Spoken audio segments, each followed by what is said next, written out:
Hello, here's the deal. Slay the Spire 2 comes out in March, right?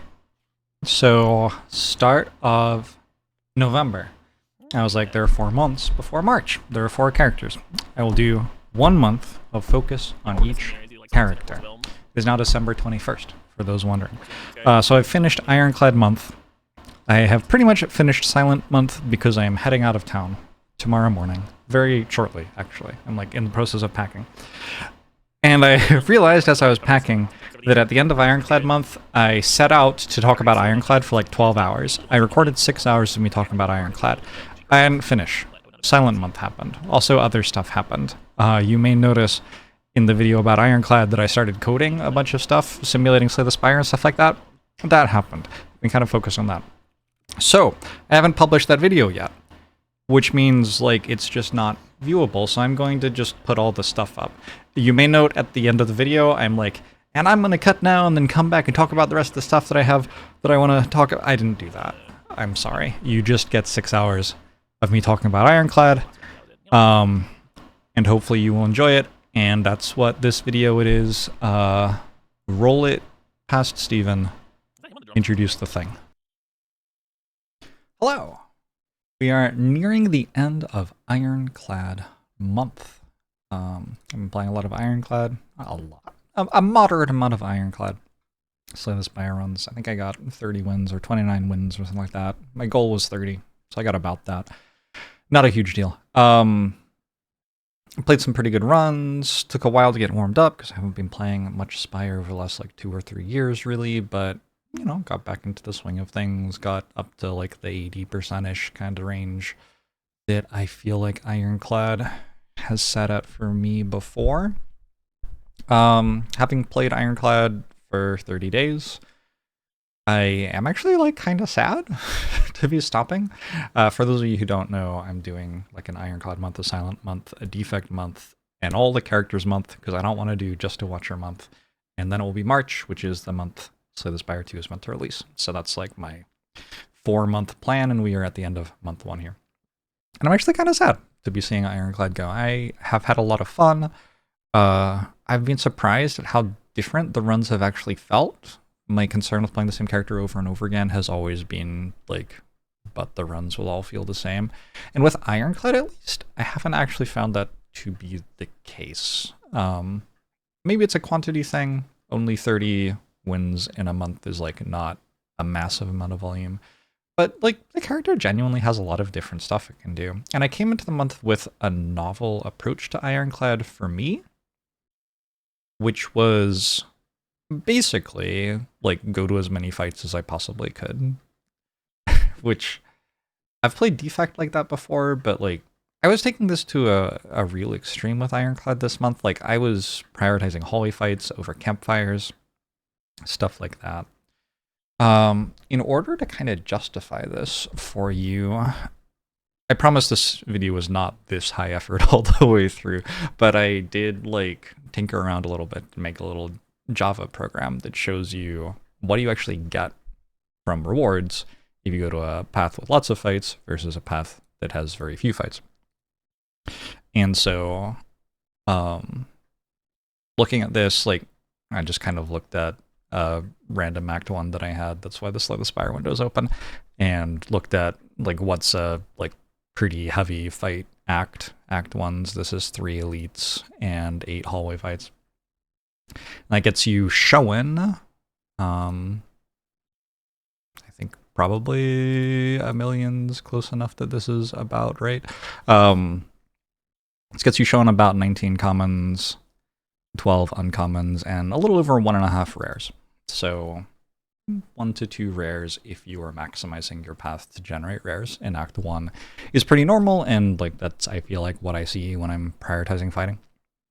And I want to compare that to like what's it like if you really prioritize events and avoid fights as much as possible, which is another way that you can path through Act 1. And there are some like huge differences here, right? Apparently I can't highlight. That's too bad. Look, I'm not a software developer.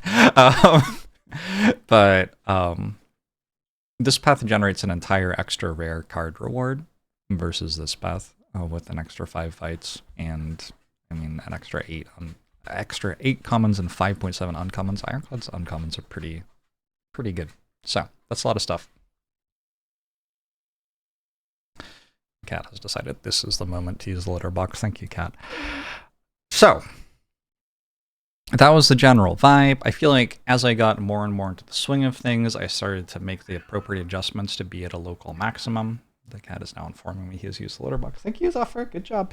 And I wanted to now just talk about Ironclad for like 4 hours. The goal of the video is to suggest things to you that you might not have thought of. So the goal is not to present a perfect strategy guide for exactly how to play Ironclad or anything like that. The goal is to go through, and if I kind of feel like something's self-explanatory and not interesting to talk about, I'll probably skip over it. But I'm hoping to have moments where I can say something interesting that is worth you thinking about that you may not have thought of before if you are a casual Slay the Spire player, or even if you're a pretty serious Slay the Spire player. Like, this is a very, very expensive game. There's a lot of stuff to think about in this game. So that is the goal with this video. I think the cat will settle down in a bit. We'll start with whale bonuses. So we've got whale bonuses, cards, relics, events, boss fights, and then hallway fights. Am I going to get through all that? No, of course not. And we're going to like loosely tier list because like it's an okay way to do it, but I mean, that is not how you do that. Don't think these tiers are like scientific or anything like that. I'm just marking stuff in order somewhat to show that I've processed through it, and also somewhat as a means for having conversational illustration.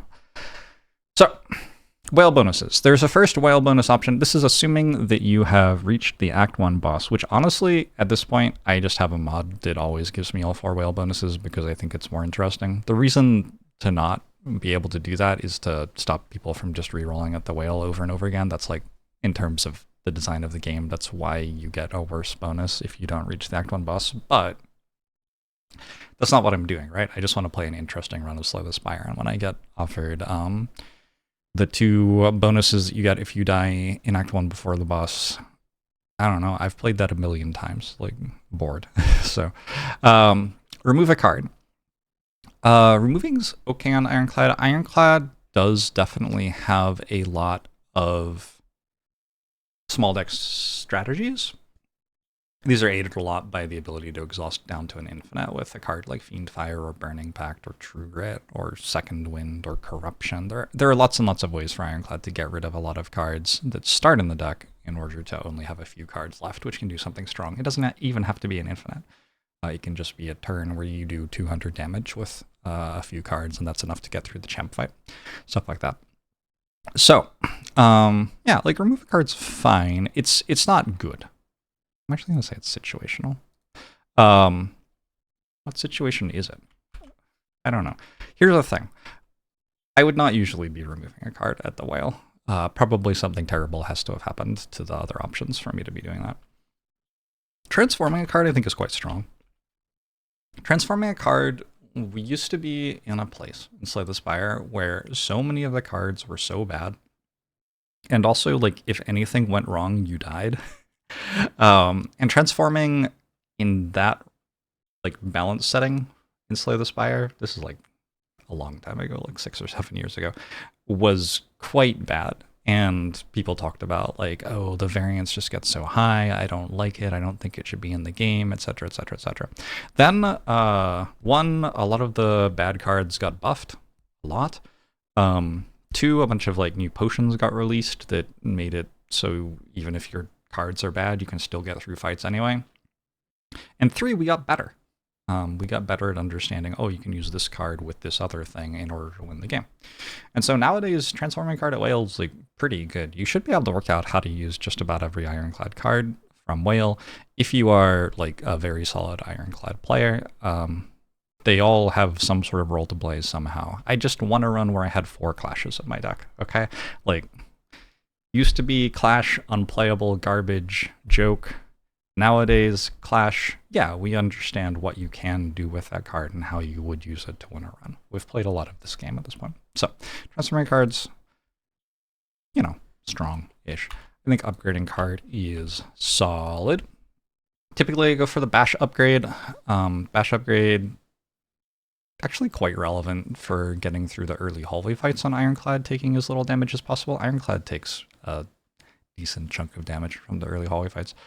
Of course, you do have the Relic that heals you at the end of the fight, so taking damage is kind of okay, but if you can go from taking 6 damage and healing for 6 and being HP neutral to taking like 3 damage and healing for 6 and being plus 3 HP from the fight, that's pretty good. We'll get into that more, because that's a thing that I was really thinking about a lot when I was like, what if I went to every fight?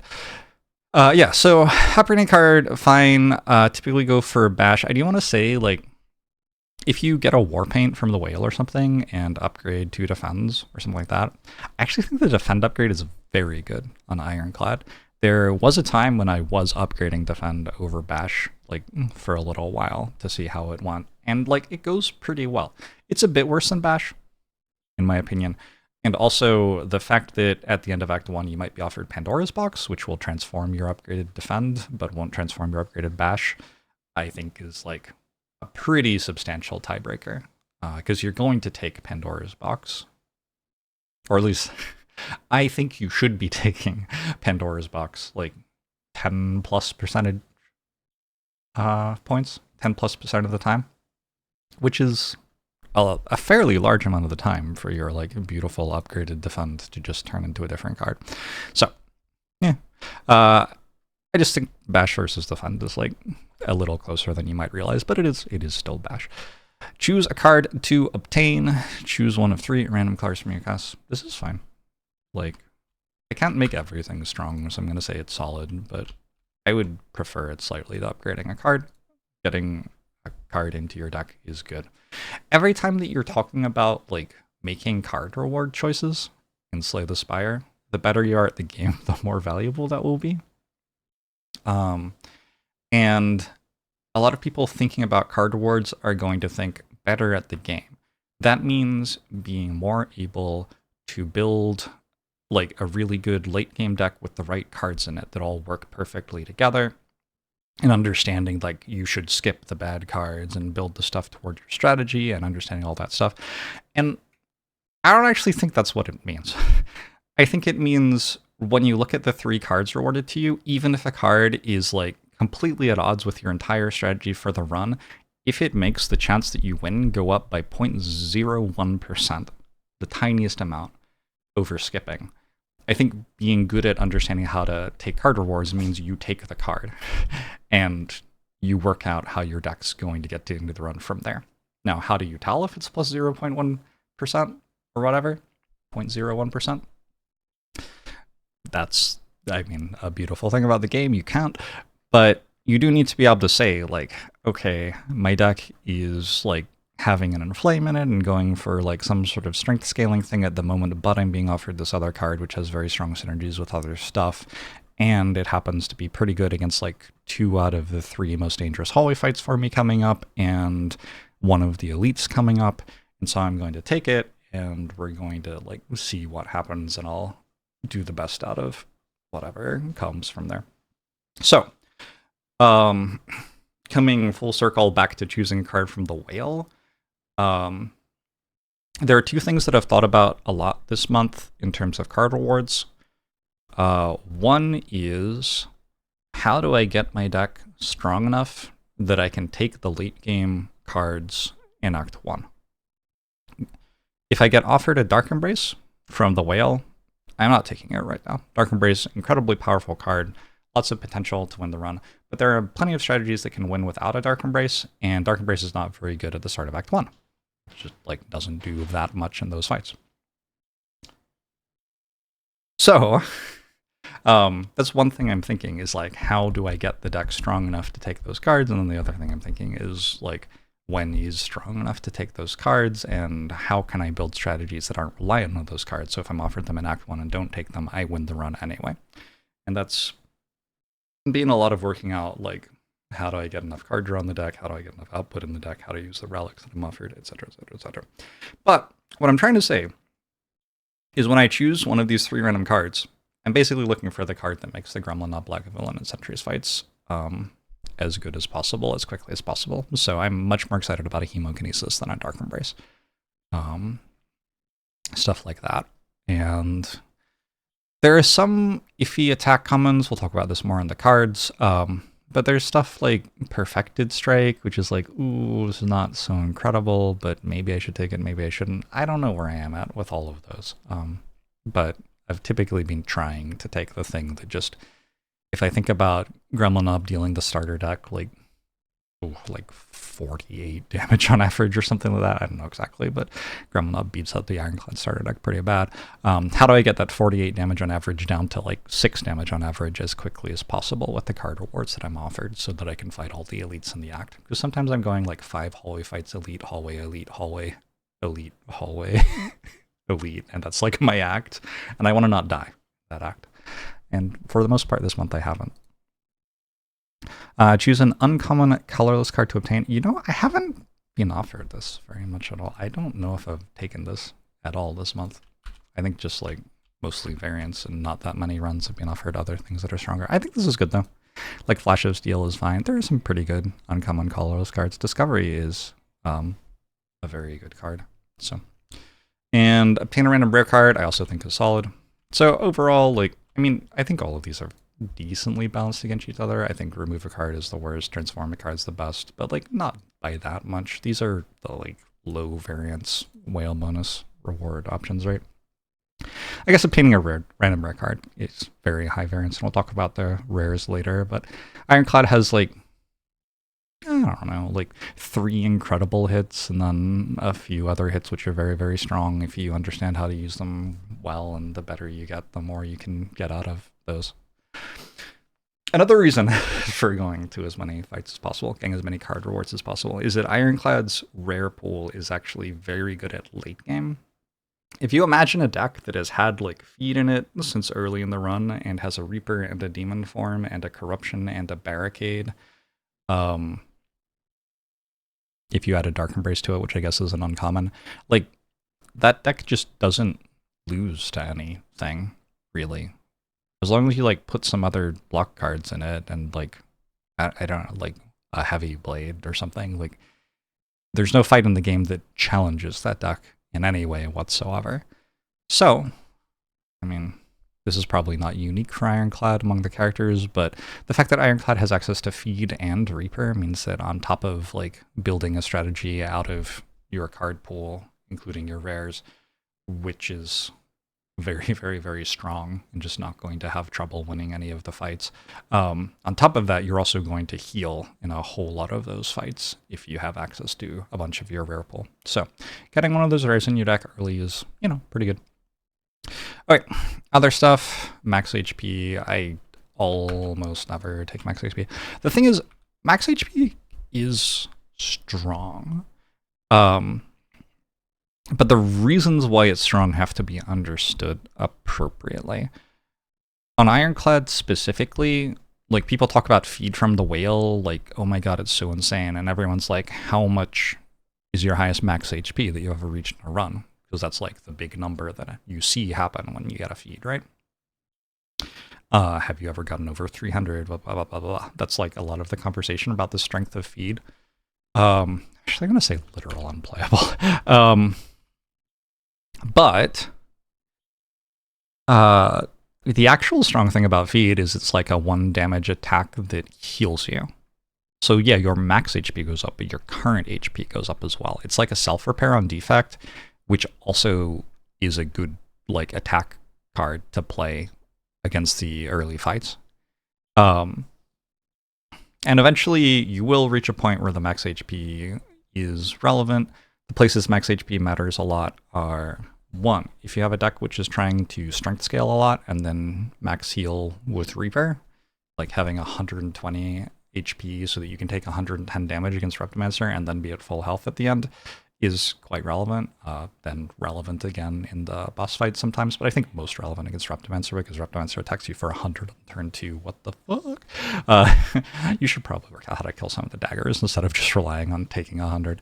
Anyway, that's a place that max HP is good. And in general, decks which want to set up for the late game do care a decent amount about max HP. So if you have a deck which, like, on turn 2, it's already fully set up and like going infinite or something, 60 max HP is completely fine. But if you have a deck which may not have everything in play until like turn 5, then you're going to want some defensive delaying cards like disarms and shockwaves and impervious, and you would not mind having like 90, 100 max HP so that the attacks that are incoming on turns 2 and 3 and Act 4 in particular are not going to kill you. However, having said all of that, I did not say at any point in there that max HP was like great for fighting Lagavulin or something like that. So when you're at the whale, that is floor 1, and yeah, you should be taking a thing that's good in the next like 5 floors or so, not a thing that's good at the end of the game. I'm going to pause and put my cat in timeout. Be right back. All right. I have impressed upon my cat that he may enjoy falling asleep on the couch upstairs. We'll see if that works. Zephyr's getting crotchety in his older age. Curmudgeonly, is that a word? I feel like there's a better word for this. Anyway, another thing I wanted to mention with max HP, if you do get max HP early-ish, there are a decent number. Like in my head, I would say the way I'm playing, like there's like a 10%-ish chunk of winning Ironclad runs which do want to rest through Act 2 and Act 3 a decent amount, like get 2 or 3 rests in across the course of those 2 acts. I don't think it's super common, but it does happen a decent chunk of the time. And another thing max HP does is it makes your rests a bit stronger. So if you have like 90 max HP and a Regal Pillow, yeah, like there are decks which don't necessarily ever get to a point where they are fighting hallway fights at Act 2 and 3 without taking, on average, like negative health out of that floor. And they just make up for it by resting, and they're completely fine against the boss gauntlet. So, another thing that exists, another place where max HP can be pretty useful. Enemies in the next 3 combats will have 1 health. This is one of the reasons that I wanted to make a little program to show how much stuff you got from different floors. Let's bring this back. Because a lot of people get really excited about the idea of starting at the whale and going to the first hallway fight, and then getting no other hallway fights and fighting an elite. And it's at 1 HP, and you get to kill it. Cool.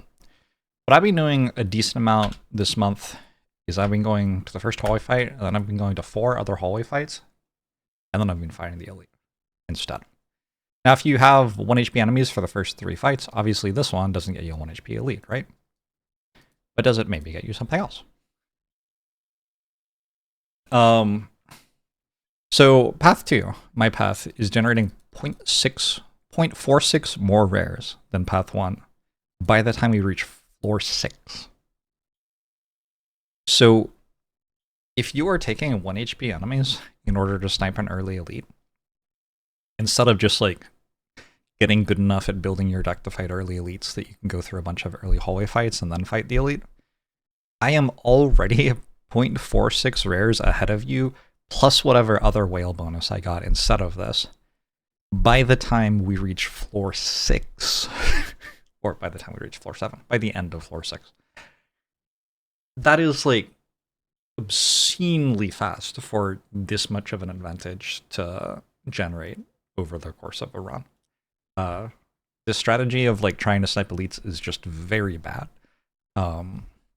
Obviously, you do get some stuff out of your events and whatnot, and that's cool. But yeah, I don't think that you should do this.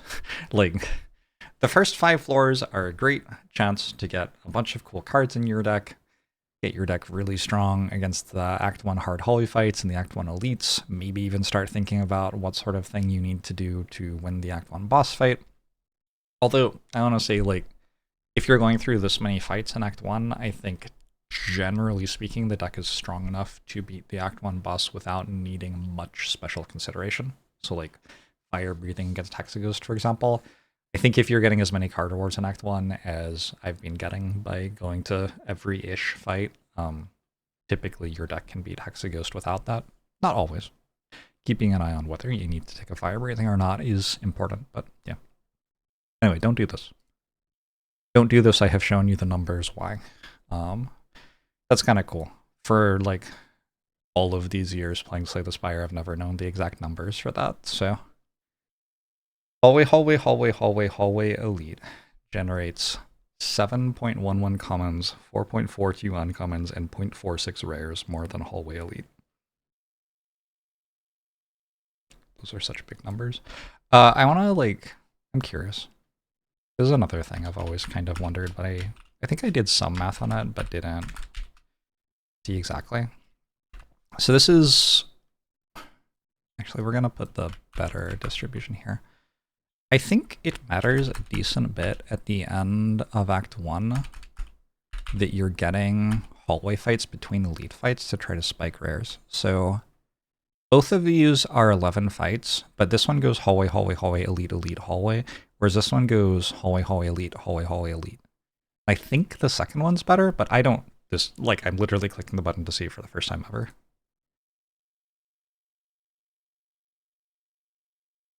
Huh. The first one's better.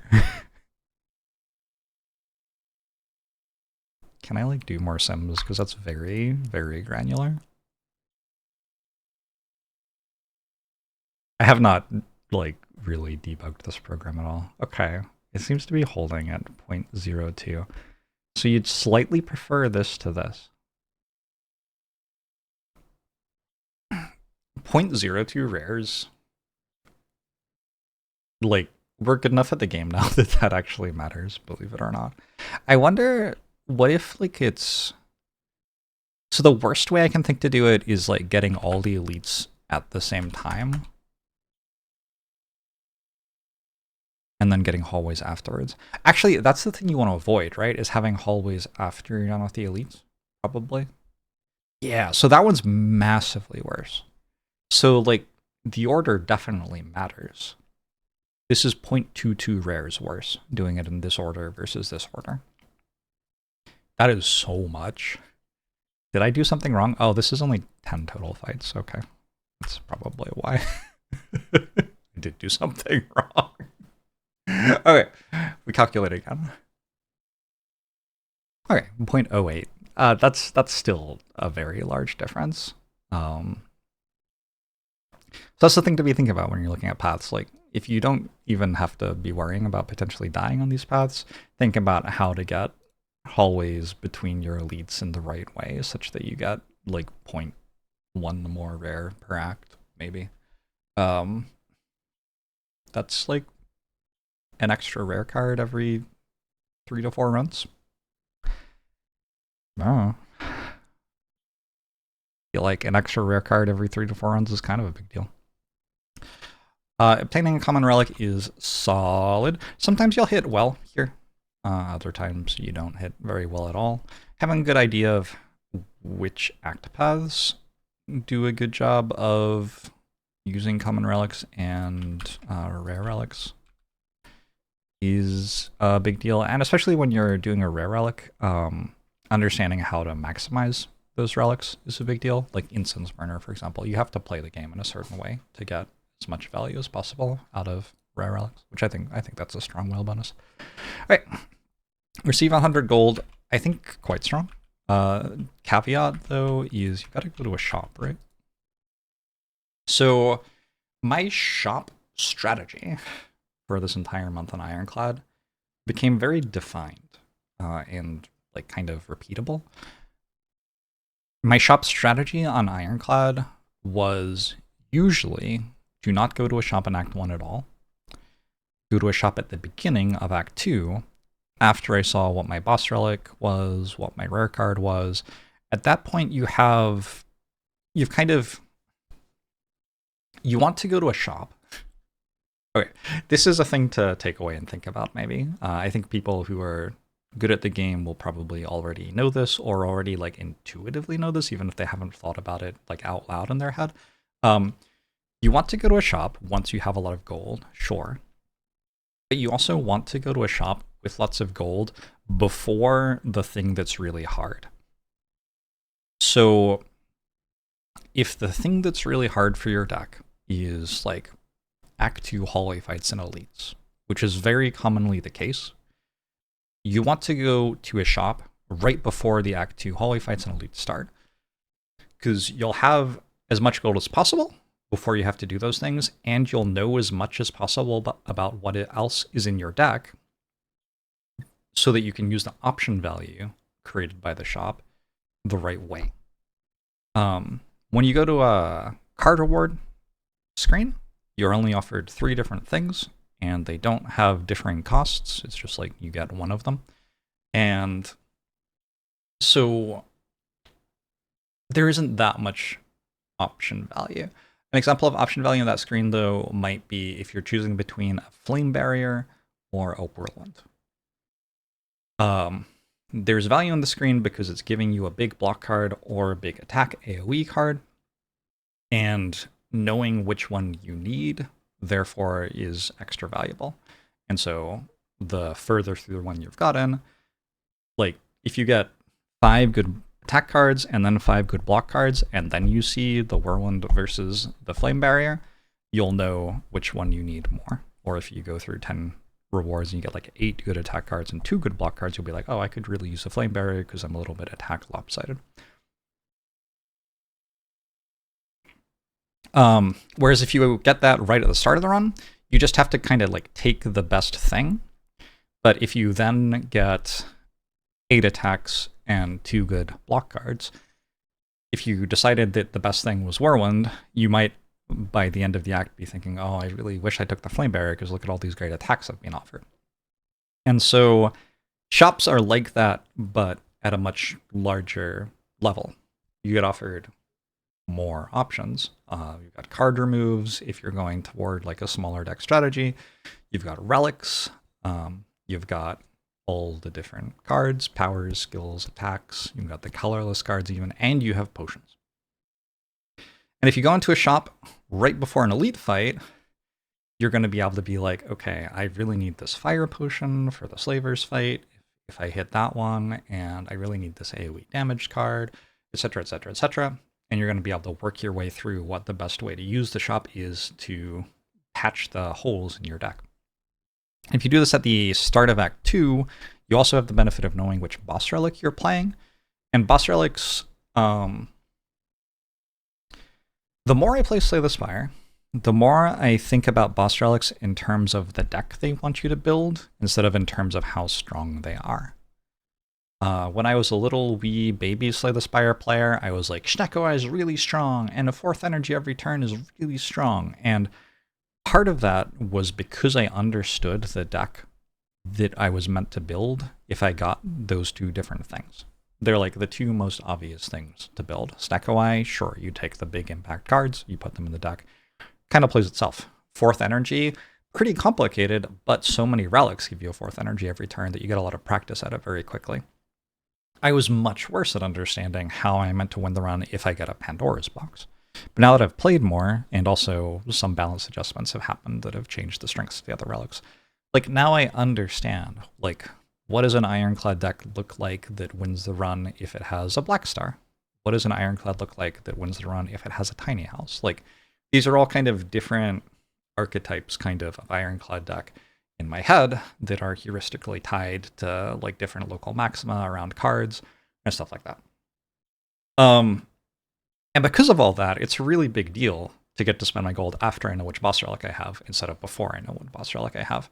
If I go into a shop and I purchase, like, I'm struggling to think of a card that I can't use with something, just like tooting my own horn a second here. All right, if I go into a shop and I buy an Anger, and then I get a Sneko, Anger is not a card that wants to be part of a Sneko deck. It's a card that wants to be part of, like, a Tiny House or a Black Star deck or something like that. A Runic Pyramid deck, sure. Runic Pyramid's just like very strong. But anyway, if I'd gone to the shop after the boss instead, I wouldn't have bought the anger. I could have bought something else. So trying to delay that shop until the start of Act 2, plus the extra benefit of not having to do a different floor in Act 2, because those floors are often very dangerous, especially for your weaker runs, which are the ones you have to worry about having lose the most, right? Is a big deal. And so all this is to say that 100 gold from the whale is a little awkward. It isn't so much gold that I want to go to a shop at the beginning of Act 1, and then I'll have enough gold again by the beginning of Act 2. And it's not enough gold that, like, I'm okay with making it through the entirety of Act 1 without a whale bonus, essentially, in order to get the payoff at the start of Act 2, if I'm delaying the shop for that long. I'm actually gonna make this like situational instead of strong, kind of.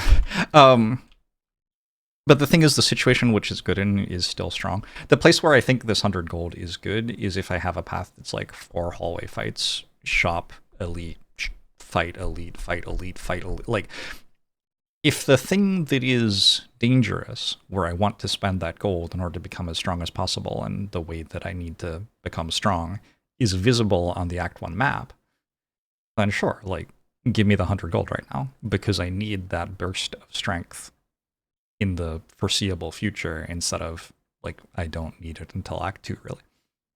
So that's how it's situational. It is strong in the situation it's in. And I like, what if I did this? Hold on. I just want to do this because it's fun to me. There, that's situational strong. Beautiful, beautiful. So worth. Anyway, obtain 3 random potions. I think this is kind of garbo. I think obtain 3 random potions a lot more appealing on a character who has more trouble with the Act 1 hallway fights for some reason. If you think about potion chance, this is something I could have made a little applet for.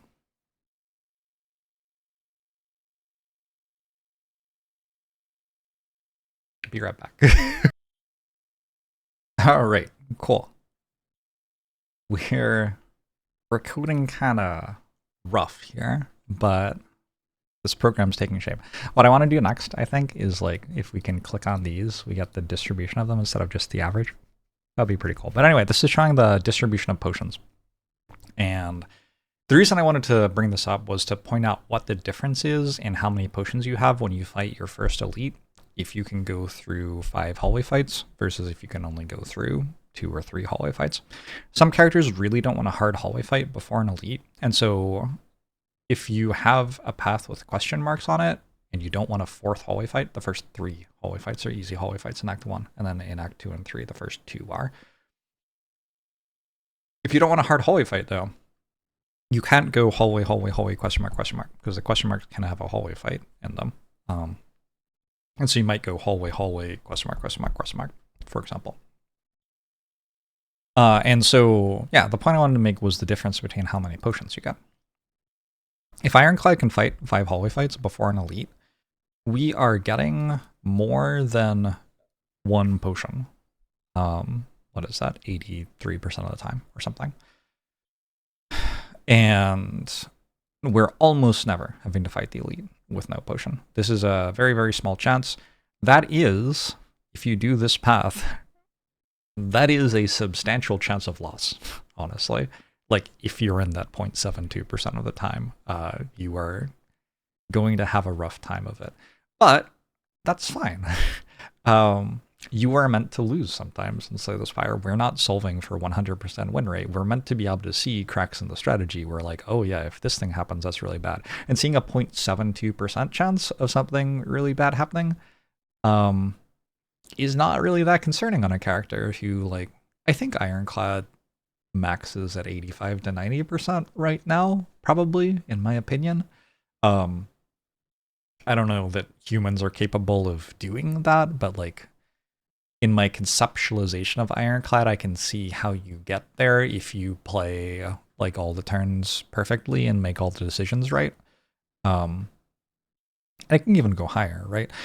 what I'm saying is not like I believe a perfect machine would win this much on Ironclad. What I'm saying is in my own brain, when I am thinking about all the ways to lose as Ironclad, I can see how with better execution than I'm capable of, but still with concepts I'm familiar with, I can see how you could reduce that failure rate to like in the 10 to 15% range.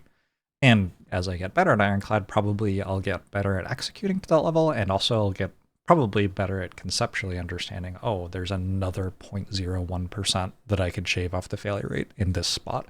And that number may continue to get higher. So it wasn't meant to be a claim of like, what's the best that Ironclad can ever do? It was meant to be a claim of, in my own brain, how good can I see Ironclad doing when I think about the things I know about Ironclad right now? But yeah, the point of all that was just to say, on Ironclad, because you can go through the hallway fights at the start of the run, this is kind of garbage. And I think also, like, I'm actually going to say literally unplayable. I also think that probably as I play Silent and Defect over the next couple of months, I'm going to feel pretty similarly about them. I'm definitely going to approach them with this same idea of like, I want to get the fights going as quickly as possible. The rewards from floors where you fight enemies are pretty good in this game. All right. The next thing we are doing is we're looking at the third whale option, which pairs disadvantages with rewards. And I could look at the pairings. There are 5 disadvantages and 5 advantages, which makes 125 pairings, except some of them don't pair with another thing, and so not quite that many. It seems better to just look at the 5 disadvantages and the 5 advantages and see which one I think is better. Oh, 7? Is this right? 7? I just copy-pasted this from the wiki, so I haven't actually read it to make sure the formatting is good. I think I did do a little bit of reformatting here, because this was... Yeah, so that and that are the same thing, right? For example. Okay, cool. So, losing max health. For all the reasons that gaining max health is not very good at the start of Act 1, losing max health is great. In fact, at high ascension, you start the run slightly damaged, and so you're not even losing current health. You're really just losing max health here.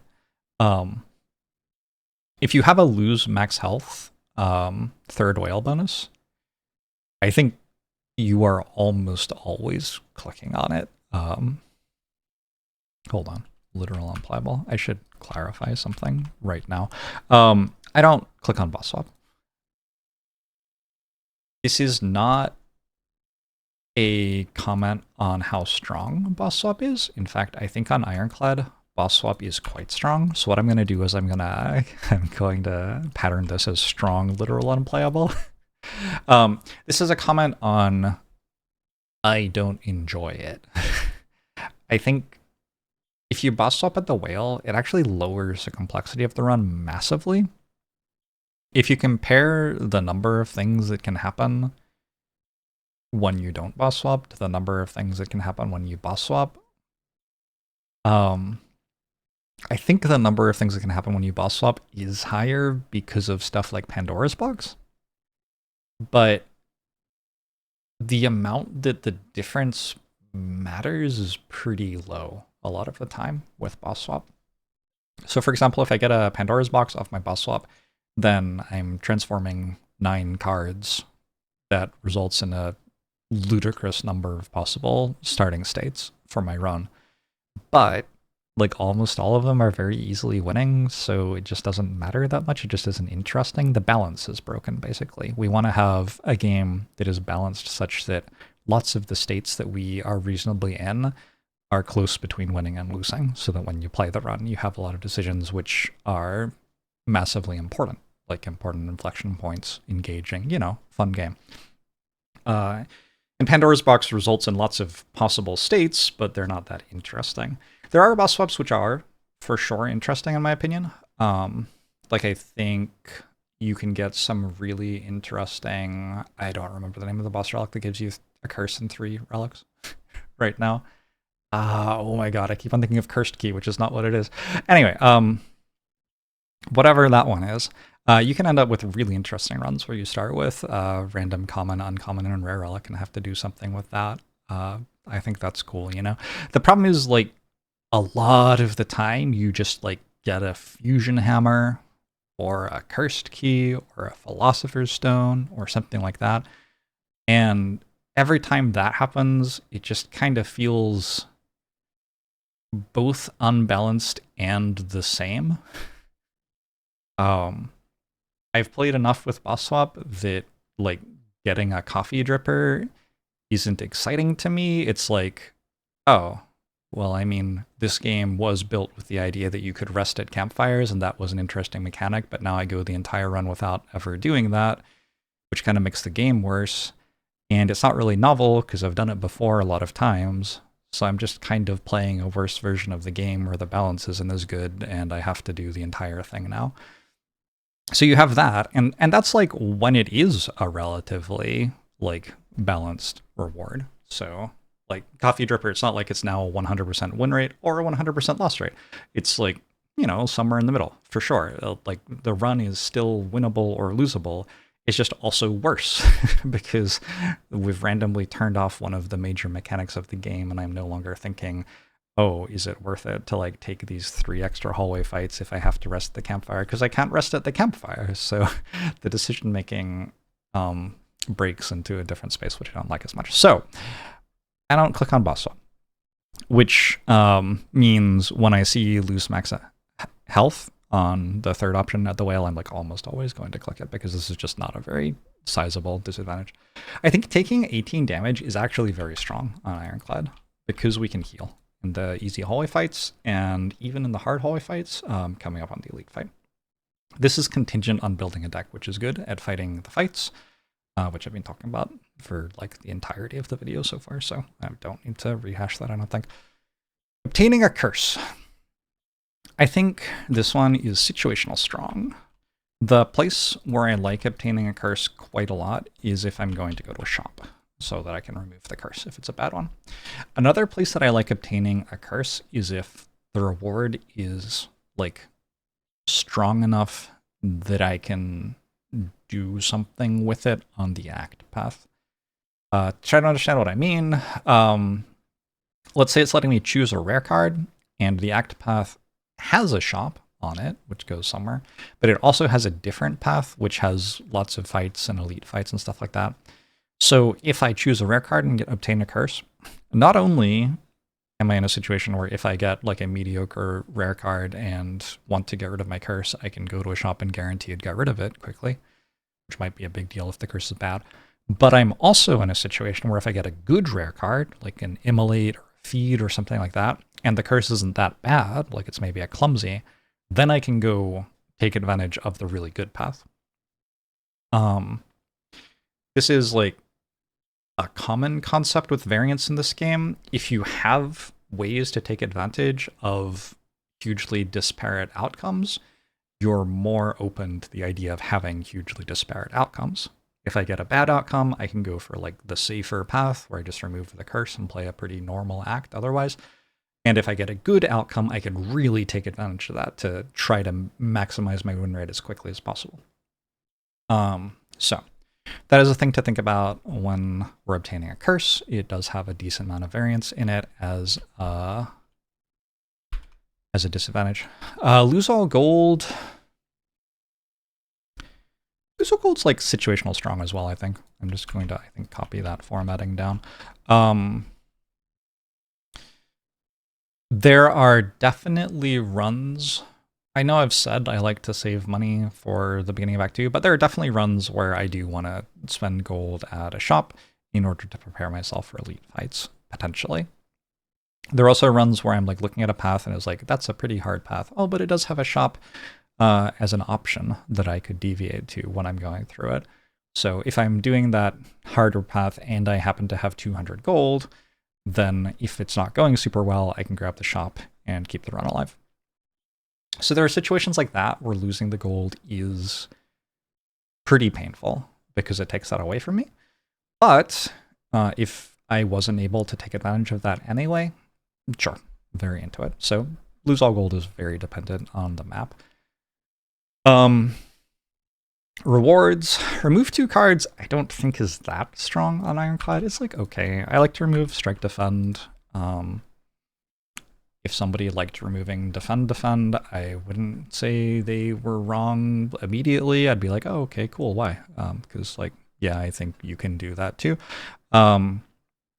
If someone wanted to remove Strike, I would kind of... Here's the thing. I don't have many runs under my belt where I've removed double defend as Ironclad. I don't think it's right, but if somebody had played it a bunch and was like, actually, this is really good, I can use this to make it good, I'd definitely listen. The reason that I used to remove 2 strikes, which is why I know a lot about removing 2 strikes, is that defends on Ironclad tend to synergize nicely with Ironclad stuff later. So Second Wind exhausts them, for example, or with Corruption and Dark Embrace, they exhaust and draw a card.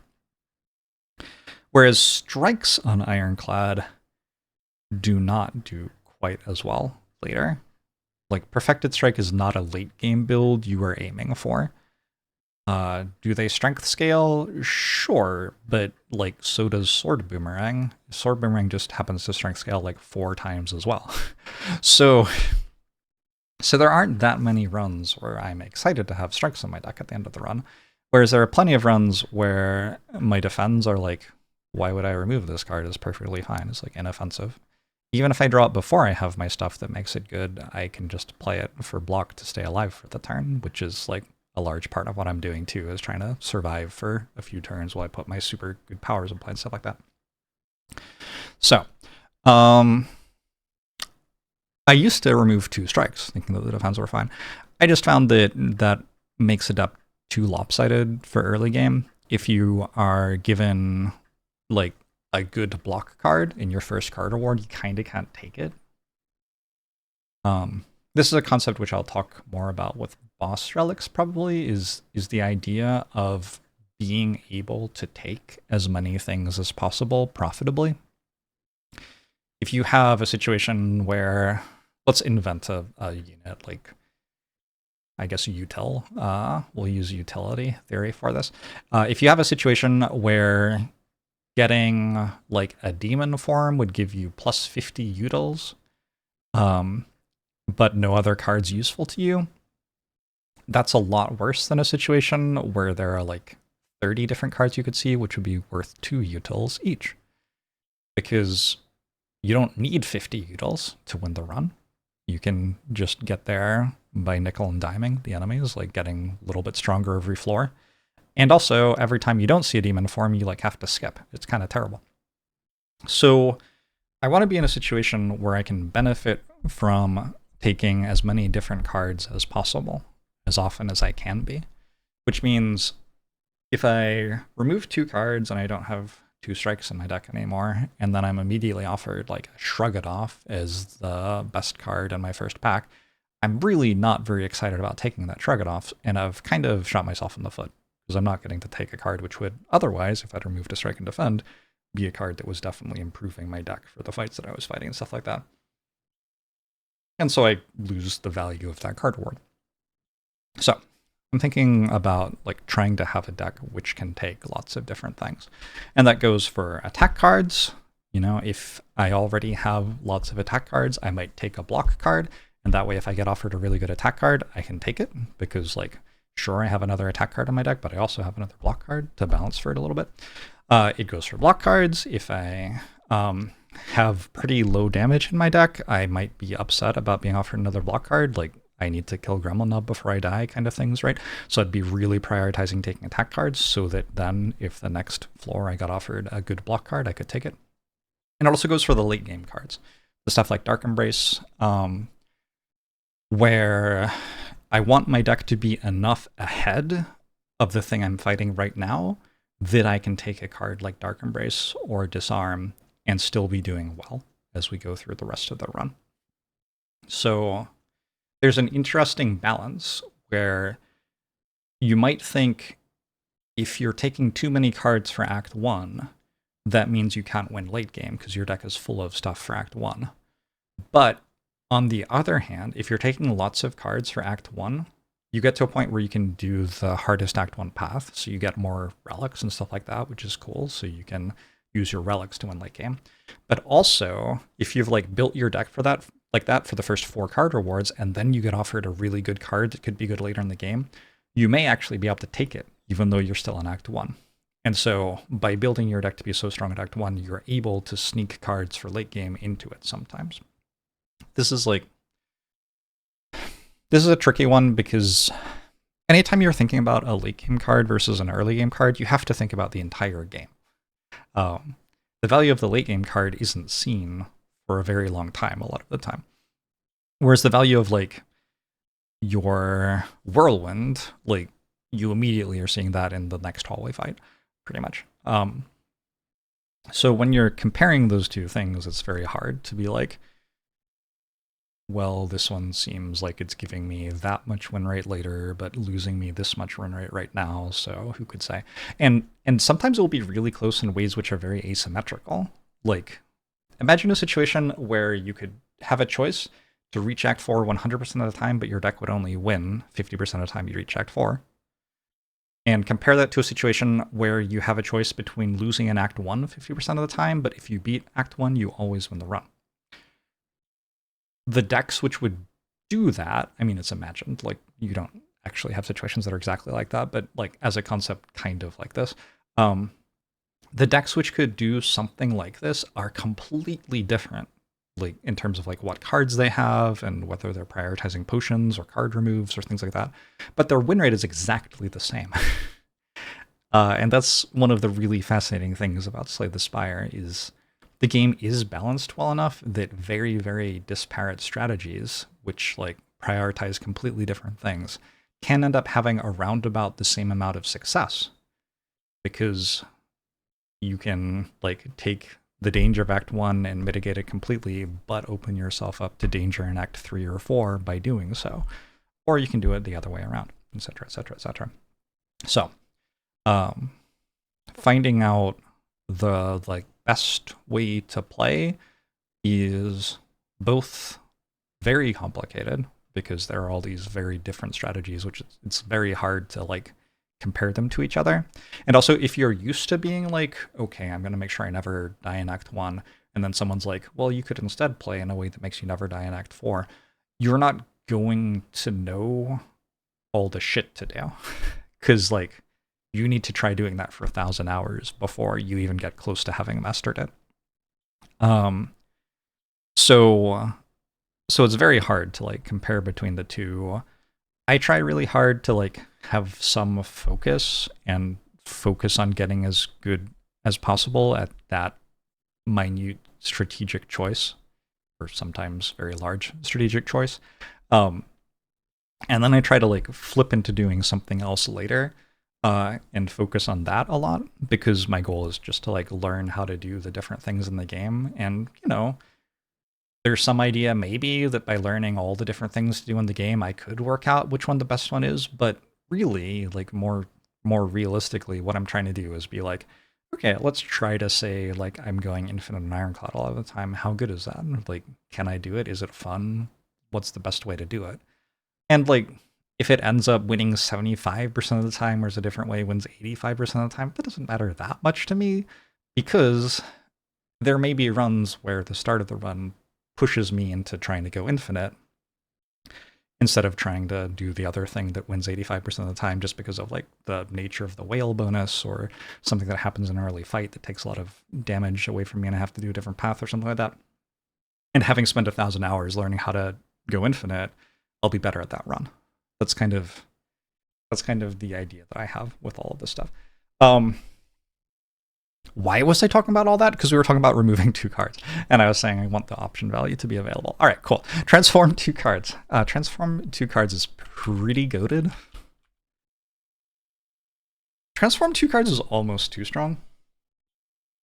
When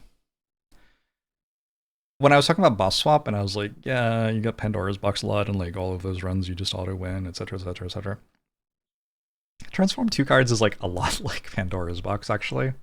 It doesn't look like it's much like Pandora's box because 2 transforms is a lot fewer transforms than 9 transforms.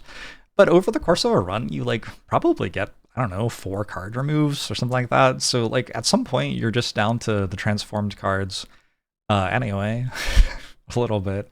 Obviously transformed 2 cards is not as strong as Pandora's Box, but you're also keeping your starter relics, so you're still healing 6 per fight. It's very, very good. 250 gold. Contingent on the fact that you have to be good at spending money at a store. Like you have to click on the right things when you go into a shop, and shops have a lot of different options, so it can be hard to do that. But the better you get at recognizing like, oh, Apotheosis, I can buy Apotheosis, and I know how to win a run if I get Apotheosis early. Or, oh, Hand of Greed, I know how to build a deck around Hand of Greed, which will just have tons and tons of gold, and we'll be able to take advantage of that through Act 2. Hand of Greed also just deals 20 for 2, right? So it's pretty good against Act 1 elite fights and stuff like that. Yeah, the better you get at making the right choices in a shop, the better having 250 gold on floor 1 becomes, for sure. Choosing a rare card to obtain, I think is strong. I think if this is about a coin flip to be very, very, very far ahead in the run,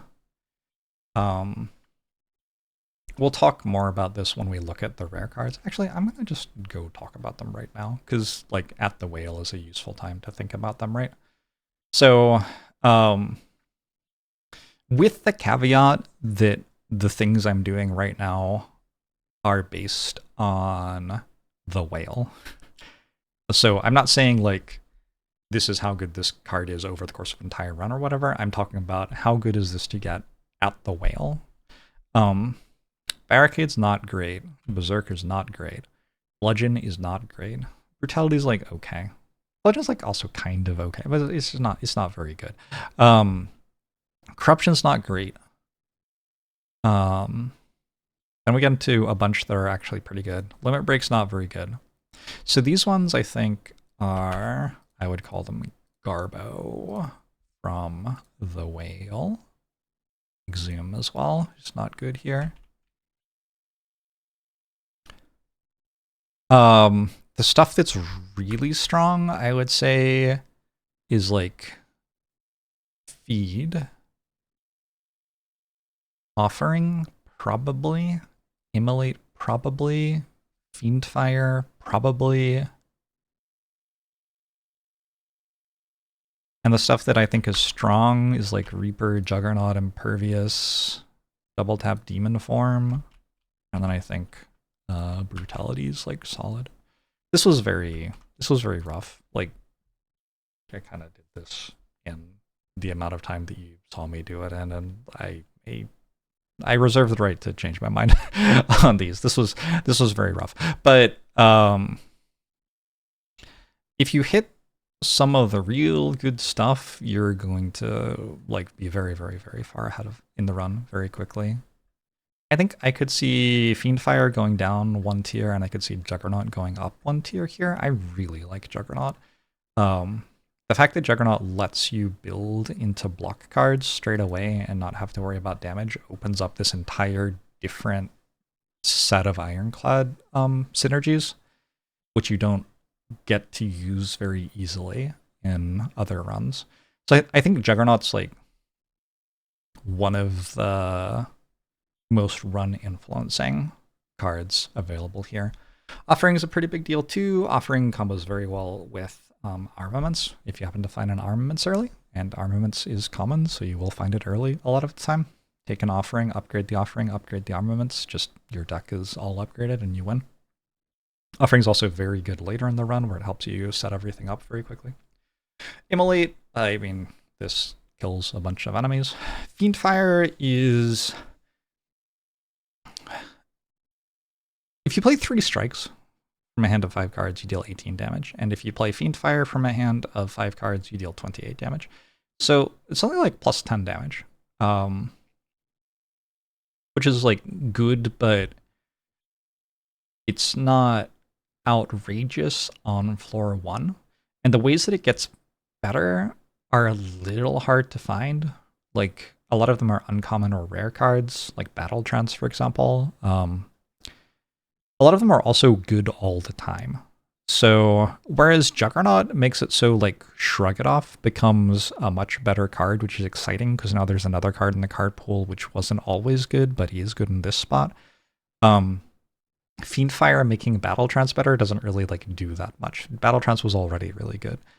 And then the place that Fiendfire goes in terms of like an abnormal kind of deck is toward the infinite thing, which is not really where I've been this month. Because when you're getting every card reward, your deck ends up being like 40 cards. And like, yeah, I've had some infinites for sure, but it's not at the forefront of my mind to try to go infinite on turn 2 or whatever. So, I don't know. Fiendfire's somewhere in the strong to goated range, but I don't think it's like, I think it might be like 5th best out of these, or maybe 4th best. Anyway, yeah, so you can get all of these. Caveat on these. Can I like insert a comment or something? Rare ratings are based on floor 1 pickup. Because if I like share the spreadsheet, I don't want people to see this and be like, oh my god, Jorps is a fucking maniac. He thinks corruption's garbage. That is not representative of my views about the game more generally, right? So anyway, yeah, if you're choosing like one of 3 of these, I figured like you're getting something insanely good like half the time, and you're getting something pretty good most of the rest of the time. I think the last time I looked at this math, it was like 10% to really whiff, which is not too bad. And like the big whiffs are still kind of playable. Like I would skip corruption probably, but I'd take a bludgeon. I'd take a berserk maybe. I don't know. Berserk's weird. I don't think I'd take a berserk. I don't think I'd take a barricade, and I wouldn't take a limit break. So yeah, I could imagine myself clicking on this and skipping. If I was offered like limit break, berserk, barricade, I could see a skip. I might take barricade though. I really like barricade. Anyway, cool. Talk about choosing a rare color of this card to obtain. This is kind of the same thing. This is also about a 50% to be massively ahead in the run. The stuff I would identify... Oh, I don't think I have colorless cards here, actually. But the stuff I would identify as making the run very winning straight away would be Master of Strategy, Hand of Greed, Apotheosis in reverse order to what I just said. So Apotheosis best, then Hand of Greed, then Master of Strategy. And there's some other stuff in there that's pretty good that you can make use of as well. Unfortunately, Panic Button is an uncommon card somehow. One of the most wild uncommons in the game.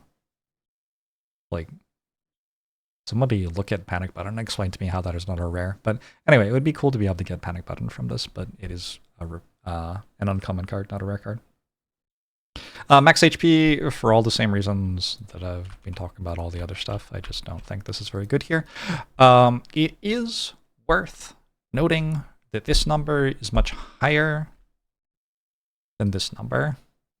So if you've got a disadvantage that you don't mind that much, for example, there's no way for you to use your gold in the act anyway, that you can really see, like, yeah, you could go for max HP potentially. All right, we got through the whale bonus in only like an hour or whatever. I'm going to run to the bathroom and then we'll get into the cards. Okay, let's talk about some Ironclad cards. I have to decide how I'm going to rate these, because like I did the rares based on Act 1, Floor 1. I have to decide whether I'm going to like recolor those as I get to them. I don't know. We're just going to start talking about stuff and see what happens. How about that? Okay, let us begin with the Ironclad card, Bash. In the Ironclad starter deck, so probably a card you want to know some things about, yeah? The most important thing about Bash, in my opinion, is this. It costs 2. This puts you in a situation right at the start of the run with Ironclad. Why didn't that work?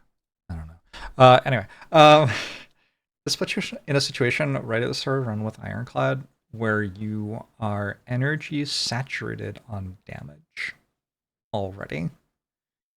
Huge concept. Energy saturation. So you have 3 energy a turn, or 4 energy per turn. It doesn't really matter. Same point either way. And you're against an enemy, and you want to kill it before it does something terrifying to you, or something like that. Part of that is just like, I mean, we can abstract away from abstraction into just fact. And like whether you can kill it or not is just a yes or no. You might be able to kill it with like 2 energy. If you're playing Silent, you might be able to like Bouncing Flask plus and Catalyst plus and kill it with 3 energy. There are situations where saturating your energy doesn't matter that much. Like if you can kill it in 2 turns using 3 energy, then it doesn't really matter that you have 8 energy and 5 of it's not being used to deal damage. Whatever, who cares? However, there are situations where the heuristic of energy saturation is useful. And I think the start of a run is one of those places. If you're against Gremlin Knob, typically speaking, in order to kill Gremlin Knob, you want your deck to be good at spending 3 energy per turn on dealing damage. And this is a big issue with like silent runs, for example. Neutralize cost 0. You only have 5 strikes in a 13 card deck. Is that right? I think that's right, yeah. So silent is only drawing on average like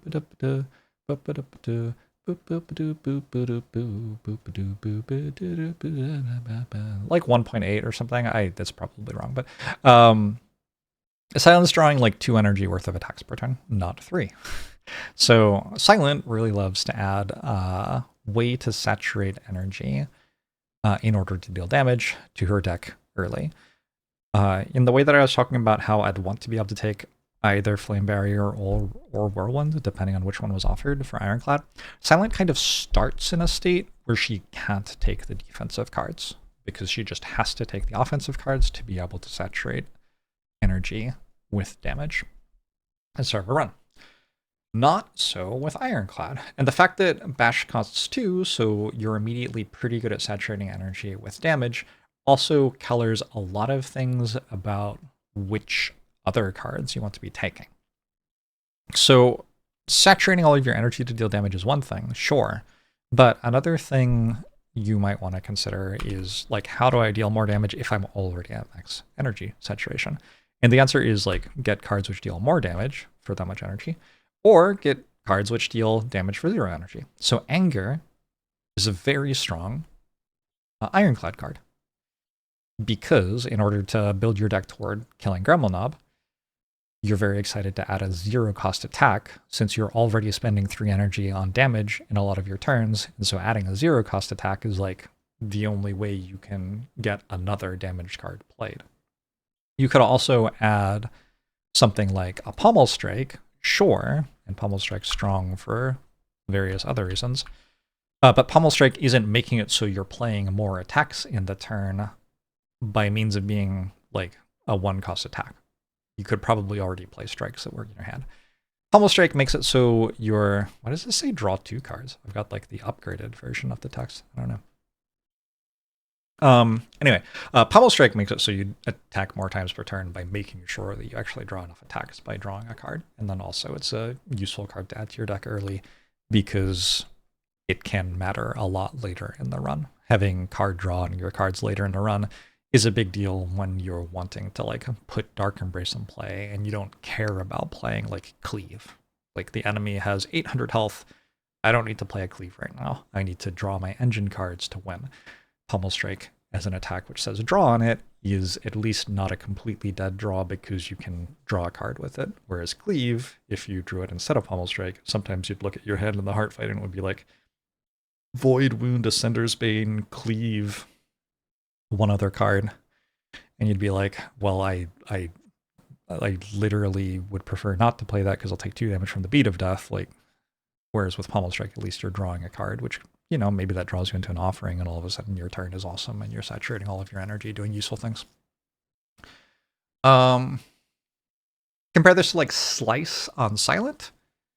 Silent is typically not super excited about adding a Slice to her deck early, because you'd rather have a higher energy attack which does more when you draw your slice, sure, it's like, okay, your deck could use more damage and slices damage, sure, but you're going to like pass the turn against Gremlin Ob not having spent 1 or 2 energy anyway because you didn't draw a big attack. Silence Lopsidedness in terms of damage also makes Acrobatics a more exciting card early in the game, because like you'll add your 1 or 2 attack cards that you get offered, sure, and Acrobatics will help you to draw them, whereas all the other cards that you're drawing are pretty worthless against Gremlin Ob, or on the turn where Lagavulin is debuffing you instead of attacking you, or whatever. We're talking about Silent now. I think like comparing Ironclad to Silent and understanding the difference in which sorts of cards you want to add to your deck at the start of a run is like pretty interesting, and has been interesting for a full 8 years now, which is so cool. Anyway, this game's awesome. So yeah, I'm not gonna like Bash is like solid. I mean, you don't. How do you really tier list a card that's just in your starter deck? Like it just is what you are. It's not like it's good or bad. It is you. So like sure, it's fine. Defends. We'll just say all of these are like fine because they're your starter cards. I'm not saying that you should beat the heart with them. They're just fine. I did talk a bit about strikes versus defends earlier. I don't think you can take 2 strikes out of your deck at the whale because you just need to be able to continue saturating your energy. And if you take 2 strikes out, all of a sudden you're in a situation where you're energy deficient on attack cards. But defend, yeah, but strike gets pretty bad pretty quickly usually. They're just, the way I've said it in the past is there are much, much, much better ways to deal damage than strike.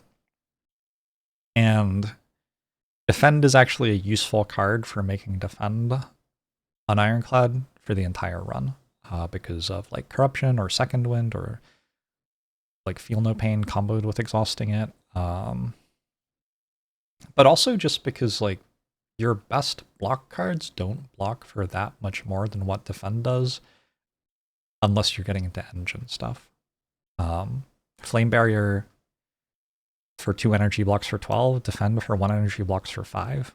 The difference there is not actually that high. So Shrug It Off as an excellent block card, blocks for 8. I guess Pommel Strike only blocks for +3 over strike. I don't know, whatever. Anyway, this is, I feel like I've talked enough about defend and strike, and you know, there's obviously more that we could say, but whatever. Armaments is a fascinating card, and it's a card which takes a while to unpack.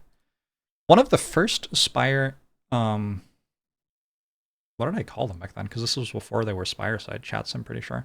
Anyway, one of my first like daily Spire analysis videos was about armaments, because so many people forever and ever and ever asked me, why didn't you upgrade armaments, Steven? And so I made a video about it, and I talked about it for like 10 minutes. And if you think about like a 3 energy hand, like it's likely that your line is going to be armaments, your bash, and attack with bash plus or something like that. Like Ironclad has a decent number of high energy cards, and so, you know, armaments, your uppercut, it's upgraded now, then attack with your uppercut. And when you go to a campfire and upgrade a card, why not just upgrade your uppercut instead of the armaments? And that way it will be upgraded every time you want to play it, instead of being upgraded only if you draw it with armaments.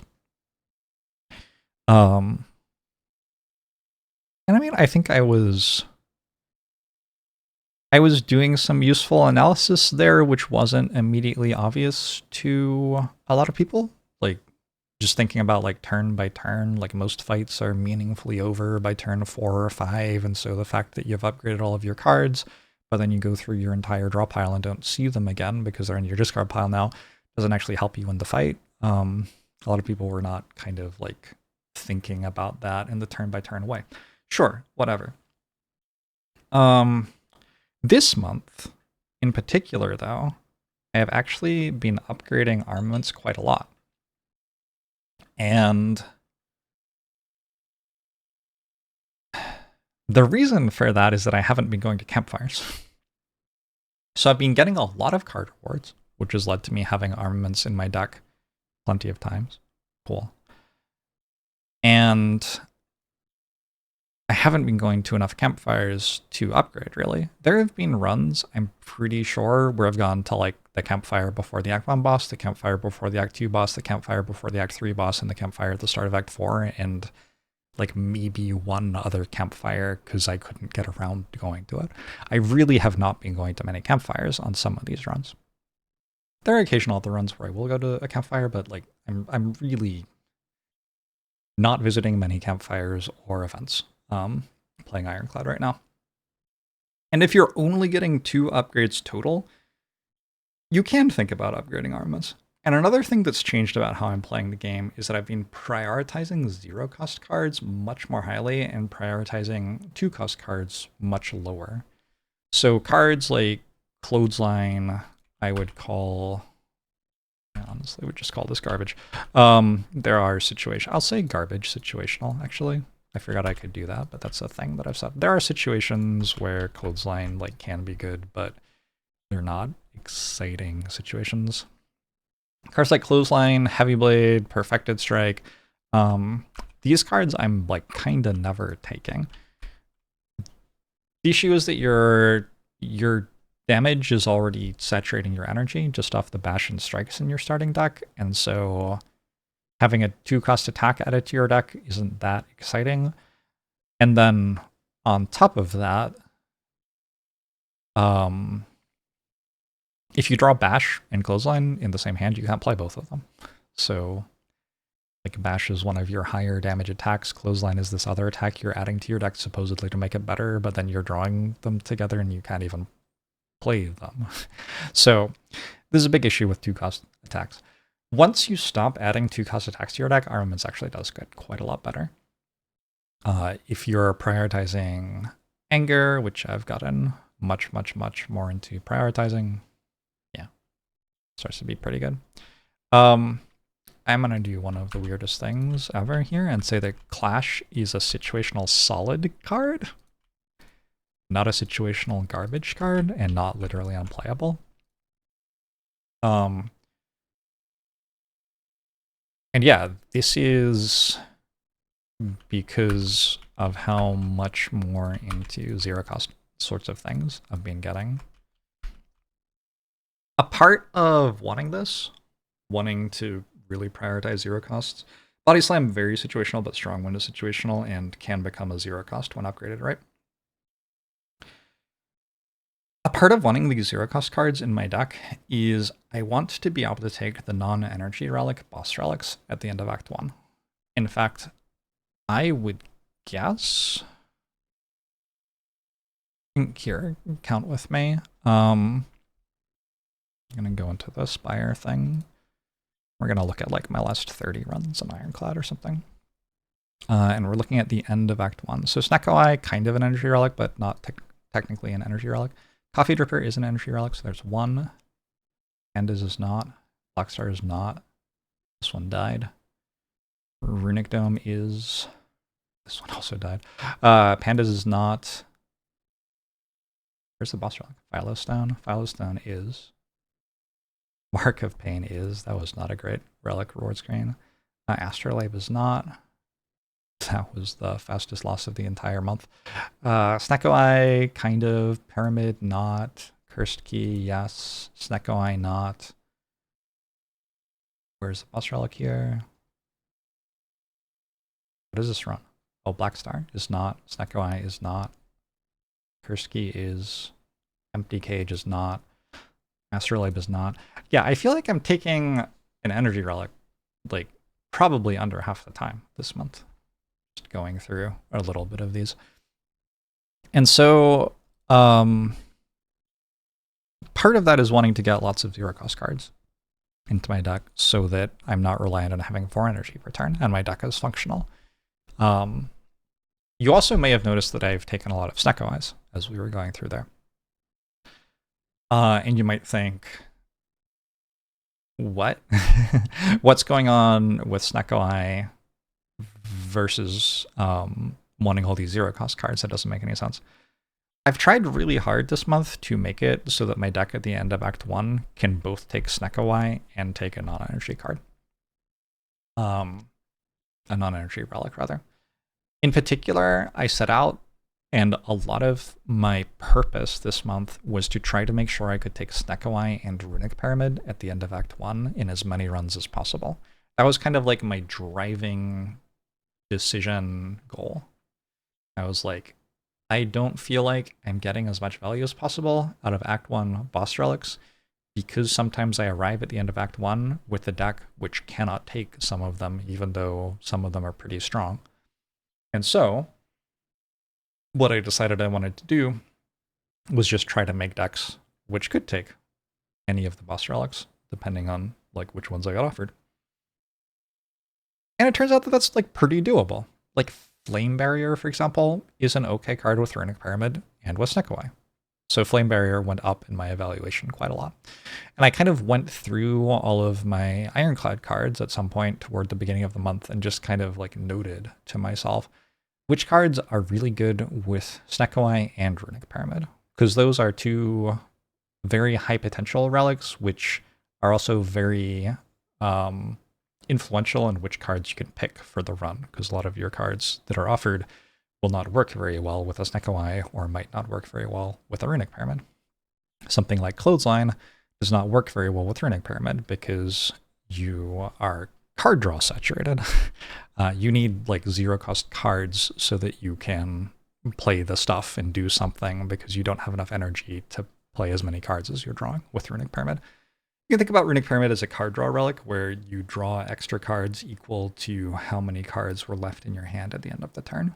That's not literally what it does, but it is a way you can think about it that taps into a lot of the heuristics you might be using about card draw and energy, where the more card draw you have, the more energy you need to use those cards. And the more energy you have, the more card draw you need to spend that energy. And card draw and energy go hand in hand in that way. So if you have a Runic Pyramid and heuristically it's kind of like drawing way more cards, you need to make sure you have more energy to spend them, and you need to have lower cost cards to play them as well. Adding a 0-cost card is kind of like gaining some energy. Saying all of that stuff, sure, whatever. Armaments, coming all the way back, because I didn't quite leave talking about armaments yet, believe it or not. Armaments is one of the most obvious cards that's good with both Snekawai and Runic Pyramid, but in both cases it wants to be upgraded, which is fascinating. So now if I'm taking a Snekawai or Runic Pyramid when they're offered, which puts me in a situation where I'm like taking one of them, I think like 1 in 25 or 30 or something. So there are 22 total, and we're talking about 2 of them. All right, so it's a little bit lower, like 17% of the time or something I have Snekawai or Runic Pyramid, assuming that I always take them if offered. In those situations, I actually really want armaments to be upgraded. And also, seeing as though I wasn't going to that many campfires, once you get into later game, you actually do get to a point where you're cycling through your deck in some runs, and you're going to draw the cards that you upgraded a second time or more than a second time. Taking an armaments in Act 1 and upgrading it became a somewhat standard play, which started to feel pretty good, which was fascinating, because maybe all those people I was saying, like, you just shouldn't upgrade armaments, like, because of all these minute details too, for like 8 years. Now I have to be like, well, I thought a lot harder about the game and came up with more minute details, and now I kind of like it. But it's embarrassing to come to you after 8 years and say that. The thing is, I still think the armaments upgrade is quite bad outside of like this local maxima of Ironclad that I am in right now. And like maybe this is the right way to play Ironclad all the time, but I think if you're going to like multiple campfires in Act and getting to upgrade more than 1 or 2 cards over the course of your entire run or whatever, armaments upgrade does not make that much sense. It's also worth noting that an armaments upgrade before the Act 1 boss lets you take Fusion Hammer and feel a lot less pain from it. So That's a smaller thing because Fusion Hammer is not one of the stronger boss relics. You have to care more about the strongest ones because you take them more often.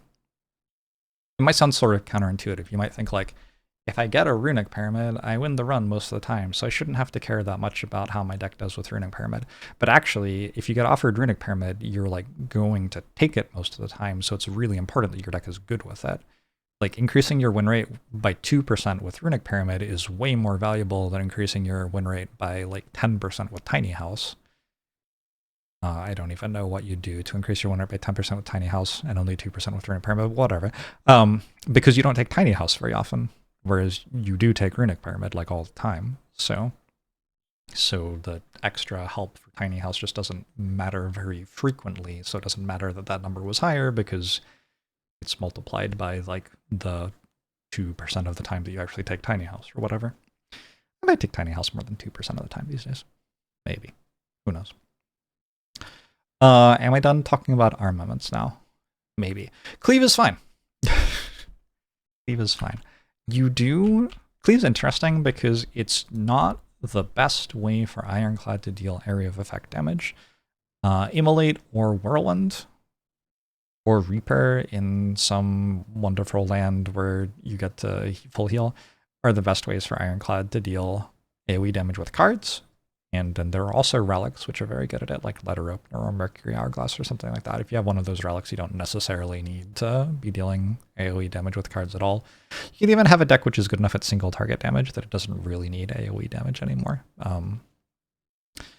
If you think about like the boss fights at the end of the game, they are largely solved by single target damage, so you do reach a point where AoE damage is kind of like, okay, I got through the elite fights in Act 2, and now this area of effect stuff isn't that relevant against the hardest fights in the game anymore. It's useful for Darklings or whatever maybe, but it doesn't matter that much because I don't take that much damage against Darklings anyway.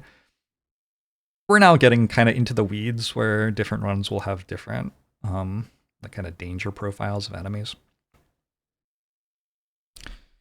Visualizing that, let's like scroll down. As you can see, I'm almost done with the video. If you think about like the Darkling fight, you know what I really should have done is I should have gone into Slay the Spire reference, and I should have looked at the actual combat encounters. So, oh, I just pasted the formatting only. So these are the combat encounters in Act 3, for example. Darklings, Orbwalker, Shapes, and then the hard fights. And you can think like, okay, like Darklings is dealing me 10 damage, Orbwalker is dealing me like -4 damage because I heal against it. Cool. Shapes are dealing me like -4 damage because I heal about them on average as well, etc., etc., etc. You can think about all of this. And you might reach a point where like at some point AoE for the Darklings fight does make it so it only deals you like 4 damage on average or something like that instead, which is better, sure. But it might not be very relevant, and also now like maybe the Orbwalker deals you a little bit more damage and the Shapes deal you a little bit more damage because a bunch of them have thorns, so you can't actually play your card anyway. And then like etc., etc., etc. Like you're not actually necessarily benefiting from it anymore. But this is very deck specific. And unless you're doing a good job of analyzing how you're doing against the different fights, you're probably just going to be completely unaware of this over the course of your run. So you have to actually pay attention to it to be able to say, like, yeah, I don't really need an AoE card here, and play appropriately. What I found mostly is that having 1 or 2 AoE cards gets me through some pretty hard situations in Act 1 and 2, and isn't that detrimental for the end of the game. And Cleave is an okay AoE card. It's like, fine. It's not incredible. I would rather invest a Flex Potion into a Whirlwind and just wipe the enemies straight away. I would rather have an Immolate, sure. We'd all rather have an Immolate. But Cleave is okay. And like, honestly, like 2 cleaves probably beats slavers pretty well. So that was a thing to think about. Flex. Flex can be okay. I think Flex is like a solid situational. So Flex is a 0-cost card, which is a big deal for all the reasons that I've been talking about. It also does particularly well with Runic Pyramid, and it's not that bad going through Act 1. The reason that I don't love Flex is that it does make it hard to take block cards. So all that stuff I was talking about with wanting to be able to take good cards out of packs, which will help me win the run, etc., etc., etc. Flex makes it hard to take something like a Flame Barrier, because if you draw a Flex, but all of your energy is going into Flame Barrier this turn, it is just kind of a feels bad moment. Much rather have an Anger there where you could actually deal some relevant damage with your 0-cost card. That said, if you need a 0-cost card, Flex is a thing you can take, and there are situations where like you've been going through Act 1 and you're getting near the end of Act 1 and you don't have a 0-cost card yet, so your Runic Pyramid's pretty rough. In Act 2, potentially, if you get offered Runic Pyramid, and Flex just looks good enough to take sometimes in situations like that. So it'll make it into the deck sometimes, but not very often. I guess for me, Flex is making it into the deck like 5% of the time, or something like that. Havoc. Havoc is a situational goated card. Havoc lets you exhaust into infinites. It also lets you do things like Warcry into a demon form to get your demon form into play for 0 energy instead of 3, because Havoc's a 0-cost card. It also is a 0-cost card. You obviously have to upgrade it, but you know, doable. Havoc, it's hard to talk about Havoc for under an hour and leave someone who doesn't understand what Havoc does with like enough of an impression about how much it does, I think. An interesting exercise inspired by a moment this month. I had a champ fight where Havoc was... I don't know if it was the only way I could exhaust cards in my deck, but it was a way I could exhaust cards in my deck. And I had a deck which had like no scaling, really. It had a Body Slam, it had an Impervious, it had some mediocre block cards and mediocre attacks, but it was very unclear how this deck could really beat champ. It actually had 2 Body Slams. And those of you who are wise to ways of Havoc might be thinking like, well, Havoc's another play of Body Slam. So if you go like Impervious, 30 block, and you go Body Slam, that's 60 damage. And you can Havoc a Body Slam, right? And now you're at 90 damage. That's pretty cool. What I worked out, I forget, I think Impervious might have been upgraded. And I worked out a way to get my deck down to exactly Havoc, Impervious, Pommel Strike plus Body Slam with the champ vulnerable. And I was able to do that by like playing Bash and then playing Havoc when I had very few cards left in my deck, such that the Havoc was guaranteed to hit the Bash. The champ was vulnerable. If the champ is vulnerable, and you have Impervious plus, Body Slam plus, Pommel Strike plus, and Havoc plus in your hand with no other cards in your deck, how much damage do you think you deal? Interesting question, yeah? It's a lot more than 240. So I think my line was like Impervious, obviously. I only had 3 energy as well, worth noting. Impervious makes 40 block, and then Body Slam. Each of those deals 60, so we're at 120. Then we Pommel Strike plus. So they're 13, so 133. And then we had Body Slam. So now we're already at 253, and we haven't actually played Havoc yet.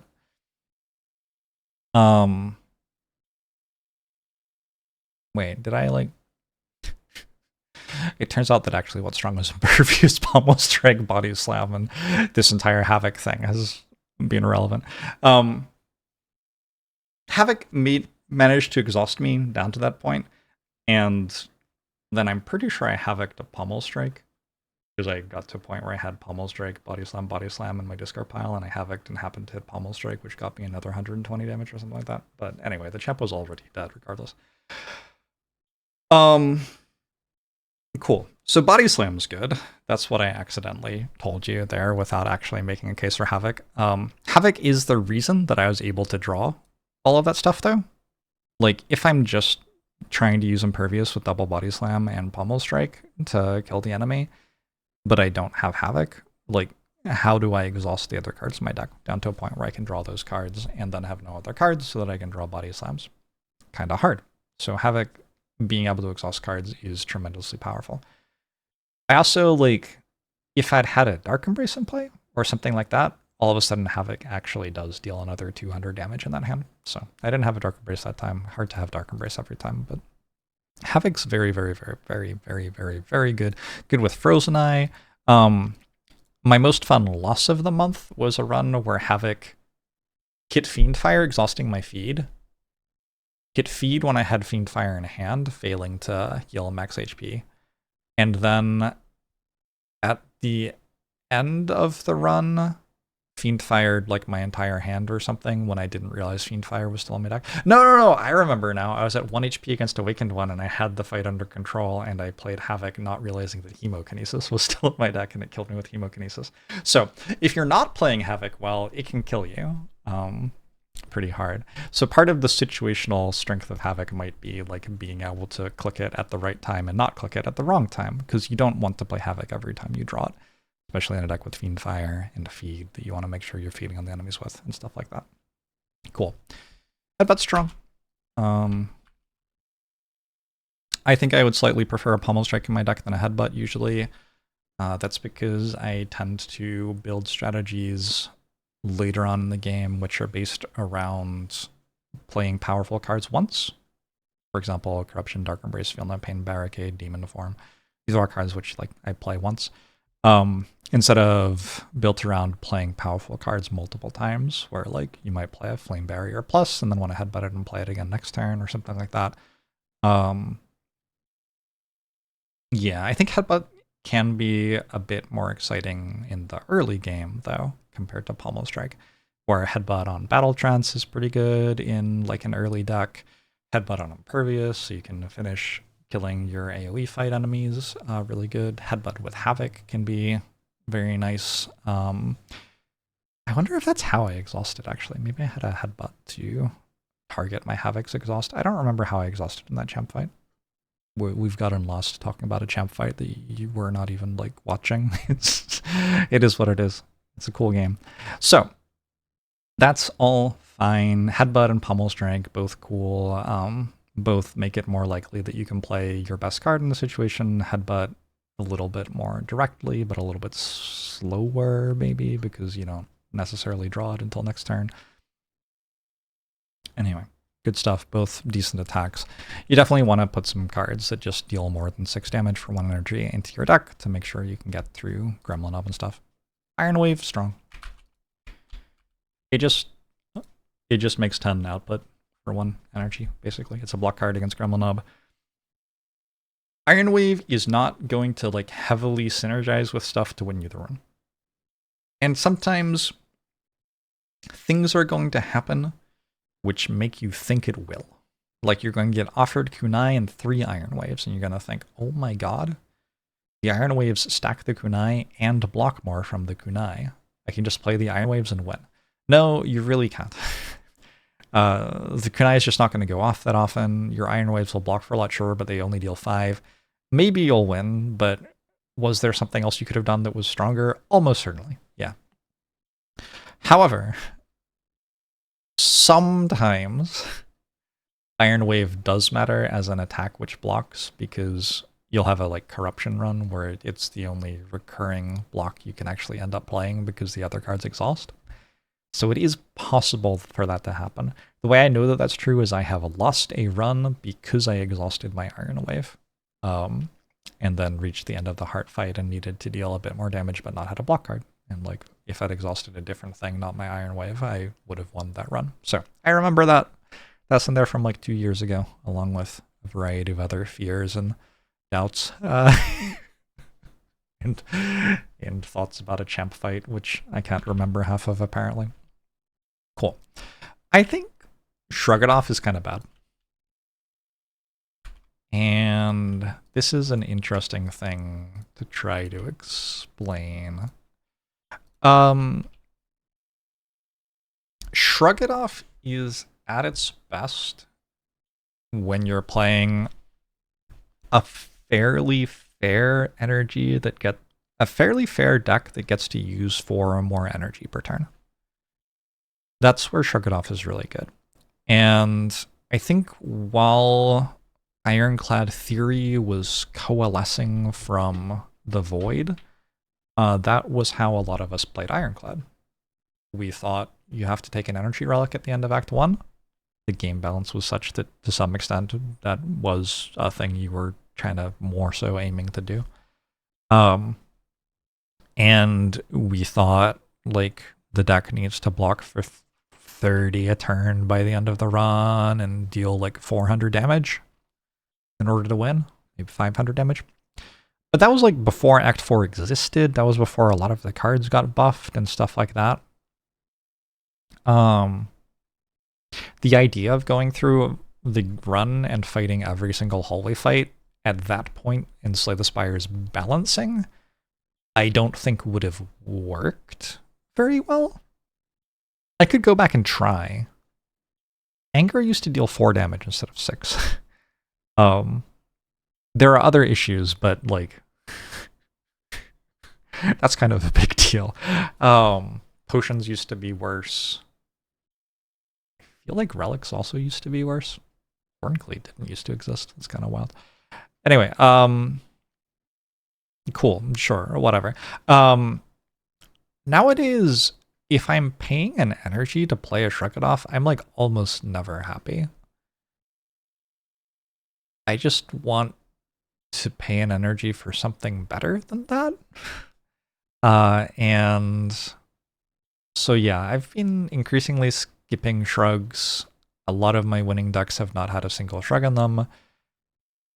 I've been looking for block cards which do a little bit more, like Flame Barrier can beat up Hexaghost in the Book of Stabbing and Birds, and it's pretty good at dealing damage to the Slavers fight even, and stuff like that. True Grit can exhaust me down toward a win against Guardian or the Champ. Power Through and Second Wind are both incredibly high value block cards, which can turn into late game engine sorts of things even.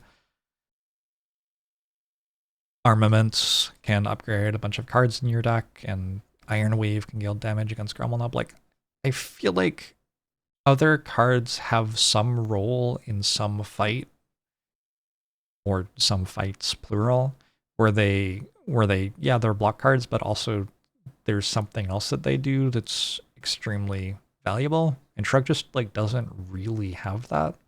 The thing it has is like, I'm building a generic deck and I want to be able to block for 30 and I have 4+ energy, and like none of those things are true for me anymore.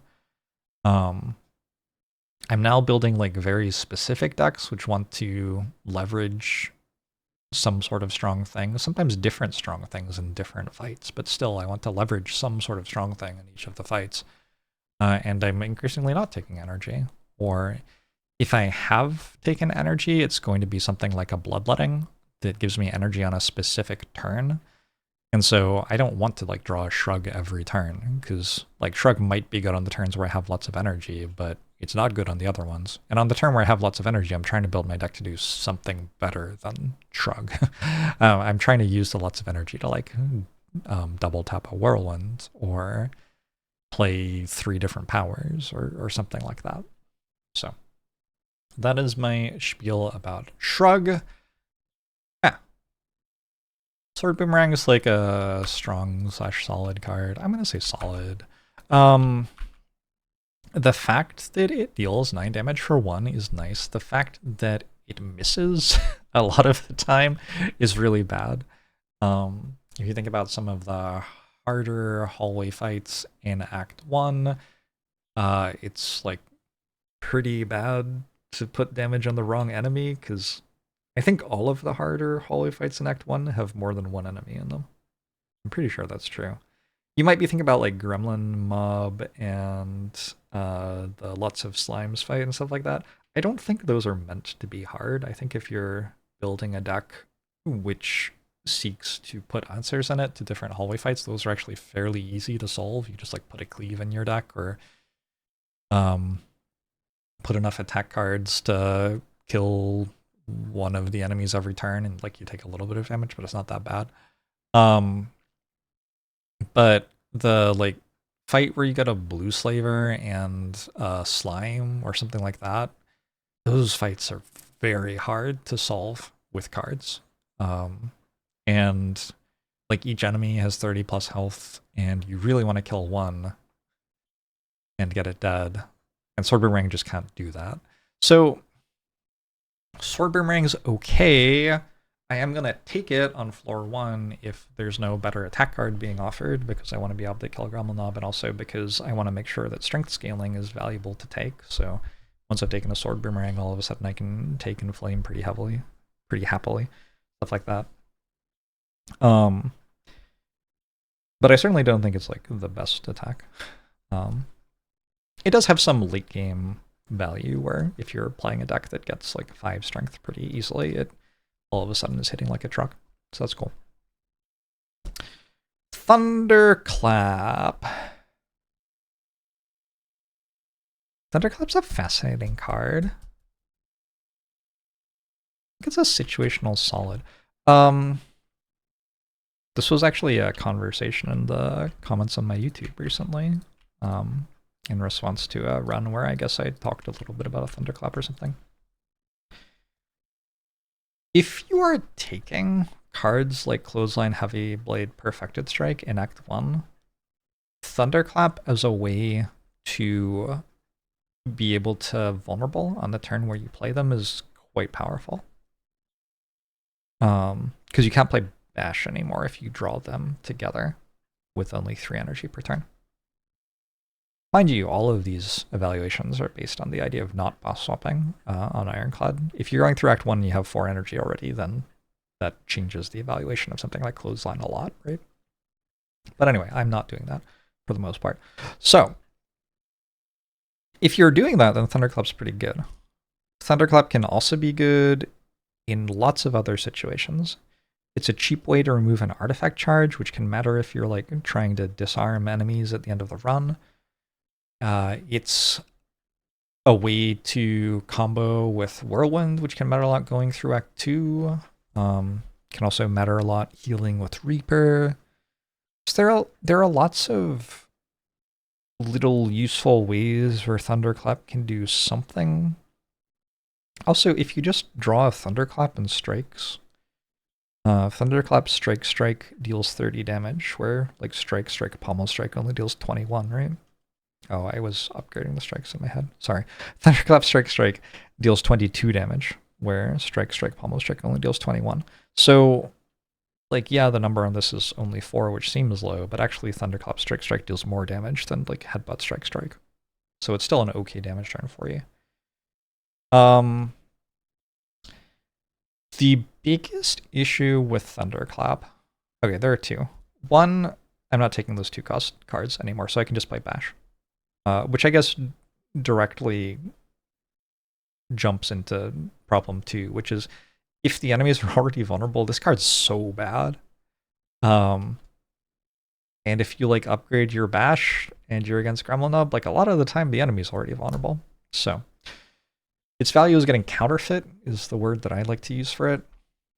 If a lot of the value of a card is that it vulnerables an enemy, then anytime the enemy is already vulnerable, it doesn't do very much. And another card which exists for Ironclad and is very, very, very good is Shockwave. And so Thunderclap is just often pretty bad. And so where a lot of the other attacks are like okay to good in Act 1 and then have situations where they become really good, like Pommel Strike might go infinite at the end of the run or something like that. Thunderclap is like okay in Act 1, and then it has like just tons and tons and tons and tons of situations where it becomes hot garbage and is worthless. And that's kind of the issue with Thunderclap. I'm not saying I have to like skip it if it's offered to me or anything like that. I will take this card in order to get more damage into my deck, but I'd rather be offered a different card than Thunderclap. I think True Grit's strong. I think Targeted Exhaust is strong. I was just talking about Shrug It Off and mentioned that True Grit can do something like win the Guardian fight for you. I had a run this month where True Grit, like I had a Guardian fight that really looked like I had lost, but I was hitting a bad card with True Grit every time through my draw pile, and I won it with 1 HP. And I had 1 HP left after taking like 30 something damage in the first like few turns, and it seeming like my deck was just garbage in the fight. The fact that True Grit was getting rid of strikes for me meant that for the last half of the fight, pretty much, I didn't take damage and just won. So, True Grit has some very nice value. The thing that it lets you do is turn a fair deck into an unfair deck in a longer fight at the sorts of numbers you see in Act 1 and 2. It's too slow to do that reliably in Act 3 and 4. You want to be relying on something else to do that in Act 3 and 4. But it can be part of that. Like if you're trying to take your deck and turn it into an infinite loop or something like that, and you have a couple of burning pacts, it's not too bad to have a True Grit as well. It will speed you up in your quest to turn your deck into like just to play Dropkick for the next 5 minutes until the enemy's dead. So, it's pretty good. I like True Grit. The problem with True Grit is, unupgraded, you no longer have the ability to control what it hits, which is, you know, worse. But it doesn't end up being completely unplayable by any stretch of the imagination. You can play True Grit unupgraded if you're prioritizing putting armaments in your deck, which I increasingly have been. You can use armaments for that. Ironclad has how many commons? 20?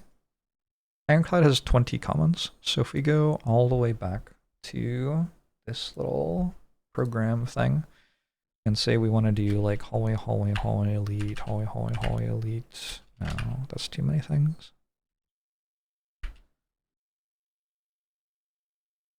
Let's do this. And compare it to like one where you get 2 less or something like that. Going through this act, you're getting 19 commons-ish. So I haven't actually looked at this, but just like vibes-wise, I would guess what that means is there's a 50% chance to see... No, it's gotta be more than 50%.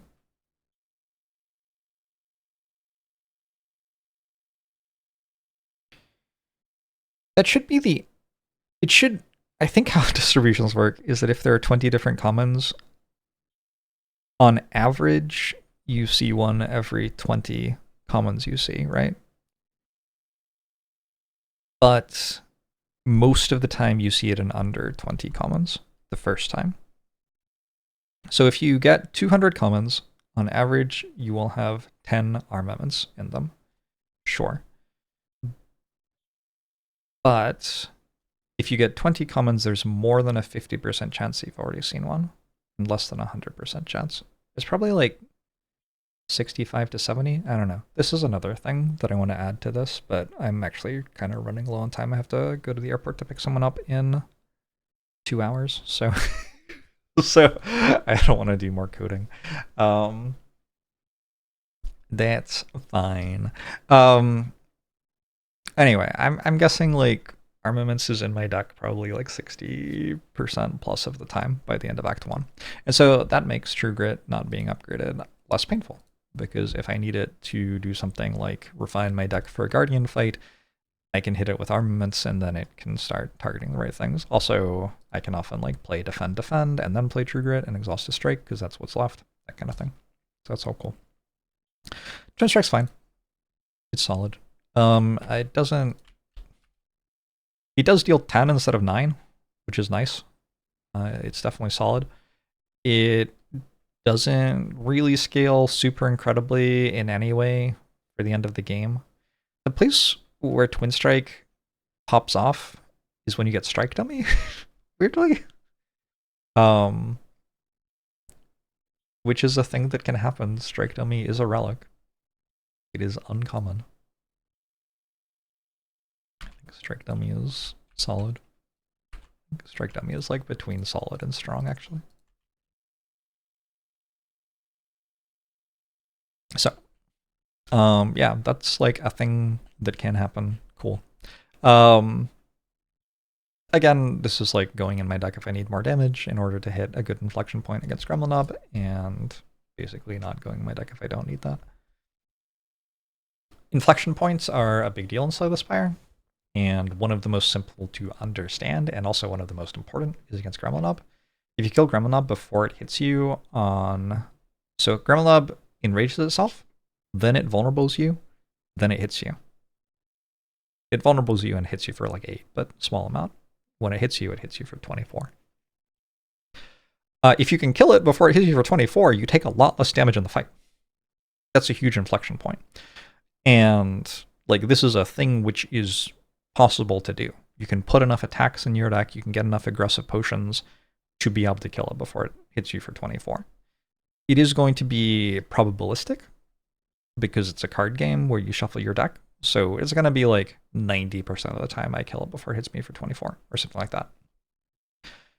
But it's really fascinating if you sit down and do, like you could either calculate this, which is something I've done like with a simulator, or you could just like try playing a deck against Gremlin actually in the game and like try it out with like a couple of different cards changed and stuff like that. It's really, really noticeable that like the difference between Hemokinesis and Flame Barrier in that fight is like massive amounts of health on average. The inflection point's a really big deal and it's very noticeable. Hemokinesis saves you massive amounts of health versus Flame Barrier against Gremlin is what I was saying in case that was unclear. So, yeah. Sometimes adding a Twin Strike to your deck can save you like 20 plus health within the next 2 floors. And insofar as you win the game, if your health doesn't reach 0, saving a bunch of health is a pretty big deal. Also, like, it's important, going back to that idea of like building a deck that's strong enough to take Dark Embrace, having enough health to take Dark Embrace is another thing. If you can be hanging out at full-ish health, then you get to do a bunch of things like hold on to a potion, which could be useful later instead of using in this fight. Or taking a card, which could be useful later, but isn't at its best right now. Or things like that. Whereas if you get to low health, all of a sudden your decisions have to be extremely cognizant of the fact that you're very close to death right now, and all of a sudden you have to like take the card that's good for the next 2 floors and stuff like that, which might have been what you were doing anyway. I would recommend on Ironclad in Act 1 taking the card that is good in the next 2 floors most of the time. But like sometimes you do want to be able to break out of that. Sometimes you might like get offered a demon form and be like, okay, sure, this has some like scaling potential, and also it's good enough against like Lagavulin and the boss fight and stuff. So yeah, I'll take it. Whereas if you're at like 10 health left and there's a hallway fight next, you don't get to take the demon form. You have to take the Shrug It Off in that pick or something like that. So all of that stuff, cool. I think Warcry is... I kind of want to make it literally unplayable. The problem with Warcry is it's very unpleasant to click it. It just isn't fun to resolve with a card. It doesn't do anything. A lot of time it like very literally doesn't do anything. If you have a Dark Embrace in play and you have a Warcry that's not upgraded and you play it, it just like draws a card and then puts the card back on top, and then you draw the card with Dark Embrace, and it's like, I just spent so long to like basically not have Warcry in my deck, because if I'd never drawn Warcry, I just would have drawn the next card anyway. It did so many clicks, and it didn't do anything, literally nothing. So Warcry is a frustrating card sometimes. When it does do things, though, it can be great. If you're doing something like using Warcry to put a card on top of your deck in order to use Havoc to play it for like 0 energy, that can be a really big deal. And especially in the runs that tend toward Runic Pyramid sorts of synergies, that can be a winning amount of extra energy. Think about how to make extra energy. If you're not making 1 energy per turn and you're instead getting extra energy other ways, you have to start thinking more and more about, okay, like how do I make the extra energy? Because I want to be able to play my cards, right? And I think having to think about that is one of the reasons that we've ended up in a situation where people are good enough to not be taking a 4th energy every run anymore. Because people have gotten to a point where they're like, wait, I can make energy by using Warcry and Havoc to play a more expensive card. Whoa.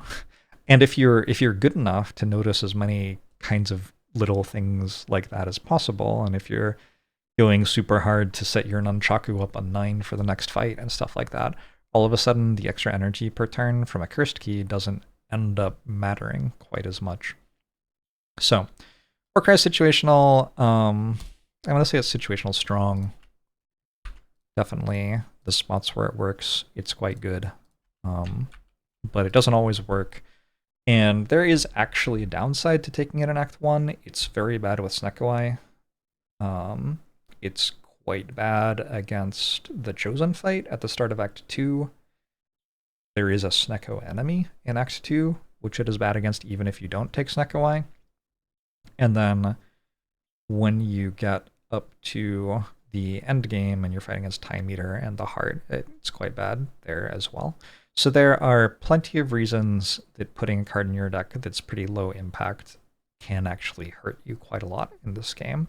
And I've been tending to stay away from Warcry because of how bad it is with Snekoi. Though, is it bad with Snekoi? What if you like draw a Warcry and it costs 0, and you draw like your best card that you want to play, but it costs 3, and you could like put the best card on top of your deck and re-randomize its cost?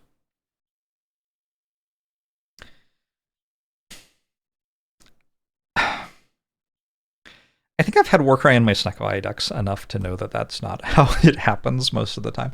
But it is interesting to keep in mind, like, maybe if you have a corruption as well, Warcry can actually be pretty good in the Sneko deck. And certainly if you have Sneko, you're pretty excited to add corruption to your deck most of the time. Wild Strike's interesting. Wild Strike's like garbage strong. Which is not a category I thought I would be labeling something as today. But it is. It hits for 12 and upgrades to hitting for 17, which that's the most damage that any of these attack commons deal, and also that's the highest extra damage you can get from an upgrade out of any of these attack commons. So when you're thinking about just like killing Gremlin, this card's very good. I said that Anger was incredibly good. I said Anger was, I guess I said it was strong, not goated, but Anger is just goated actually. Anger is very, very good. If you think about Anger and compare it to Wild Strike, okay, so Anger deals 6, right? And you have 1 extra energy, so you can play a strike in your hand. Cool. So it deals 12. Wild Strike, you just play it for 1 and it deals 12 straight away. And later on in the fight, you'll draw the wound in your draw pile, maybe, unless the fight ends before then, which it can. And you'll lose a card out of that, so maybe you lose a strike you could have played. But the end result is that playing Wild Strike is like playing Anger, except its value is faster, kind of. Anger's value is slower because you have to also draw another card that deals damage to take advantage of the energy, and then later on in the fight, you'll get value out of having lots of Angers in your deck, assuming you're in a fight where you want that, which, for what it's worth, is most of them. And in most fights in the game, you're pretty excited about having lots of Angers in your deck. And the ones where you're not excited are kind of obvious. It's like Time Eater, or enemies with Thorns, or Guardian, which has... Guardian does not have Thorns, it has Sharp Hide. It's actually a different thing. Mouse over it sometime and read it, and you'll notice it actually does a different thing from Thorns, but lots of people do not realize that. Anyway, not a big deal. Yeah, so anger does all that stuff. Wild Strike just immediately deals 12, so it immediately gives you the damage that anger does over strike extra straight away. And if you upgrade it, it deals another 5, which is quite a big deal. But then as the fight goes on, it's like worse instead of better, because you draw a wound, and then if you play it like twice, you draw 2 wounds, etc. I think the card's actually kinda good because of how frequently you end up with an evolve in your deck and with a second wind in your deck. I should take Wild Strike more than I do, honestly. I'm moving on from Ironclad right now, but I think I'm going to resolve in the rotating month in February. One of the things I'm going to try to do is take Wild Strike higher than I have been. It's often very bad in the Act 1 boss fight. That's kind of the biggest issue with Wild Strike. But the Act 1 Elite fights are short enough that it does fine. And once you get past Acts, like, halfway through Act 2, which I'm going to call Act 1.5, once you get past Act 1.5, you actually really want an evolve in your deck even with no other synergies, because so many of the enemies are putting statuses in your deck at that point in the run. It's more true at the start of Act 3 than halfway through Act 2, maybe. So if you're going to be putting evolve in your deck a lot of the time anyway, how many uncommons are there? The thing is, there are a lot of uncommons. There are 36 uncommons. And if we're going to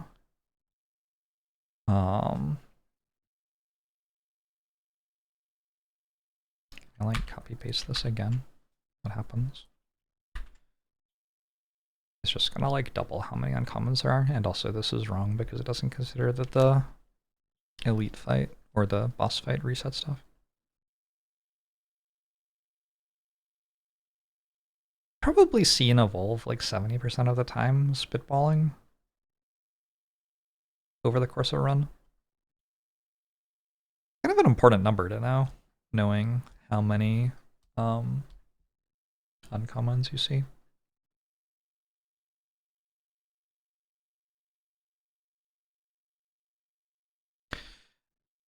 I'm not sure that potion distribution is right. I checked to make sure that it was right for like 5 fights, but I don't know if it's tracking correctly for 20 fights. Anyway, whatever, who cares? Yeah, I don't know. I could see Wild Strike being pretty good. The fact that it's so bad against the Act 1 boss is a really big deal, though. It is so good against Gremlin Knob, and it's quite good against Lagavulin. And those fights matter a lot. And it's not bad against sentries. It is just quite good against the hard Act 1 holy fights. Like, I don't know. And then you get into like Act 3 and 4 where your Act 1 attacks don't really get played anyway, but it actually has the potential to do something pretty relevant. Like if you've got Evolve and Medkit and Dark Embrace and Feel No Pain and stuff, it starts to actually create output. I'm going to insert a comment to myself.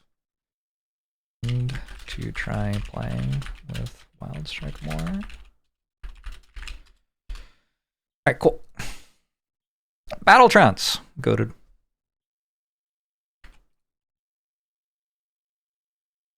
End of discussion, maybe? If you're offered a Battle Trance, just take a Battle Trance. Like, there's some point around like 2 or 3 Battle Trances where adding another one starts to be a little bit less exciting. It's obviously not good if you take Snekawai.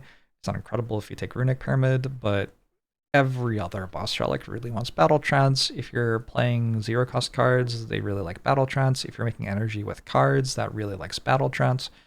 Battle Trance is a very, very, very, very, very, very, very good card. So, I like it a lot. Blood for Blood, I think, is quite strong. Blood for Blood...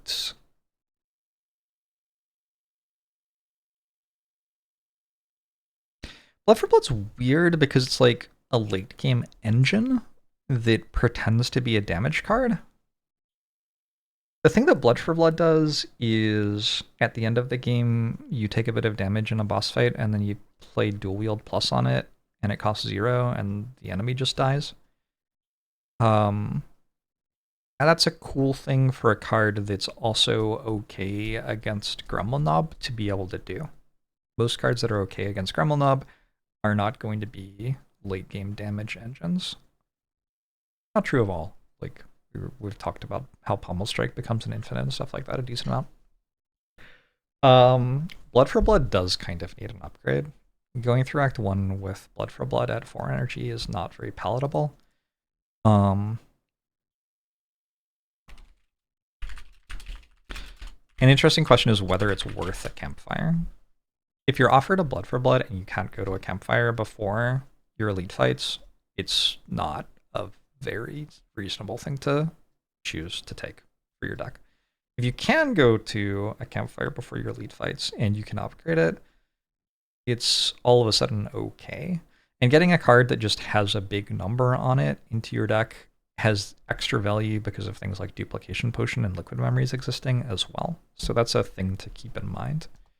Blood for Blood is a pretty difficult card to play around. You have to play fights differently in order to take damage, so it will cost 0, which means that you all of a sudden have a lot of extra consideration every time you're facing incoming damage. Like, usually a heuristic, like, if I have a good block card and I'm being attacked, I should just not take the damage, works pretty well. But all of a sudden with Blood for Blood, you have to start thinking like, okay, I could take 0 damage, or I could take like 2 damage by inefficiently playing my worst block cards, or I could take like 8 damage and only play my worst block cards. And like, these things change Blood for Blood's energy cost later, and which one of those is right, etc., etc., etc. It makes the fight a lot more complex to solve. And yeah, if you're not playing it correctly, you're going to get much, much, much lower output from it. In ways which are not as true of a card like Twin Strike, where Twin Strike is just like, I draw it, I play it, I got the output, cool. Blood for Blood requires a lot more maximizing and a lot more like turn-by-turn decision changes in each fight. I do think that when it's maximized, it does incredibly, incredibly well, though. So it also kind of puts you in a different synergy space where sustain becomes more important because you're taking more damage in fights in order for your Blood for Blood to work. But like, that's okay. Decks with Blood for Blood as their damage are a good example of the sorts of decks which might want to rest 2 or 3 times over the course of Act 2 or 3, but then once they actually reach the boss gauntlet, they can just win, because like, you have to take damage 3 times for your upgraded Blood for Blood to cost 0 in each fight, right? And so that's gonna overwhelm your healing 6 per fight, probably, unless you're doing a very good job of taking 1 damage each time or whatever. But once you get to the boss gauntlet, like, there's only 2 fights and then a big heal and then 2 more fights. So taking that much damage that many times is just like not really a drawback. You were probably going to anyway. Not a big deal. Also worth noting that Blood for Blood's just incredible with something like an offering. So offering is a very strong card, but it doesn't win the game by itself. You do want to make sure that your deck is like good at using it, and this is a way to really synergize very nicely with that card and make sure that when you're taking it, it is going to be winning you the run, or as close as possible to that. Bloodletting is situational and goated. The reason it's situational is it is absolutely possible to play an Ironclad run and not need to generate a bunch of energy with Bloodletting. That is a thing that can happen. And losing 3 HP can be a substantial enough drawback that you don't want to be playing this card. But anytime you're not taking a 4th energy per turn, like, Bloodletting is just so cool. There are a bunch of infinites, which, like, if you're not used to playing Bloodletting, you might not be thinking about, but there's like an infinite with Bloodletting, Pommel Strike plus Dual Wield and Reaper if you have enough strength. Like, If you've never done that before, it might not even occur to you, but that is an infinite. Um, if you're using Bloodletting, you can play Pommel Strike forever if you have two of them until you run out of health.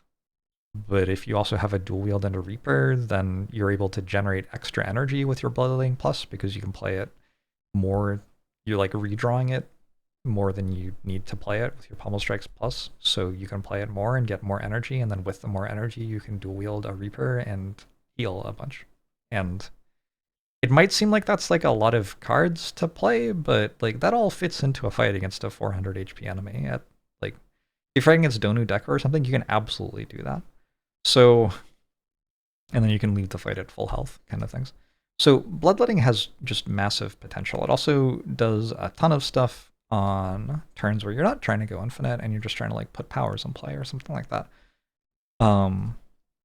3 energy is a lot of energy. Think about how strong you maybe think a boss relic like Cursed Key is. That gives you 1 energy per turn. And then think about the fact that Bloodletting as a singular uncommon card can give you 3 energy every time it's drawn. And like if you can draw it every 3 turns, if you got enough card draw or like a headbutt or something like that in your deck to allow you to do that, that is making as much energy as Cursed Key already. And you didn't have to take a boss relic to do that, it's just an uncommon. So cards which generate energy are very strong. You do have to keep in mind that if you're already generating more energy than you need, these cards don't do very much. But in keeping with wanting to be able to take and get the maximum value out of as many cards as possible, if you're not playing runs in which you're letting cards make energy for you, you're missing out on a decent chunk of value, which you could be getting. And cards like Bloodletting are also synergistic with other stuff, like Rupture is a big one. If you have a Rupture in your Bloodletting Pommel Strike Reaper Infinite, that makes it a lot easier to full heal with the Reaper at the end, for example. Rupture is like strong situational. Yeah, so there's a lot of other stuff that I haven't really even touched on talking about this Bloodletting yet, which it can do. It's just hard to it's hard to cover how much having 3 energy can do, because that's basically like the entire game, right? Like that's what a turn is. You start your turn, you have 3 energy. You can do everything. And Bloodletting is like, also you have 3 energy again. You can do everything again. Congratulations. One of the cards Bloodletting is very strong with is Burning Pact, which I'm going to call strong. Burning Pact is like the Act 2/3 version of True Grit, where True Grit's like the Act 1 version of this thing. Oh, I forgot to talk about this when I was talking about armaments. This was important to me, and I like had a mental note, and then I forgot. And I talked about armaments for so long too. Anyway, when you have an upgrade in this game, in Act 1, you are typically most excited for that upgrade to make a card deal more damage or create more block. That's typically what your upgrade will be most valuable in doing. And the reason for that is how present inflection points are against Gremlin Knob or Lagavulin or things like that. Like, getting to kill the enemies with the numbers is really important. And also, the other things your upgrades can do are things like drawing an extra card or having an extra energy, and you're not very good at using that yet. Drawing an extra card likely just draws you another strike, and you were already playing a strike anyway because that was already in your hand. Having another energy might let you play another strike, but honestly, you might not have any cards left in your hand after you use the first 3 energy, and if you do, they might be defends on a turn where you're not getting attacked anyway. You don't have the card selection, you don't have the card quality to care that much. There's an inflection point in the game around about where your deck gets really strong against slavers, where that stops being the case. And all of a sudden, upgrading for energy or upgrading for another card drawn starts to become more appealing than upgrading for larger damage numbers or larger block numbers. And then as you reach the end of the game, like whether your Twin Strike was upgraded or not is completely irrelevant. At that point in the game, the thing that you're caring about is like, can I put my Dark Embrace in play as quickly as possible? And the way to do that is to make it cost less by upgrading it, and to make you draw it faster by upgrading Battle Trance. And, you know, an upgrade on Shrug It Off to make it block for 11 instead of 8. 12 instead of 8, actually. No, it's 11. It's kind of weird that Shrug upgrades 8 to 11, whereas a lot of stuff upgrades 8 to 12. Anyway, yeah, but that sort of stuff just like has stopped mattering at that point. So when I'm thinking about an armaments upgrade, it is kind of nice, I guess, that it plays both sides of that equation. That was a thing that I was going to mention when talking about armaments. Early in the game, it can make it so like my defends block for more against Guardian, so the Guardian fight's really easy. Or my damage cards do more against Lagavulin, so the Lagavulin fight's much better. But then later in the game, it can be like, I have Runic Pyramid, I need to get my cards played, so by playing armaments, I can discount the energy cost of a bunch of them to allow me to do that. Yeah, that sort of thing.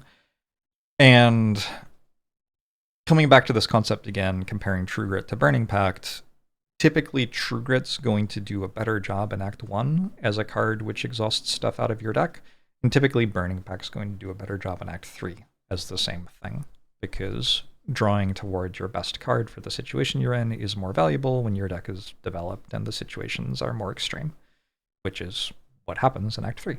Whereas in Act 1, it's like, okay, I'm getting attacked for 20, again, like I was all the other times, and my deck has like 2 new cards in it.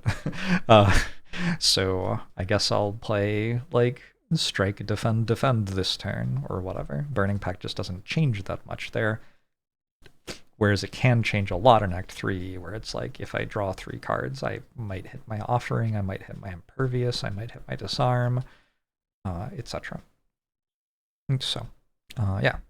That's the basic idea here. Card draw is very important, but it's not like you have to draw your entire deck every turn in order to win the game. It's just kind of like a useful heuristic might be to think of it as a very strong late game attribute. Later in the game, if you make your deck better and better at drawing cards, your deck gets stronger and stronger. You start ending up in infinites. You start deploying your powers fast enough to win the run, stuff like that. That's all cool. Carnage. Carnage is like solid. I don't know, it's okay. Carnage is a weird card because you'll like draft it. It's a 2-cost attack, unfortunately. This is the highest rating of any of the 2-cost attacks, I'm pretty sure so far. So you'll draft it. It does hit for 20, which is a good number. I'm gonna say it's like solid situational. I'm gonna say it's solid Garbo, actually. It is a good number, but like realistically, after you take Carnage, like you might play it 2 or 3 times in the entire run. And other than that, you just draw it and exhaust it, which is like fine. Drawing and exhausting, it's kind of okay. I'd rather have a Carnage than a Perfected Strike by a good distance, but this is not an exciting card. And yeah, I'd rather get my damage from other places that aren't 2-cost attacks for the most part. It's kind of a big deal that it doesn't work with Liquid Memories, because a good chunk of the value of having a big attack is that Liquid Memories is one of the potions, and you want it to be able to deal a lot of damage. So this is one of those, like, I've talked about things which like happen 10% of the time and said they're like a big deal, and I've talked about things which happen like 0.01% of the time and said like maybe in like a perfect universe I could work out all of those. Carnage not working with Liquid Memories is like a 5% kind of thing. It's like not a big deal, but it is happening enough that that's already a thing that we can think about, and it does have a measurable relevant effect on a run and stuff like that. Combust, here's the deal. I don't know. At the moment, I am thinking of Combust as a garbage card. Let me try to explain why I think Combust is a bad card when I also think it might be a strong card.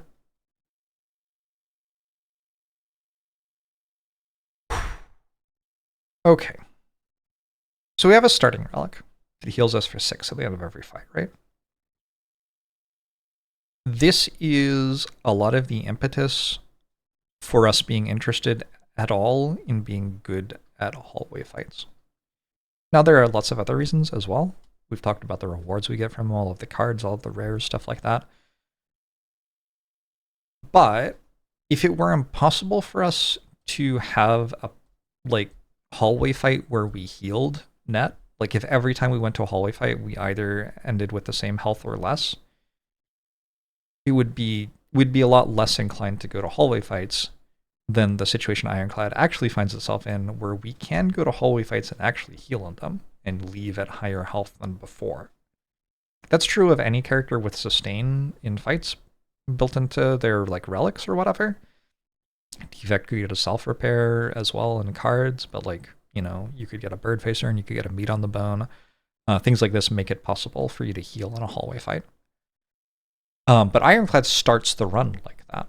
So Ironclad's like that all the time. I eyeballed this a while ago, and I think I decided that you get a sustain relic something like a third of the time in Act 1, but I don't remember what that was based on, and I don't remember whether it was right or whether it was that number, honestly. I was doing this when I was thinking about whether Coffee Dripper was a good boss relic swap, and I stopped boss relic swapping, so I stopped having a reason to care about this little snippet of analysis. So yeah, whatever. The point is that definitely characters who don't start with sustain can turn into characters who have sustain. Definitely true. And all of the things I'm going to say now will be true for those characters once they have sustain. But before they have sustain, it isn't the case that hallway fights can heal them.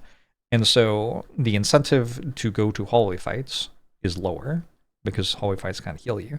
And if you have lower incentive to go to hallway fights, you're not going to go to as many, which means the incentive to be good at them is also lower. If you think about hallway fights and they're really good and great, you want to go to 10 of them in an act. Awesome. But if they're not very good, there's not much reason to try to go to 10 of them in an act. And what you might want to do instead is go to a shop, 3 events, 3 elite fights, and 3 campfires. And the hallway fights weren't good, so why go to them? That's a way to get lots of output from your act without having to use hallway fights very much. You just go to 2 or 3 maybe.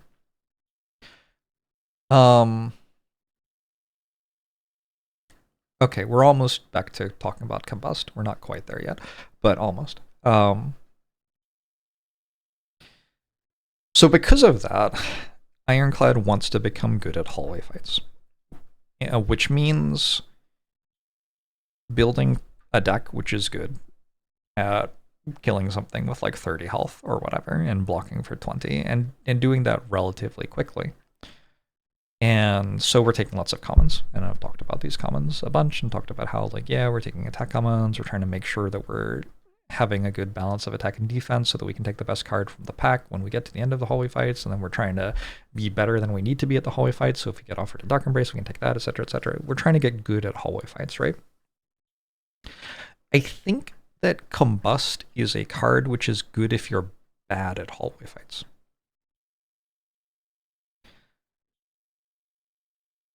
So, 1, if you're good at hallway fights, the fight ends pretty quickly. Because one of the ways that you're good at hallway fights is you're good at dealing that much damage before the enemies can hit you really hard. So Combust doesn't have time to generate much value. It doesn't deal much damage, because you don't have enough time in the fight before it's over. And 2, if a deck is good at hallway fights, is going to go to lots of them, which means that the losing 1 HP over and over again from Combust is a much bigger deal. It's going to deal more damage to you because you're in more turns of fights per act, or at least more fights per act. Whereas if you're playing an Ironclad run where you're not trying to go to many hallway fights, and instead your fights are primarily elite fights, and then other than that you're trying to go to events or whatever, Combust is pretty good. A deck like that probably necessarily, because of how it's playing, won't be wanting to build into a way that is good at taking little damage from a fight. It's probably more interested in building in a way that beats bosses or beats elites. And it's okay to, like, if you're only fighting elites or bosses, it's okay to take damage in those fights because you can, like, heal at a campfire or whatever afterwards, or heal at the end of the act and get a big heal before you go into the next act. And so a deck like that doesn't mind taking a bit of damage per turn from Combust. Whatever, sure. And the fact that we're going to take damage in the fight implies that fight's going to take longer, we're going to get attacked for more, etc., which means Combust has longer in those fights to create value. So Combust is actually, I'm going to say it's like a strong garbage card. Because Combust is good if you're playing a way that's very different from how I'm playing right now. And I'm not sure that that other way is wrong. Oops. I do not want to insert a link. I want to insert a comment. Good if you're playing a deck that's bad at fights. If that's a thing you want.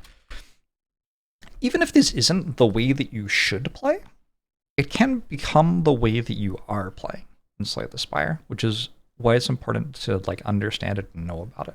If you hit Transform 2 at the Whale and you get terrible cards somehow, very hard to do that, but possible.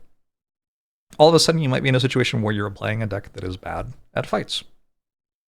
And it may be the case that with the act path available to you, the way to try to fix that is to try to avoid fights for a while. And as such, it may be the case that Combust is a pretty good card, because in the fights that you have to go to, your deck's pretty bad, you're going to be in the fight for a while, so you're going to get lots of value out of the Combust, and it doesn't matter too much that it's dealing you 1 HP as long as you win the fight and get out of it and get to, like, rest at the campfire or whatever.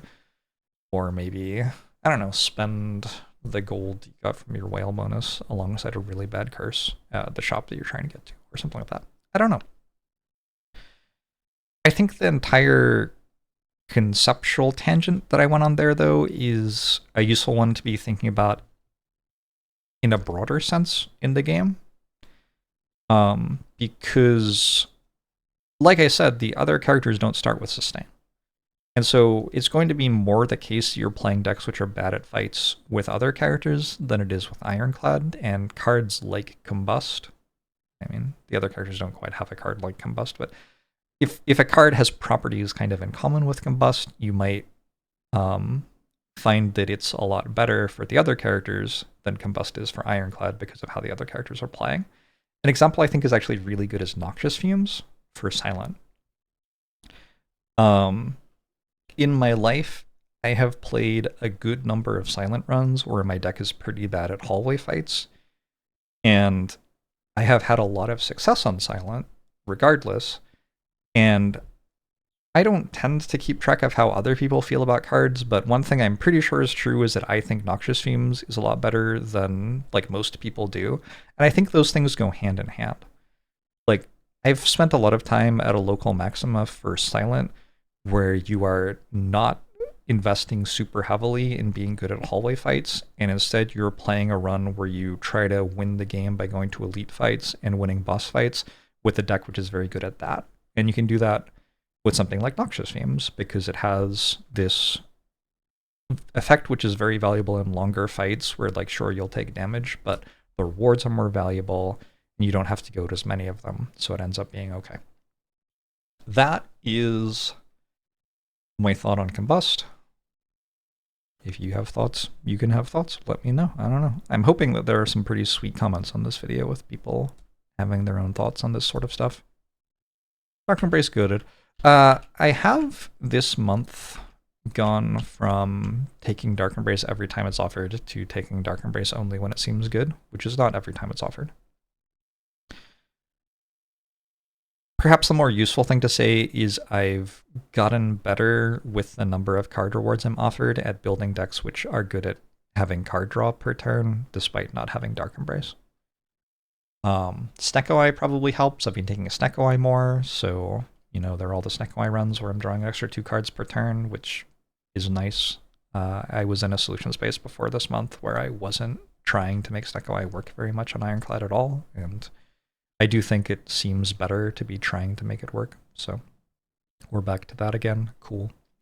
But yeah, Dark Embrace is so obscenely powerful when it is good that we call it goated. I guess I'm going to call it situational goated because, yeah, there are situations where you don't actually want to take this card, and there are decks where you reach the end of the run, and believe it or not, you don't actually need this.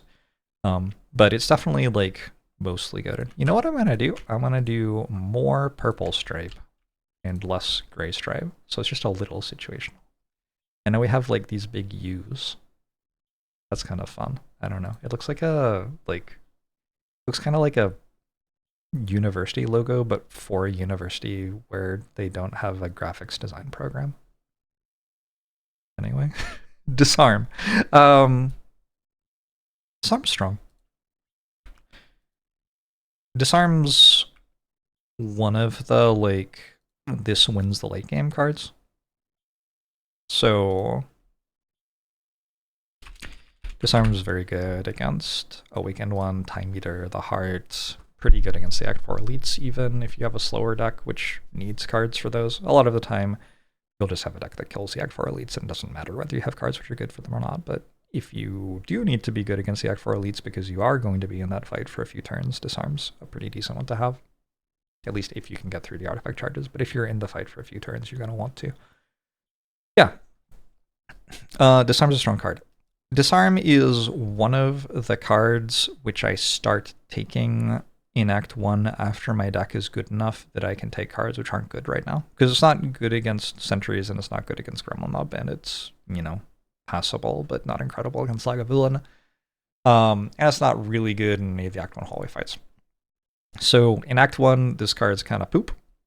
But by the time you hit Act 2, it's already well worth it, and as you go through late game, having a few disarms in your deck just kind of makes it so your deck doesn't have to be that good to win easily, which is really nice.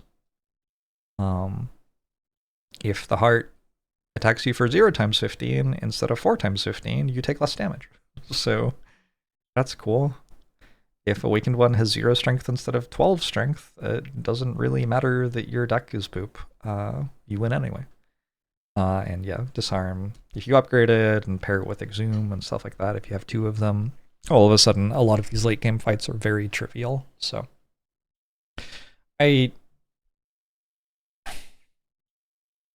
a card I don't start. So here's what we do. Here's what we do for this one. I'm getting more and more into these different colors, meaning different things. It's like garbage at first, and then it's situational based on whether your deck's strong enough to take it yet, and then it's strong. And then at the end, it's goated. There you go. That's how disarm is. Okay, cool. And yeah, just like paying attention to where that inflection point is the thing to do. And yeah, that's fine. Man, I wish I did that the entire way, because like that would have been a good way to show the power curve of the boss relics or something like that. I think at this point I'm too far gone to redo it. Don't have enough time really. Oh well, Dropkick. Dropkick is like solid situational. Dropkick is one of the cards where I want to be able to take this card if it's offered to me in Act 1. Just because if it's good, it's a good attack.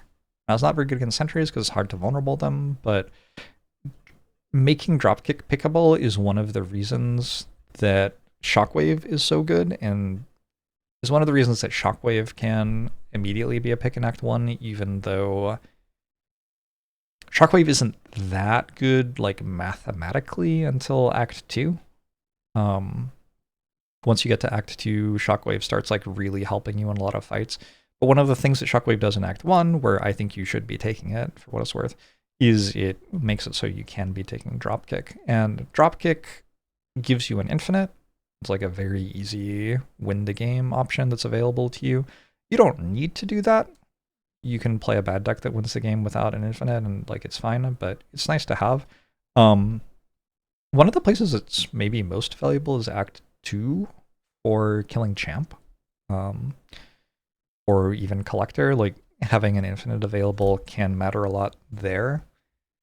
It's kind of a weird thing to say, because like you might think of an infinite as the most developed a deck can possibly be, but actually something that an infinite often is something that a bad deck can do by turn 10, which isn't good enough to beat the heart because you'll be dead by then, but is good enough to beat the champ. So you can actually have runs where like infinite is how you solve the end of Act 2, but then you actually beat the heart in a different way, and you're not infinite anymore by then. Like, infinite does not have to be the end point of your strategy at all. It can be a stepping stone on the way. Yeah. Dual wield, like, strong situational. Dual wield's really good with Snecko-Eye.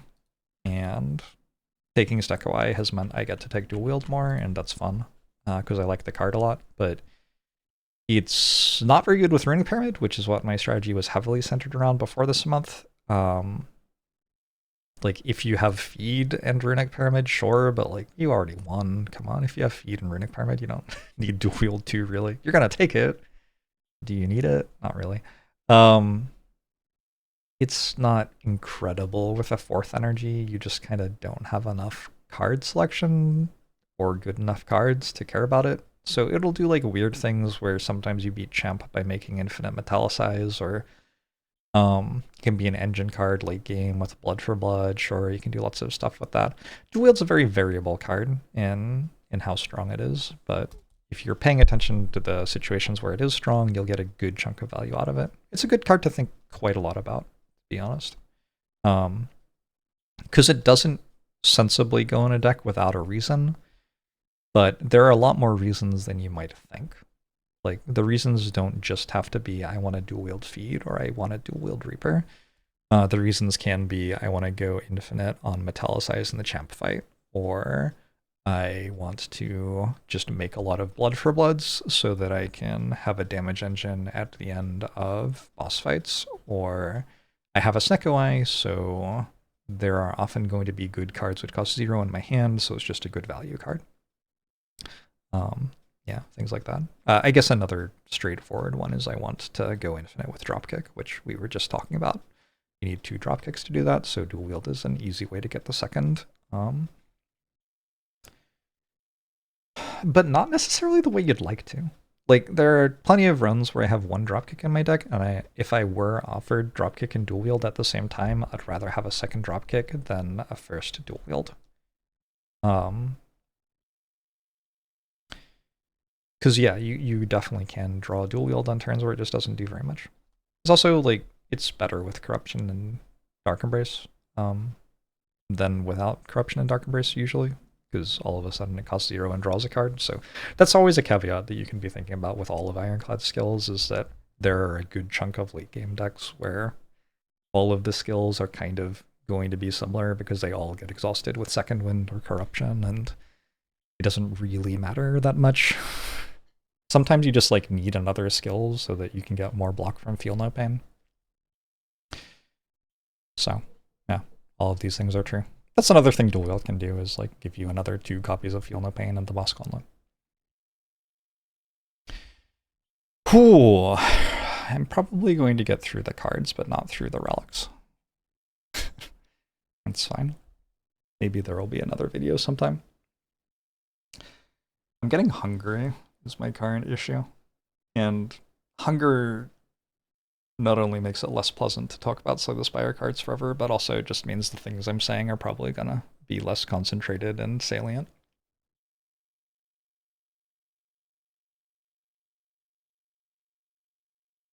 Entrench. Entrench is another card like Dual Wield, where getting better at recognizing when it's good will pay a lot of dividends. The obvious thing to do with Entrench is double your block when you have Calipers or Barricade in play.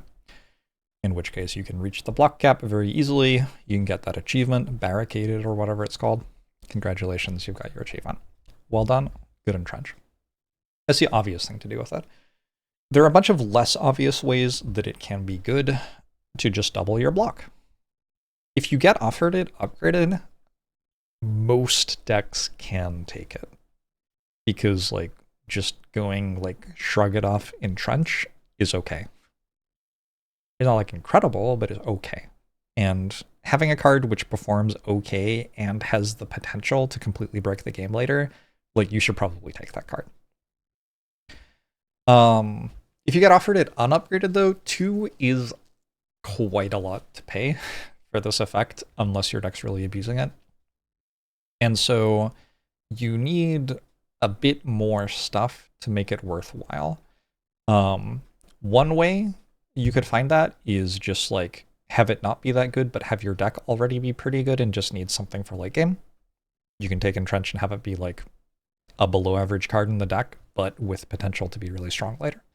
That is a thing you can do with cards like this. And it's like, it's less of a sure bet than something like a Dark Embrace. Dark Embrace is like, yeah, this is going to be good later. Entrench is like, this might be a curse by the time I reach endgame.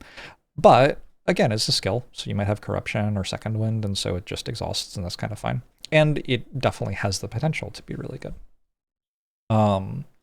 Another way you can take this is if you have Anchor or Horncleat or Captain's Wheel, stuff like that means that when you draw it the first time in the fight, there's a decent chance that it's going to already make a lot of block because you start the turn with block when you have those relics. That's a pretty big deal. Body Slam and Armaments are 2 cards which make it a lot better to take. Armaments Plus is like pretty solid with Entrench, because you get to go like Armaments Plus Shrug Entrench, and all of a sudden you're not taking damage this turn in most fights. But also with Body Slam. Body Slam and Entrench both upgrade to cost less energy. And so if you've got a deck with an Armaments Plus, you're already taking card draw, probably, because you want like your Battle Trance to hit all of your cards. You want your Battle Trance so that Armaments hits all of your cards, is what I was trying to say. And sure, you always take Battle Trance, but like if you took a Battle Trance early, you might then take an Armaments and then upgrade the Armaments because of how strong the interaction between Battle Trance and Armaments is. So if you have an Armaments Plus, there's a decent chance you also have a decent amount of card draw in your deck, and if that's true, all of a sudden a 0-cost attack like Body Slam Plus becomes pretty appealing, and with Armaments you might take an unupgraded one, and then all of a sudden Entrench becomes like a big combo thing, where you might go like Battle Trance to draw cards, Armaments, Impervious, Entrench, Body Slam Plus, and just kill something. And those are all cards that can kind of end up in your deck for other reasons, and then you can be offered an Entrench and be like, oh yeah, this fits pretty nicely into the other stuff that I've put in my deck already. Body Slam's it's a fun card to be able to put in your deck in Act 1. I didn't talk about Body Slam as much as I maybe should have. This might actually be goated strong. I'm going to say like half the time it's goated, and half the time it's strong, and all of the time it's situational.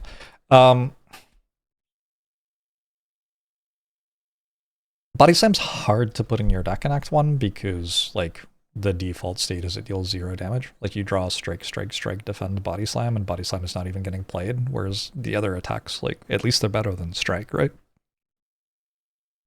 But if you do get to take Body Slam, it's kind of a lesser version of the thing I was talking about with Juggernaut, where if you have a Juggernaut in your deck, all of a sudden you get to kind of play a completely different run, where the cards you're taking are very differently valued, and like you don't have to take as many attack commons and stuff like that. You get to flesh out a block engine a lot faster, so on and so forth.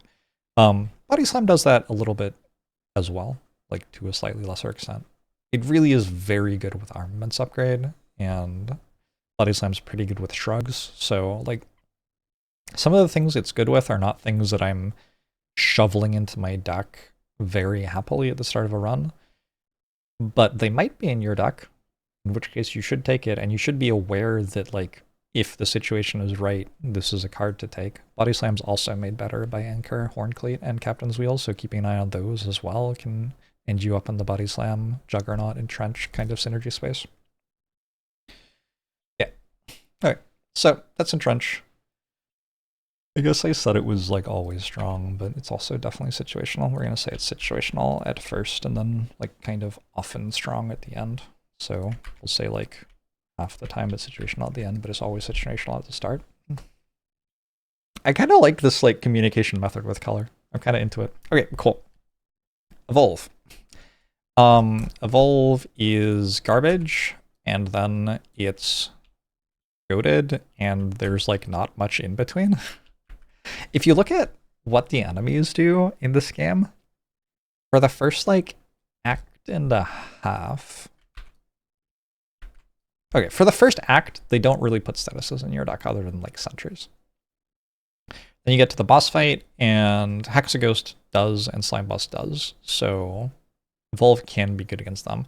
But then you get into Act 2, and a lot of the enemies, again, are not putting statuses in your deck. There are occasional enemies who do put statuses in your deck, and the Chosen is a pretty big one where it puts statuses in your draw pile, but like Book of Stabbing and Slavers put statuses into your discard pile. You might think of like Slavers and Book of Stabbing and be like, whoa, whoa, whoa, what about all those wounds from Book of Stabbing and Slavers? If your deck's good, you don't draw many wounds in those fights because the fight's over, or you don't take damage anyway from Book of Stabbing, so it doesn't put a wound in your draw pile to begin with. Discard pile, rather, to begin with. So it might seem like they're putting a lot of wounds in your deck, but actually they're putting them into your discard pile. And if your deck has like a Whirlwind plus against Slavers, like probably they're almost all dead before you start drawing those wounds, and Evolve isn't that necessary for that fight. Similarly against Book of Stabbing, if your deck's good in that fight, like you probably don't actually draw many wounds. And honestly, if you're spending an energy to play Evolve instead of spending an energy to play a card that's good against Book of Stabbing, like, yeah, you might start having wounds, but that's because you spent time playing Evolve and drawing Evolve instead of like spending time doing something else. So Evolve gets like through Act 2, the Act 2 bosses do not put statuses in your deck. Pretty big deal. It's not a good card in any of the Act 2 boss fights unless you're the one providing the statuses. And then you hit Act 3, and all of a sudden, like every fight, you have 700 statuses in your deck. It's just kind of wild. I'm exaggerating. It's not true what I've just said, but it really noticeably feels like a lot of the Act 3 fights that matter put statuses in your deck, and then once you get to the boss fights, all of the boss fights put statuses in your deck. The entire boss gauntlet does. The least relevant one for Evolve is Awakened One, where Evolve is not a particularly good card against Awakened One. You only get the Void in the second half of the fight, and in the first half of the fight it's a power, which is not great. So it's a little situational there, but for the most part, Evolve is a very good card once you get through the first 2/3 of the run, maybe first half of the run. But it's not good at the start of the run. I definitely have been, yeah, I've just been playing Evolve like that. Like if I get offered it in the first half of the run, if I don't take it, and if I get offered in the second half of the run, I do take it. And I don't think it's strong enough to be worth like going out of my way to take it in the first half of the run. I don't think it's strong enough to be like thinking, oh, I want to build a wound synergy deck or anything like that. Because the enemies put more statuses into your deck than you do, even if you're like playing Wild Strike or whatever. Like, unless you go infinite with Reckless Charge or something like that, the enemies are going to put more statuses in your deck over the course of the run than you are. So think more about what the enemies are doing in terms of putting statuses that you're going to draw into your deck, and less about whether you're like putting a burn in your discard pile with them, Immolate. Like if you put a burn in your discard pile with Immolate, like the fight's over, like you killed them all. You don't even draw it. It doesn't matter. You don't need Evolve. That's not a big deal there. So I'm like exaggerating a little bit, but I do think while Evolve has like a good amount of complexity and like it's more important if you have less card draw available and things like that, this is probably stuff you can work out for the most part on your own. And the overarching thing is that it's like much better in the latter half of the run than it is in the starting half of the run, and that's fine. If you just operate like that, you get most of the value out of the card, and getting more of the value out of the card follows pretty naturally from thinking about whether you need more card draw, how many statuses you have, stuff like that. One of the things people always think about with Evolve is bottling it with Mark of Pain. Absolute pipe dream.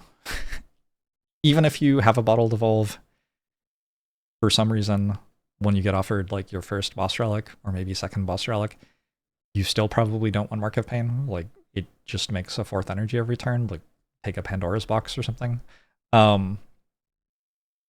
Yeah, Yeah, and if you have an evolve in your deck, it doesn't mean Mark of Pain is good. Like, because if it isn't bottled, you're going to draw wounds before you even draw evolve, so you're not even getting the effect. Like, you have to think more about turns like 1, 2, 3, and less about turns, I don't know, 7, 8, 9 in this game.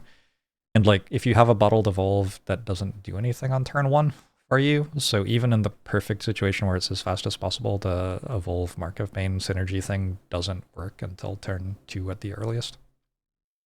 Turn 1's important in this game. It can definitely be a useful bottle though for later on in the game. Turn 2 of the sword and spear and shield fight in the Act 4 elites is kind of a big deal, for example. Feel No Pain's just kind of goated.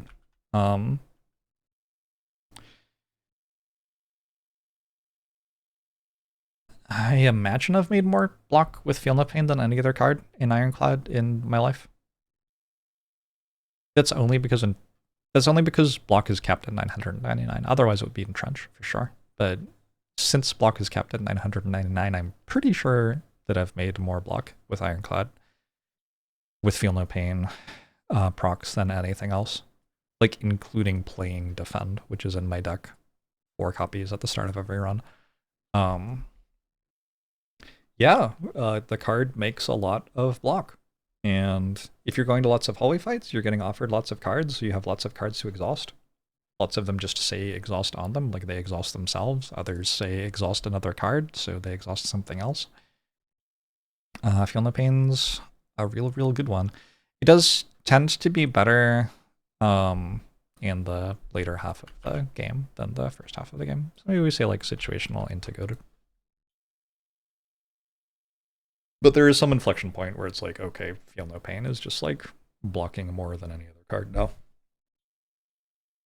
Disarm also blocks for a lot, for what it's worth, but it doesn't generate block, so I wasn't thinking of it. But Disarm prevents a lot of incoming damage. Fire breathing. I think I'm gonna be strong here and say literal unplayable. This card's really bad. I'm gonna say like situational literal unplayable because yeah, you can take it. It is possible to take it. There are occasionally situations where it does something. But for the most part, this card is so bad. I'm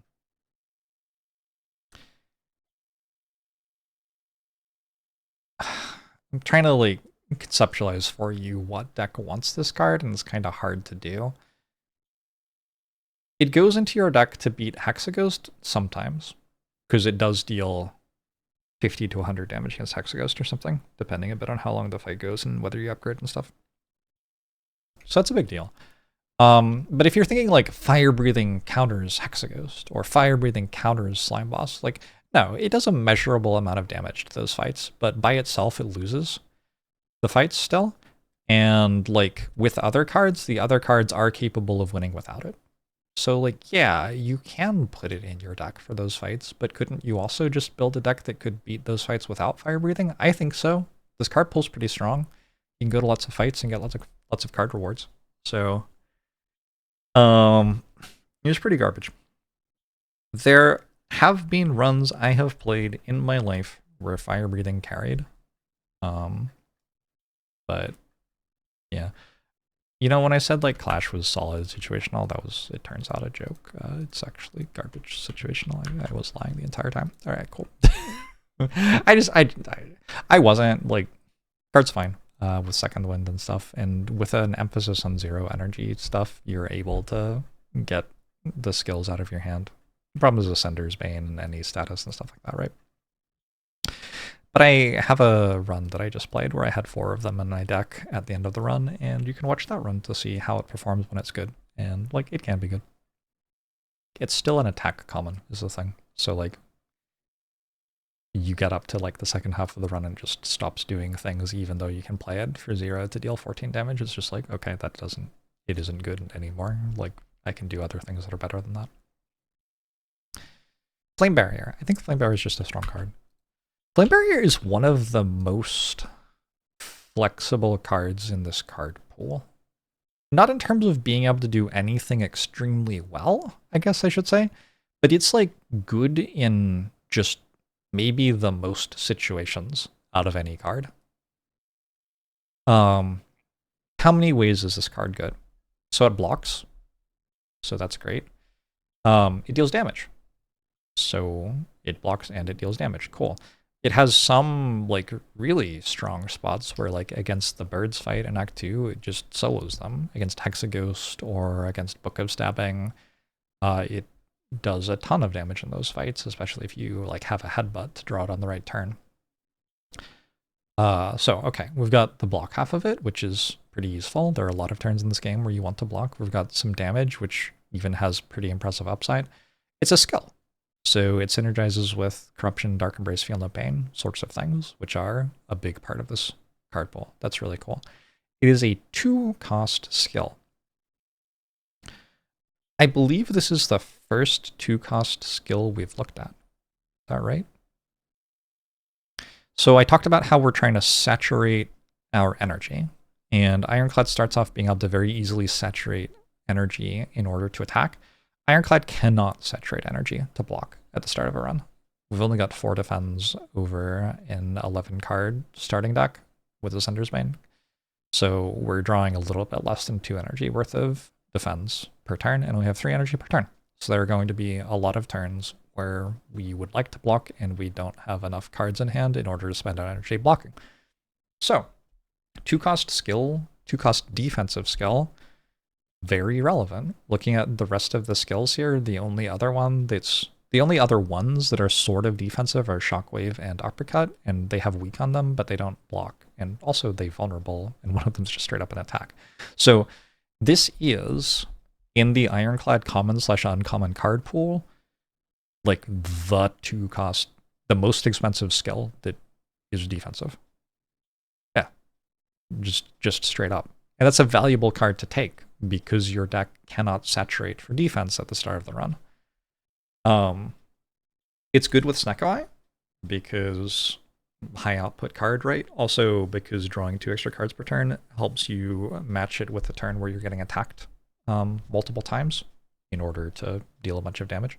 It's good with Runic Pyramid, because we can play it on the right turn to get damage off the Thorns thing against the multi-attacks. Also because Runic Pyramid, while Runic Pyramid doesn't, generally speaking, like high energy cards that much, because we're struggling to saturate our card draw, we're struggling to use all of the cards that we're drawing, and so a high energy card prevents us from using a bunch of other cards which are stuck in our hand with Runic Pyramid. With Flame Barrier, with like big block cards, we're actually kind of enjoying that we get to retain them for the right turn. And that's like an interesting juxtaposition for Runic Pyramid. It likes the low-cost cards, but it also likes the cards which are high impact in a certain moment.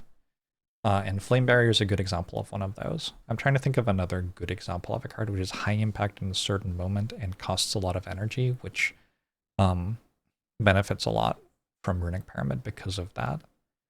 And I'm kind of struggling. Like Piercing Whale is one which really benefits from Runic Pyramid, but that only costs 1 energy. It's not a high energy card. I guess like Nightmare, but like I'm talking about silent cards. We're not even talking about Ironclad cards. What Ironclad cards are like that? Ironclad doesn't have that many high energy cards, I guess. Whirlwind is sort of like that, although Whirlwind can also be played for 0. Whirlwind's a good card with Runic Pyramid. Very good card with Runic Pyramid. I honestly, I think this is just like the best one at doing that in the entire card pool.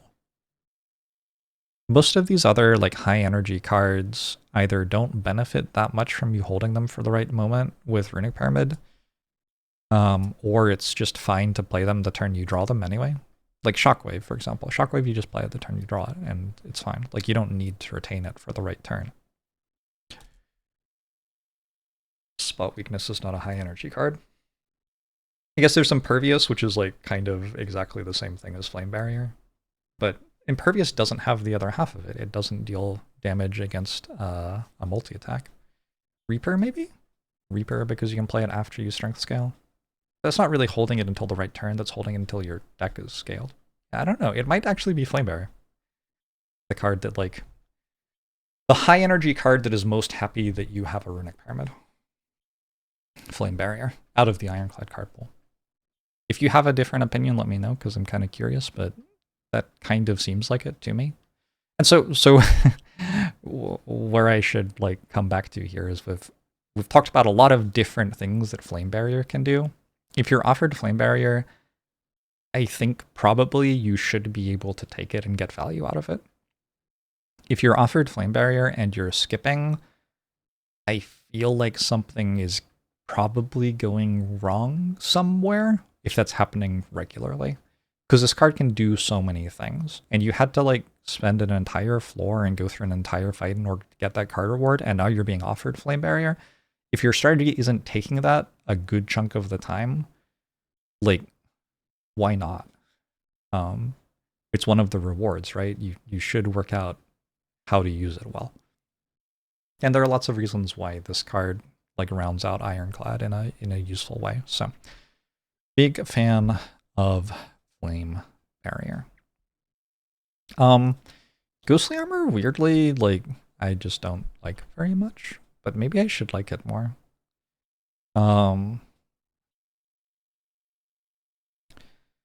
Why don't I like Ghostly Armor when I do like Flame Barrier and I do like Exhaust synergies? It's such an interesting question. I'm probably underpicking Ghostly Armor. It just seems like I am, having said all of these things.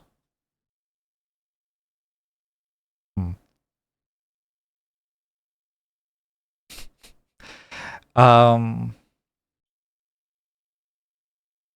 think the reason might be that it's a block card that doesn't do anything else. It's kind of like Shrug It Off in a way.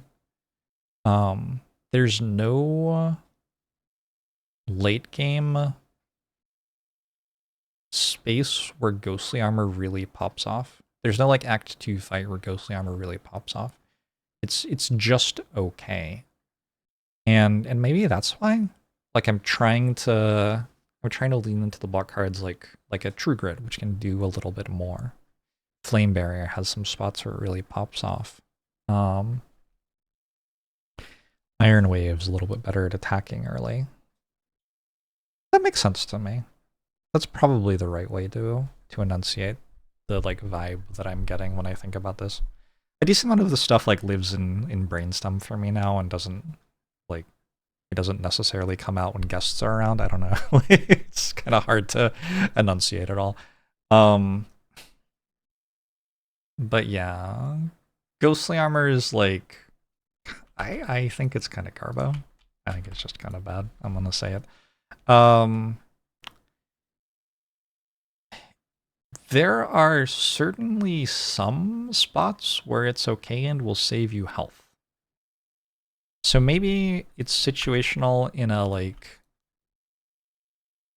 we might need this card in order to take less damage in hallway fights kind of way. But, oh, this is a concept I haven't brought up in this video yet, which, like, I don't know, if you're at home, like, taking notes, like, concept 1, concept 2, concept 3, this is like concept 18 or something maybe for you.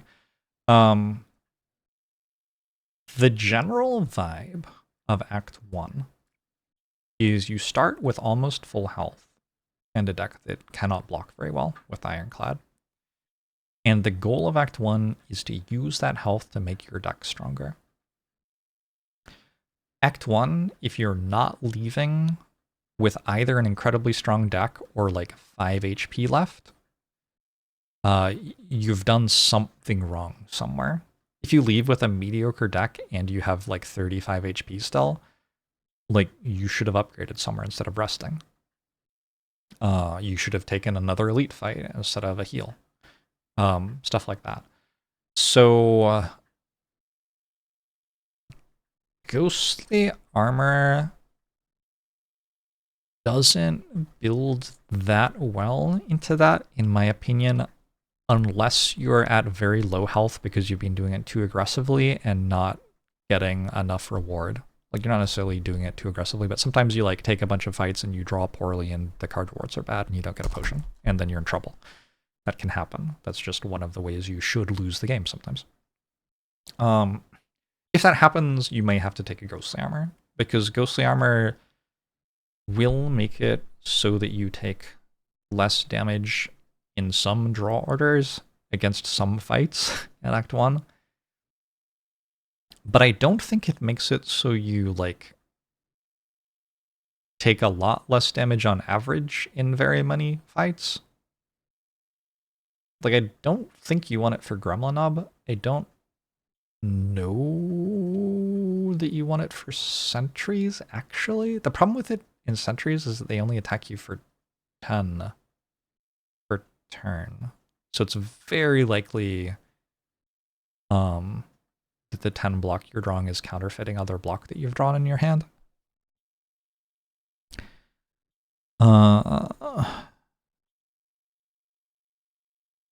And I don't think this card's good against Hexaghost, because Hexaghost is very much a damage race. It's okay against Guardian, but it's not. It's kind of not. Because Guardian's like an interchanging damage race versus block situation, and if you draw it on the damage race turns, it's bad. Like, you have to deal like 50 damage to transform the Guardian before it hits you again, so it's bad there. And it's garbage against Slime Boss. Like, it's not a good card against Slime Boss, I don't think. So yeah, I just don't think it lines up very well with many of the turns in the game. Which is interesting, because like all it does is block. I'm kind of like saying that block is bad, but and I mean a little bit that's true. If you have HP to spare and you're spending energy on blocking instead, like why? Probably because you want to have HP to spare next fight too, is the answer. I think where I've netted out is I want my block cards to be able to do something more than this. Block cards are not that good in a lot of Act 1 fights anyway, and so I'm typically not very excited to take a Ghostly Armor.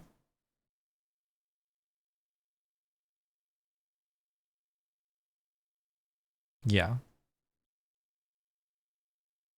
Maybe a really simple way to say this that wouldn't have required anywhere near as talking is to say, like, Ethereal's a drawback, and gain 10 is not enough better than gain 8 and draw a card on Shrug It Off, which I already don't take that often. Maybe that would have been a much simpler way to say this. If you like compare to another card like that, sometimes you can say simpler things. Ethereal being a drawback is interesting, because Ethereal's not always a drawback on cards, but I think Ethereal is a large drawback on Ghostly Armor, because there are so many fights in Act 1 where you want your block cards to hang around for a while, but you don't want to have to play them every time you draw them. There are a lot of fights where like the enemy sometimes attacks you and sometimes doesn't. And when it doesn't, and you draw Ghostly Armor, you're losing your block card that you spent an entire card pick on. And then when it does attack you, you don't have your Ghostly Armor anymore, and your block card's gone. So it's kind of bad in the same way that True Grit unupgraded is bad in that way, where like having it in your deck causes you to lose other cards, or causes you to lose cards that you don't want to lose. In this case, it's losing you the Ghostly Armor, which is your block card, but with True Grit, it might like lose you your bash in a situation where you have to block or something. But True Grit, that's solvable by upgrading it, whereas Ghostly Armor, you can't really solve it. And I don't think that Ethereal on a skill is a very relevant upside in Ironclad. Like, Exhaust on Pummel can be a relevant upside because of like Feel No Pain and Dark Embrace and stuff. But Ethereal on a skill, even though you can exhaust it and get blocked with Feel No Pain and Dark Embrace and stuff, one, this is a block card, so if you needed block, you could have just played it, so less likely to be relevant. And two, like Second Wind and Corruption already exist. So skills can already do that in most of your late game runs. Okay. There you go. That's my Ghostly Armor opinion. Hemokinesis, goated. 15 damage. Actually, 17 damage for 1 energy. Unfortunately, 2 of it is at you, but we are willing to pay that price. Hemokinesis is just a very, very good card. Synergies with Self-Forming Clay and Rupture, which are relevant, but mostly the synergy here is with wanting to kill the enemies and dealing 20 damage for 1 energy, being very good at that. Hemokinesis, if you have it in your deck, it's likely to be your best upgrade in Act 1. That's no longer true once you get to like Act 2 or 3, but like I'd rather a Hemokinesis upgrade over a Bash upgrade in most Act 1 fights, I think. Infernal Blade. We're in an interesting situation here where I like have the entire card list, so we can look at all the attacks. I wonder if I know how to like filter on attack. Oh my god. I just tried to scroll down and just gave up. We're at row 108 in the spreadsheet, which has 800 rows. Cool. Here's what I'm gonna tell you.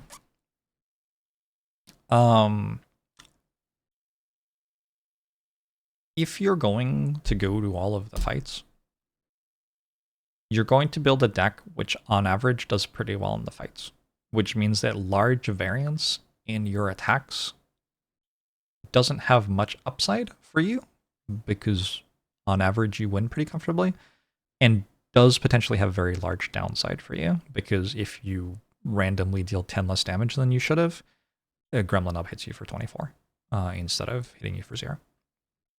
And so Infernal Blade, I think, is a better card if your deck's bad in kind of the way that Combust is. I think a lot of the stuff I said about Combust applies to Infernal Blade too. I don't think it's a very good card in the sort of runs that I'm playing. That said, I would probably take an Infernal Blade Plus if like I got a Toxic Egg and I wanted to go through the fights and everything. I think that would save me enough health on average that it was worth it in a very, very hard act. So it's like not unplayable, it's just like not very good. I guess like situational Garbo. The upside of Infernal Blade is you'll like click on it and all of a sudden you get to play Bludgeon for 0 or whatever, and that's cool, and you know that wins some stuff. But you will also click on it and get a Whirlwind, which doesn't do anything, or get a Clash, which doesn't do anything, or something like that. And this happens often enough. Like I already said 2 attacks and there aren't that many attacks, right? Reckless Charge is also a pretty awkward one to get sometimes. A Wild Strike can be absolutely unplayable. Searing Blow's pretty bad. Like, Ironclad does have some bad cards. A lot of those bad cards happen to be attacks, interestingly. Yeah, enough of the time you're going to click on it and it's just going to be terrible, and you're going to take a lot of damage in the fight. And if you try playing with this card for a while, you will like die to slavers in spots where any other regular attack would have won the fight for you. And you'll have that happen more than once, and you'll start to think like maybe this card isn't that great. So that is my Infernal Blade opinion. If you're building a deck which, like on average, does very well in the fights, putting a card with high variance into the deck is more dangerous and more negative than if you're building a deck which, on average, does like mediocrely in the fights. I think that's kind of true. There are lots of nuances to that. Because like the only way you actually lose in this game is by dying. So if an Infernal Blade cannot make you die, but does make you take lots of damage sometimes, while nevertheless slightly decreasing the amount of damage you take on average, then like maybe that's good or maybe it isn't good. It's actually really interesting. Because a lot of the time when we're talking about fights, we talk about average damage taken, and I've been doing that in this video too, right?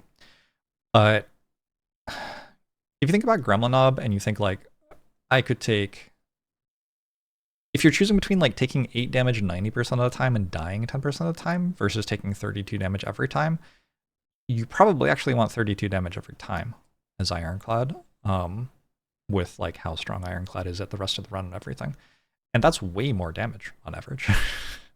Like the average damage is not actually the number that defines value. It's like a heuristic that we can use to look at the distribution, but it isn't value. It's removed from value in some way and not communicating that fully. And so there are some decks where like you want to take 20 damage per fight so that you can never die. instead of trying to take 0 damage every fight, but sometimes it fails and you just die straight up. Which is a weird thing to say, but it's kind of true. Perhaps a really simple example of a deck like that would be Demon Form Reaper type of decks, where you want to build a deck there where you're going to take a bunch of damage in the fight while you strength scale, but then when you play your Reaper, you'll full heal. And then you go to the next fight and you'll be able to full heal again. And if you like start with 100 max HP, and it's basically impossible for any enemy in the game to deal more than 70 to you, you'll never die. But you'll also take like 70 damage per fight, right? It's just you happen to heal it all at the end. So if you had a run kind of like that, but instead of using a Reaper to heal, you were like healing with Regal Pillow at campfires to heal, you could kind of end up in a similar sort of situation where, like, sure, we're going to take 25 damage per fight in order to get all of our scaling set up, but then we're going to win the fight. Whereas if we try to win the fight without playing our scaling, like sometimes our draw order the second time through our deck is bad and we just straight up die, and that's not actually worth it to save the health. So you can get over attached to how much average damage you're taking in a hallway fight when it's not actually the right number to care about, is what I'm trying to say. Inflame's good. I think I have talked almost 0 about strength on Ironclad, and I have to go, so I'm kind of not going to be able to. But strength's really good for dealing damage. It's an interesting extra component. One of the things that's nice about Ironclad compared to other characters is I feel like you have minimal components in your deck compared to other characters. Like kind of conceptually, the fewest components you could have in your deck to win a run would be attacks and defense. That's like how you win the Jawworm fight. You have attacks and defense. Very minimal in terms of the like number of different sections of cards in your deck. And you have bash as well, and like so now vulnerable is another component where there's extra variance because of that, right? So if you draw your vulnerable early in the fight against Gremlin, the fight goes really well. As long as you draw like vulnerable and then the right number of attacks, cool, Gremlin's dead. Whereas if you have like 5 components to your deck and you need all of them to line up at the right time, all of a sudden there's a lot of variance involved.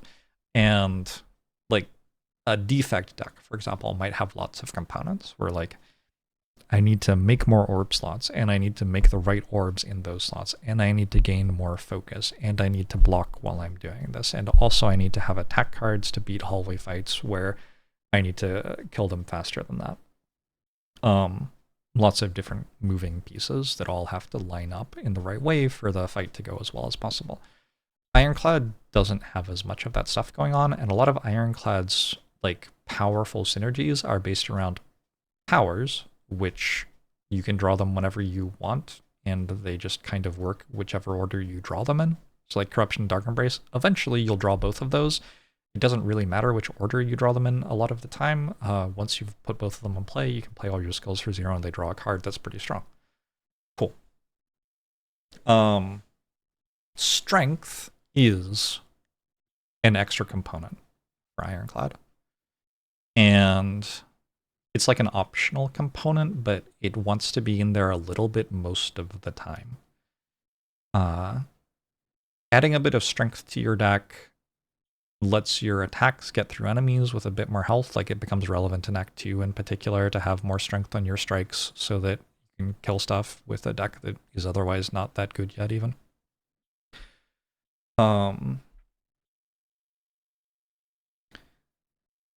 But if you dedicate like 3 cards to strength in Act 1 or something like that, it starts to crowd out other components in pretty nasty ways.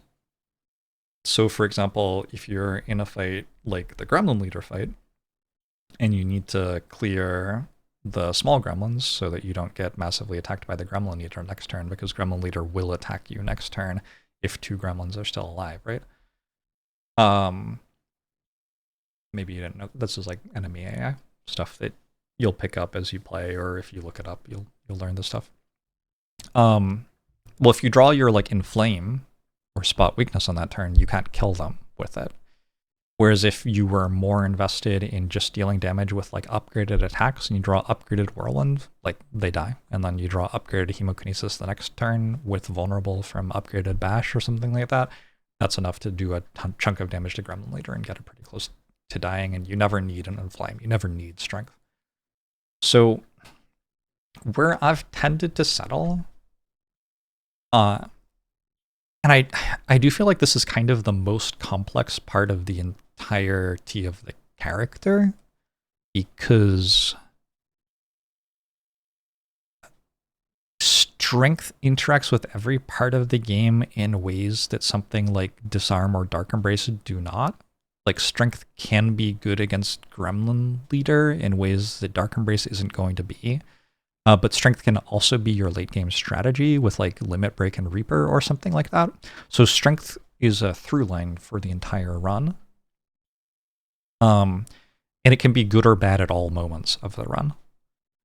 If you take an Inflame in Act 1, it can be good against Lagavulin, but then it can be bad in some Act 2 hallway fights.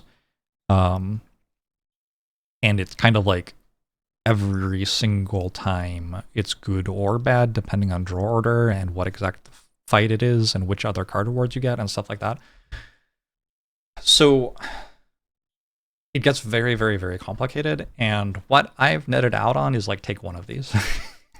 and if you don't have a fucking PhD in Slay the Spire, I think taking one Inflame is probably generally going to be good in Act 1.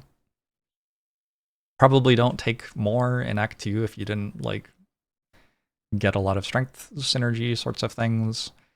Probably there are lots of runs where you reach a point where you don't need Inflame at all, and so if you're offered it but you already have some other stuff worked out, you don't have to worry about taking strength. But yeah, where I have netted out is taking one strength scaling card feels like it gives you enough oomph to beat the Act 1 bosses often enough to be worth it. Feels like it parlays into, I don't know if that's a useful usage of the word parlay, but it feels like it transitions usefully into killing stuff with more extreme strength scaling later in the run often enough that it's worth taking one of these like on floor 3 if it's offered for sure. Whether you take it over Hemokinesis in that spot or Flame Barrier or something like that, like that's really complicated. This is one of the things that I don't imagine we will know in my lifetime. Kind of levels of like you kind of have to solve the entire game to know that.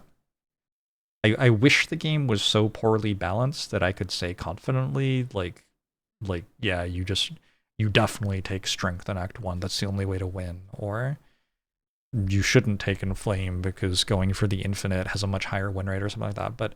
But to my chagrin, and as I sit here 8 years after the game released, still talking about it and analyzing it, the game is pretty well balanced, and it's really hard to tell. So my tendency is like, take one of these.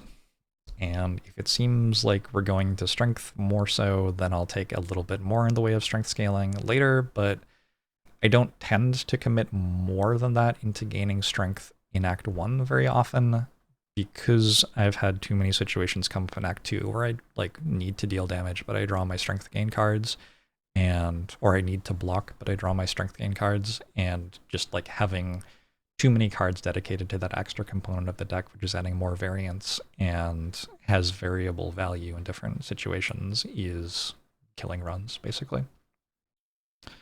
I guess some ways you could think about where dedicating more to that component becomes more appealing.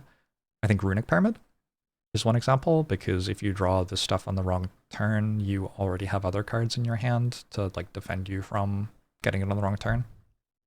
Snekawai to some extent does that too by drawing 2 extra cards per turn. Pandora's Box can lead to you having a very like component diverse run because you don't have basics in your deck anymore, so you have more cards dedicated to the different components you have. Some other components you might think about are like Feel No Pain block packages or an infinite. Like putting the cards to go infinite into your deck costs like 2 or 3 cards in your deck slot, which can kill you against slavers kind of idea. But yeah, being pretty precise with which components you're putting in your deck and being cognizant of like how extreme you can get and adding more of them in different situations is a pretty big deal. Intimidate's fine. I don't know. It's okay. I'm like pretty happy to put one of these in my deck now that I'm trying to be able to take Runic Pyramid at the end of Act 1 every time. Like it's often the case that I just need another 0-cost card. And 0-cost skills are a little bit better with Sneckoy because you're happy to take Corruption, so it's okay. It's not an incredible card. It's okay. I'm gonna like power through the last few here. I might not talk about them quite as much. Metallicize, I think, is strong. This is more of an Act 1 rating than anything else. It does do the thing where you make infinite of them against champs sometimes, but like for the most part, this is a card for earlier on in the game where it's just a good block card. Very good against Sentries, very good against Lagavulin, good in all of the boss fights, maybe not Slime Boss, in Act 1. So yeah, it's like okay, and then pretty good in quite a few Act 2 hallway fights too. Now I'm thinking about this versus Ghostly Armor. Kind of interesting, right? It's kind of nice that you can play it on a turn you're not getting attacked and it does something good. Like with Ghostly Armor, you kind of like have to play it on a turn you're not getting attacked and you're upset about it. But then with Metallicize, you get to play it on a turn you're not getting attacked and you like that. Fascinating. I don't know. It's a strong card though. Metallicize is another one of the 1-cost powers where like, yeah, I'll put one of them in my deck. Probably don't want to over-index on them though. Actually make it strong solid because I think it's not quite up there with a lot of the other strong cards that I've been labeling. Power through is like goated situational.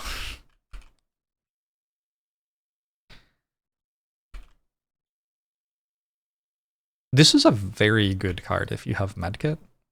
It's a very good card if you have a deck which is good at drawing Second Wind. And it is a pretty good card if you have a deck which is good at killing the enemies rapidly, which is often the case if you're going to lots of hallway fights and stuff and making sure that you're investing in good damage cards when they're offered.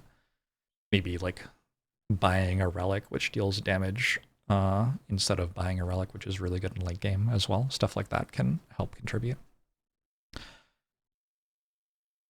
Yeah, but also it's a card that I skip a decent amount because there are definitely situations where putting 2 wounds into my hand is just kind of terrible for the boss fight.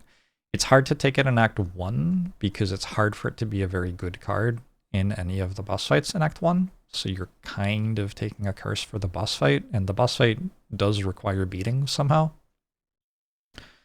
That said, it can be good in the Act 1 boss fights too. Like Guardian's a very long fight, but even there, power through can definitely be an okay card. If you take it, you can kind of take an Evolve, but Evolve's not that good at the start of Act 2, so you don't like want to that much. It's a tricky card, power through. I am still not feeling 100% confident that I'm maximizing this card, even at the end of like a month of focus on Ironclad. To be honest, I didn't take it that much during that month. And I think the reason is that when you're going to lots of fights, you care more about what the card does in every single individual fight and less about whether it fits into an engine in late game.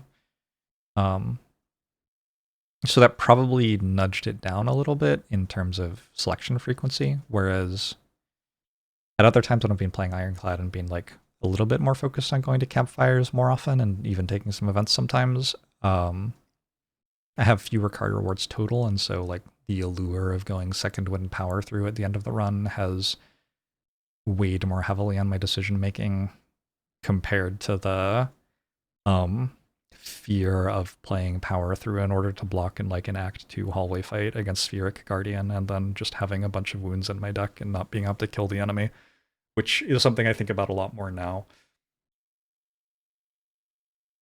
Anyway, Pummel is solid.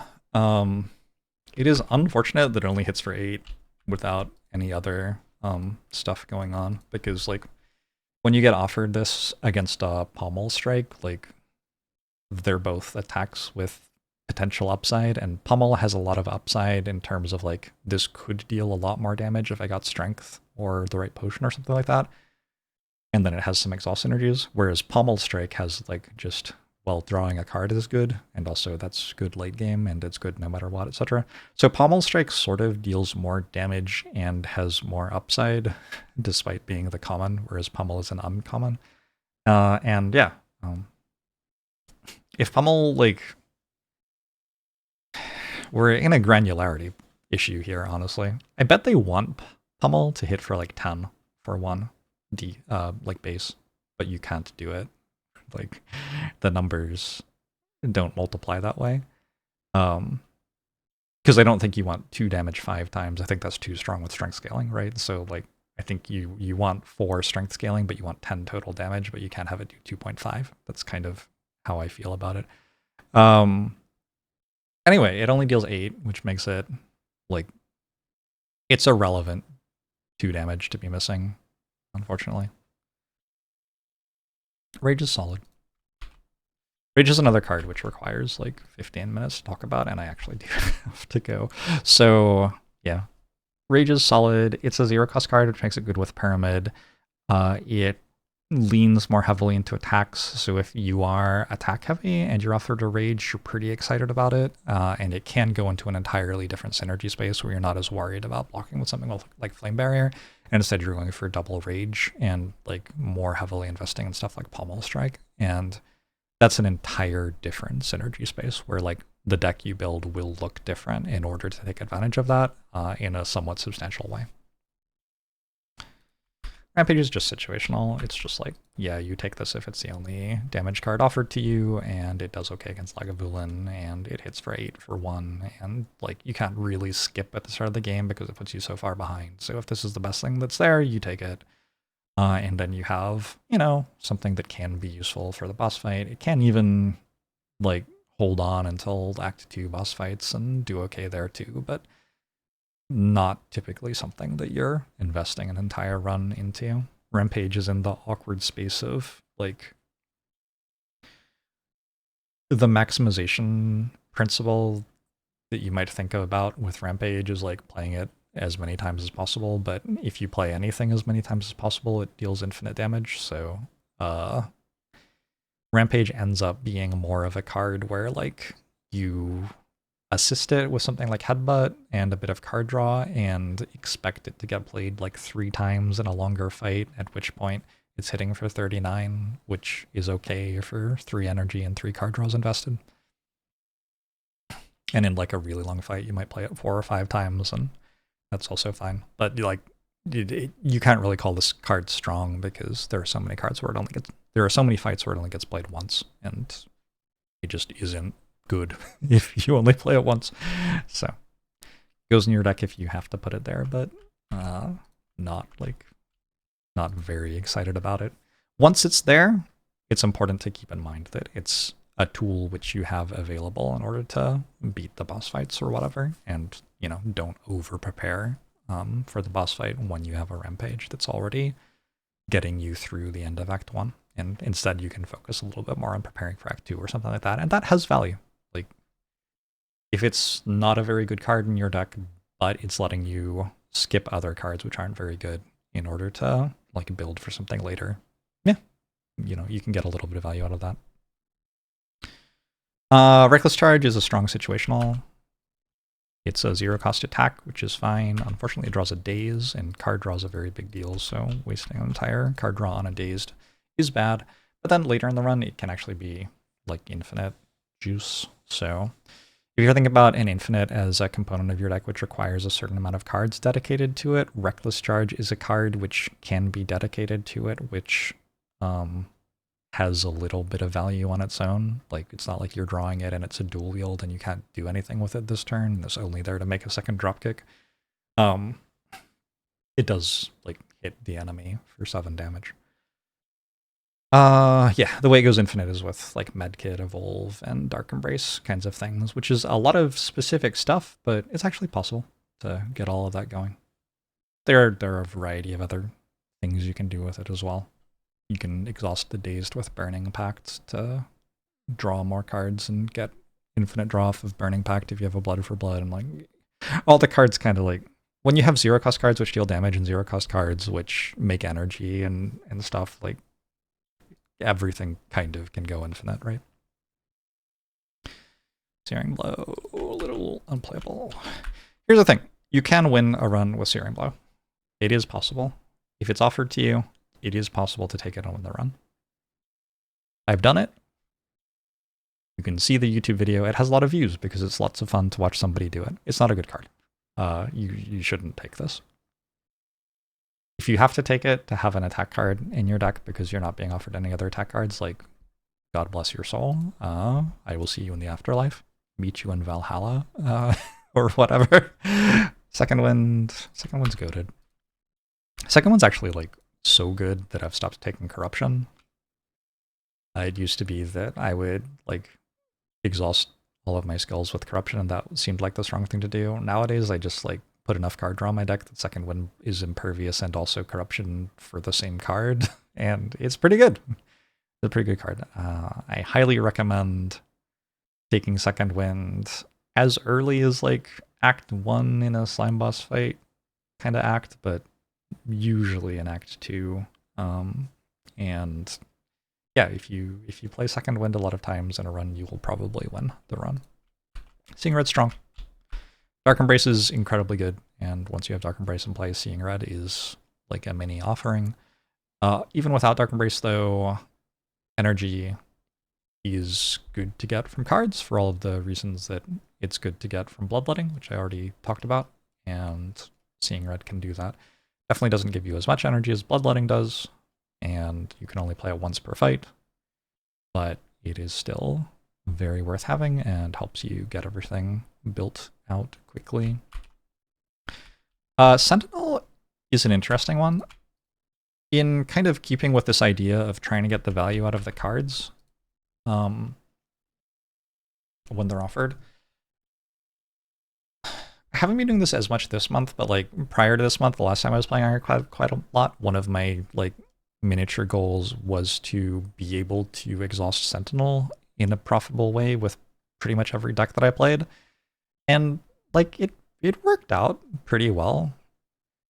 Sentinel's not a very good card to take in Act 1, but it is a card that does something in Act 1. Like, it does gain you 5 block, and sometimes you exhaust it, like not that often, but sometimes. And then, like, the upside of getting a bunch of energy when you exhaust it in Act 2, once you start getting into that sort of stuff, is a pretty big deal. So, Sentinel's okay. Definitely recommend checking it out. Sever Soul's fine. It's like, it is Second Wind, except it has, like, much less output, but especially in a Hex Ghost act, Sever Soul's an okay attack to be adding to your deck. Spot Weakness is solid. It is kind of like Inflame, except if Inflame didn't work all the time, a little bit more leaning into an engine, but I do think like you want Spot Weakness less than Inflame in Act 1 because of how often Spot Weakness misses, and taking Spot Weakness over Inflame in Act 1 doesn't really open you up to strength for later in the game in much of a meaningful way. Like, you just don't scale strength by playing Spot Weakness like 5 or 6 times in a fight very often in my experience. There are so many other things you can do if you're playing the same card 5 or 6 times.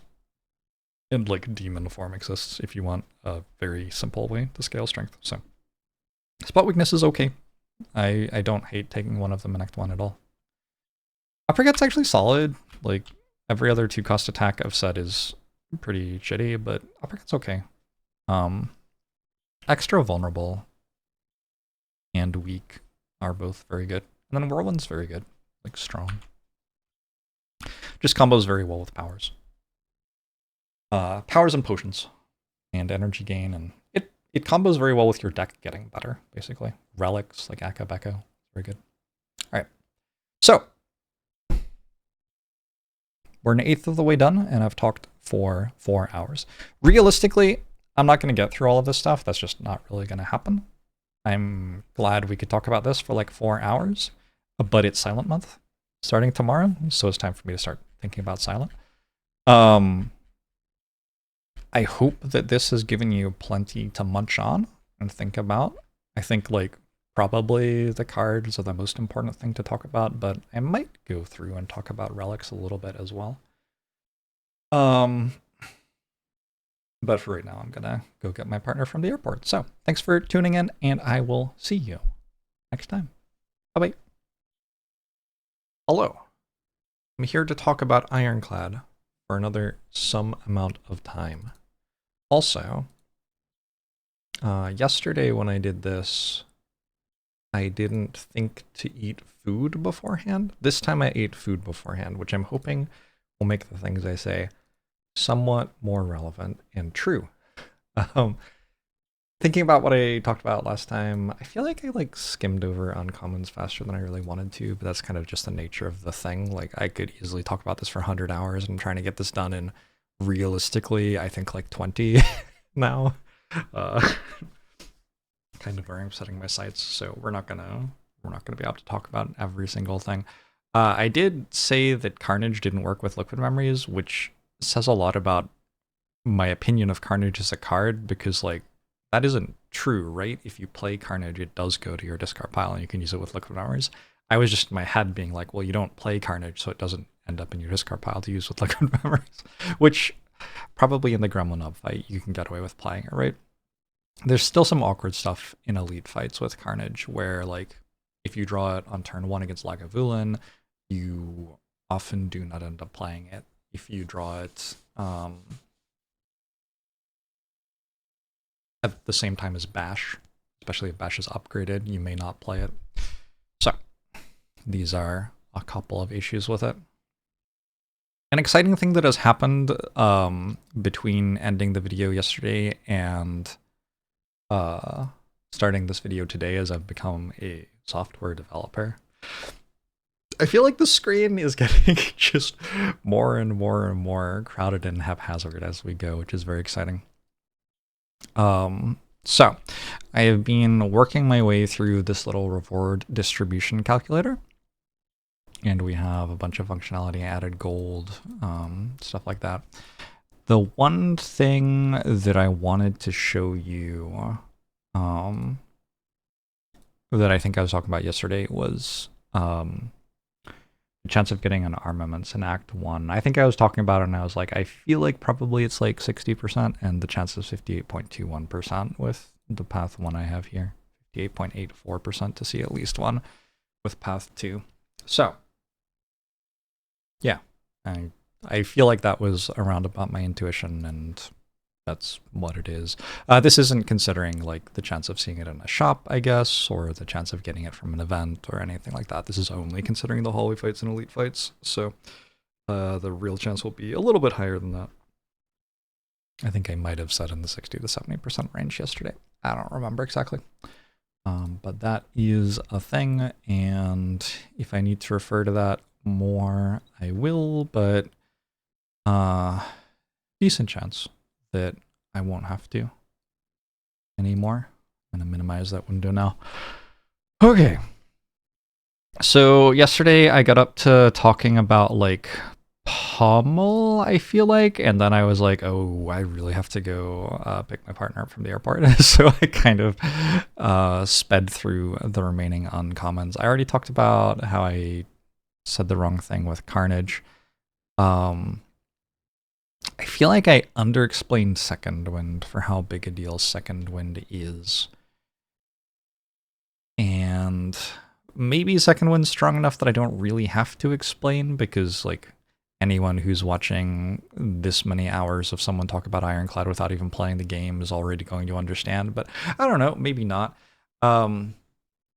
Second Wind is a very, very, very strong block card. It's very important to recognize that it exhausts statuses. It also exhausts your powers and your skills.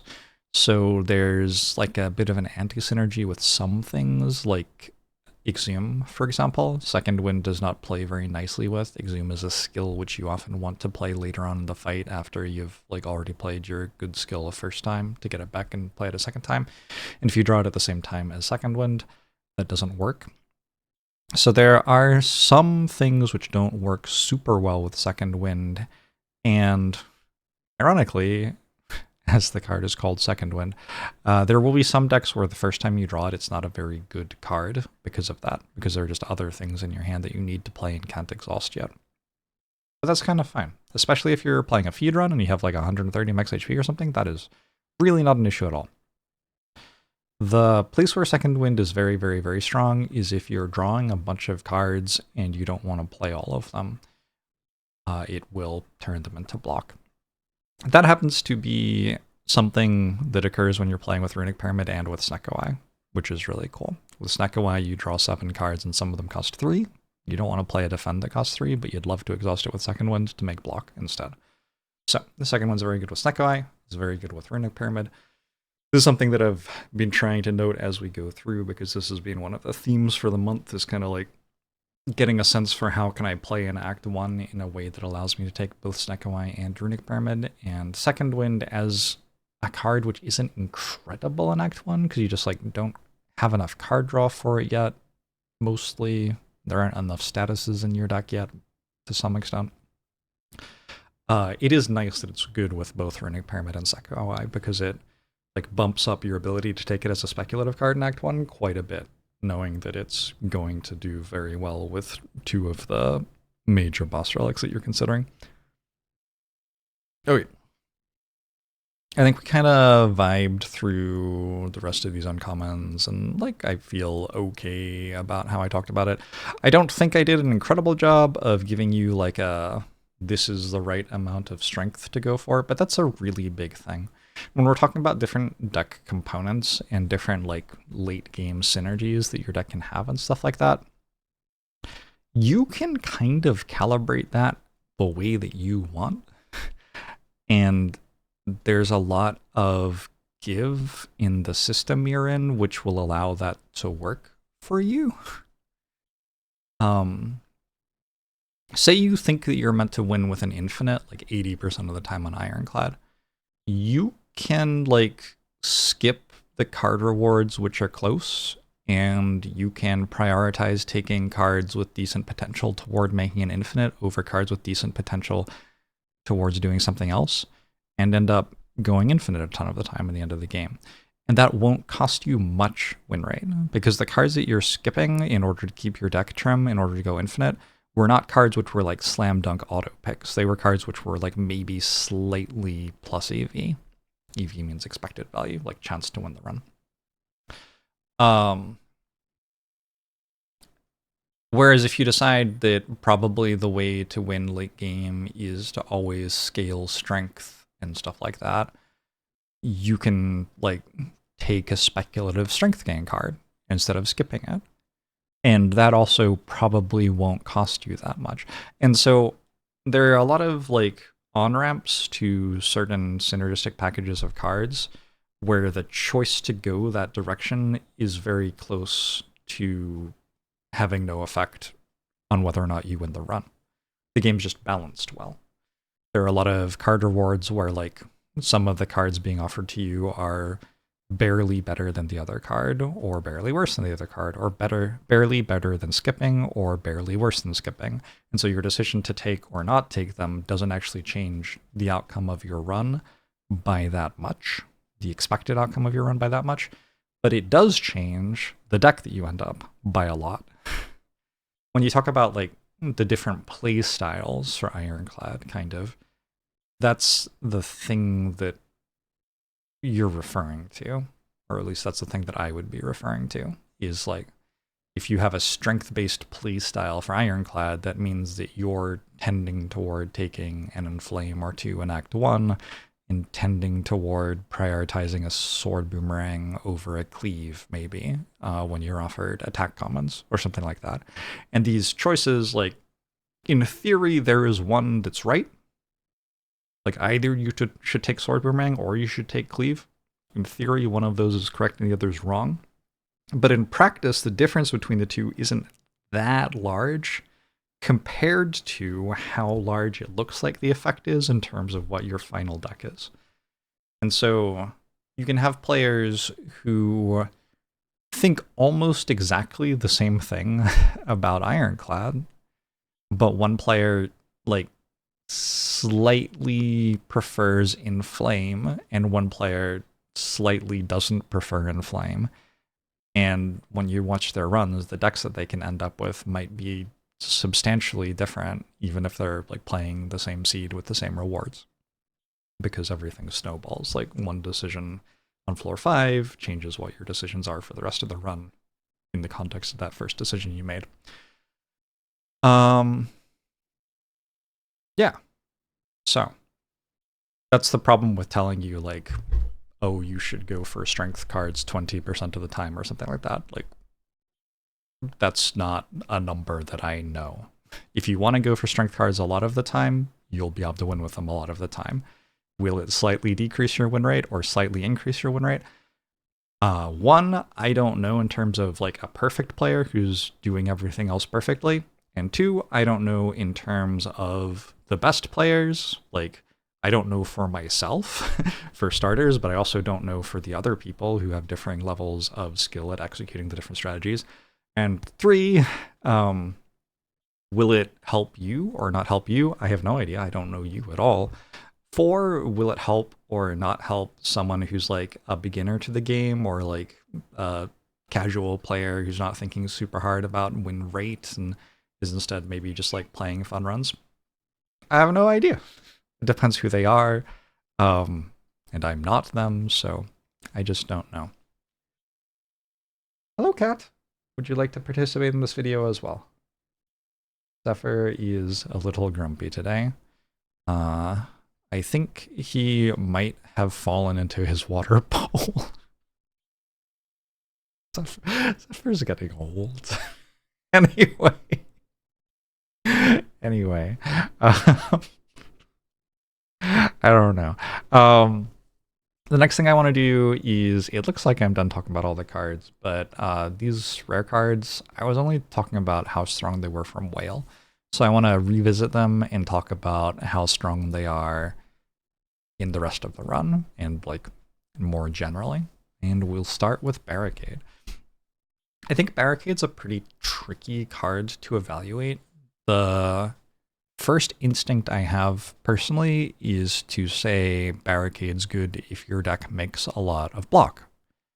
That is the first thing that seems obvious when one thinks about Barricade. However, through experience with playing the card and stuff like that, I don't think it's a very accurate way to evaluate the card. I'm going to say some disjointed things, and you're just going to have to deal with that because I don't think there's one good overarching way to talk about this card. I think that you have to recognize like several different roles it can play, which are quite different from each other. Okay, so number 1, Barricade can be used as a way to convert fights where you have some extra resources into fights which are completely won. If you have the ability to have an extra 3 energy and you can afford to draw a Barricade and you're not going to like die by doing that or whatever, you can play the Barricade and then you can use your excess resources to generate a bunch of block, end up with 909 in block. It's going to be hard for enemies to deal damage to you if you have that much block, and you will win. I think it's pretty important to note that a very frequent thing that people assume is that Barricade and Body Slam are synergistic with each other because Barricade makes it so you have lots of block and Body Slam deals lots of damage if you have lots of block. But in terms of the role they're actually performing in the fight, they actually counterfeit each other. If you have a Barricade, that means that creating lots of block wins you the fight because the enemy can't hit you anymore, and like any damage from there will kill them. If you have a Body Slam, that means that creating lots of block wins you the fight in a different way. You can make a bunch of block, and then you can hit the enemy with your Body Slam, and the enemy will die. It's a little bit tricky to line that up sometimes if you don't have a barricade, because you have to make the block on the same turn as you play the body slam, but that is a thing that body slam can do. If you have the ability to make lots of block, body slam can kill the enemy. So the tricky thing is these are both ways to win the fight if you can make lots of block, but if you already win the fight, what's the point of having the other one? If you already win the fight with barricade when you make lots of block, what's the point of having body slam? Just focus your deck on making lots of block and having a barricade. Like, body slam is a card that doesn't contribute to you making more block, so you have to have a strong argument for it doing something else. Now, it may be that your deck doesn't make enough block to actually win a fight. Maybe it only makes 100 block total, and so you're going to die to the enemies attacking you because like all your skulls are exhausted with corruption or something like that, so you need body slam to kill them before they attack you for that much. Maybe that's what's going on, so you do need barricade and body slam. It's definitely possible for you to need both, but it's not the default, and I would even say it's like fairly unusual for you to need both barricade and body slam. There are also decks which will have both because making lots of block will cause you to take a body slam, and then will also cause you to take a barricade because it's like a better win condition than body slam later on in the run. At which point you still have a body slam in your deck, it's still going to be pretty good pretty regularly, but it's not actually necessary. If you had the option to remove it in an event, you would probably say yes. So there's that element of barricade. It's a way of turning like an excess of stuff into one fight. Next, barricade's actually pretty good in decks which make inconsistent block. So they don't make lots of block, they don't like make tons of block every single turn, but they make a lot of block sometimes. For example, a deck with Horncleave and Captain's Wheel can benefit, and Anchor, can benefit somewhat from barricade because it has turns early in the fight where it makes excess block, which it doesn't need in particular, but it has the block no matter what. If you play a barricade, you can make sure that that block gets used to actually block an attack instead of just being lost. So barricade can be valuable in that sort of situation. Also, if you have like Impervious or Panic Button is a kind of good example because Panic Button, by its nature of debuffing you so your cards don't block next turn, for the rest of this turn and also next turn, that creates inconsistent block, right? So if you have barricade in play and you play Panic Button, well, you can use the block that you need from Panic Button this turn, and then you'll also have some left over for next turn, and that's kind of cool. So this is a way for barricade to be a valuable card in decks which don't actually make that much block total, but still benefit a lot from having barricades so that the moderate amount of block that they make can be used on a more useful turn.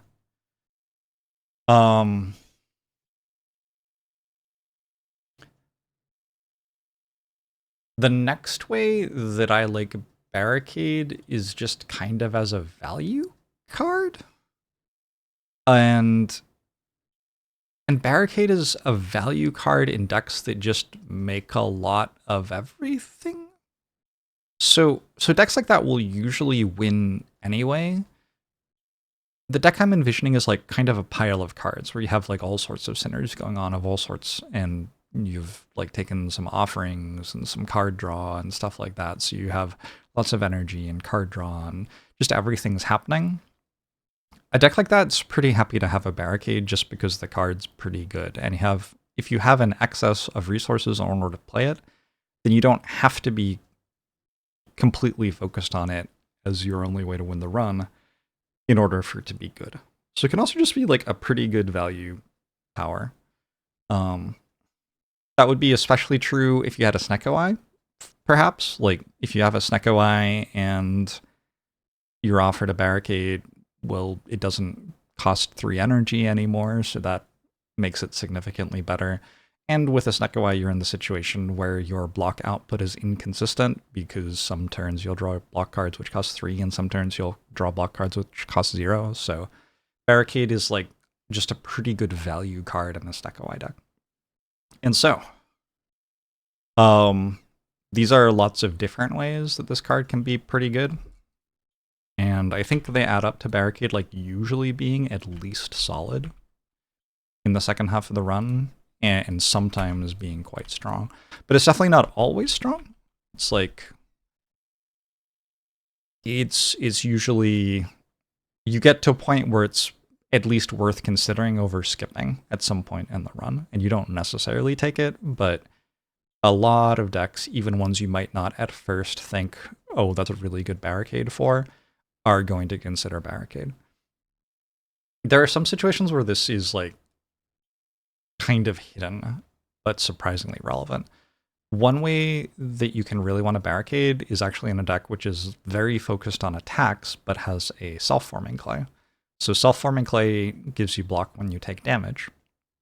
And a deck which is built around self-forming clay may also have like a Rupture and a Reaper in it or something like that, and not be super concerned with blocking because you're getting value out of being hit. You're getting block out of that happening anyway, and then maybe focused on healing after the fact. In a deck like that, you might not think, oh, barricade's obviously a slam dunk, because you may not have very many block cards in a deck like that. But the heart attacks you, it hits you for 2 every time you play a card, and it attacks you for 15 on either turn 2 or 3. And there are runs where if self-forming clay faces the times 15 attack on turn 3, it then gets 45 block on turn 4 when the heart isn't attacking it at all. And if you have a barricade in play, you get to keep that block until turn 5, which is a massive deal. Whereas if you don't have a barricade in play, the block is just lost pretty much. So there are a surprising amount of spots in the game where just interactions between different relics end up causing barricade to be good. Different relics and enemies and stuff like that. And it can be a pretty big deal. So that's my barricade spiel. Berserk. Berserk is a 0-cost power which gives you vulnerable for a bit. And at the start of your turn, you gain energy.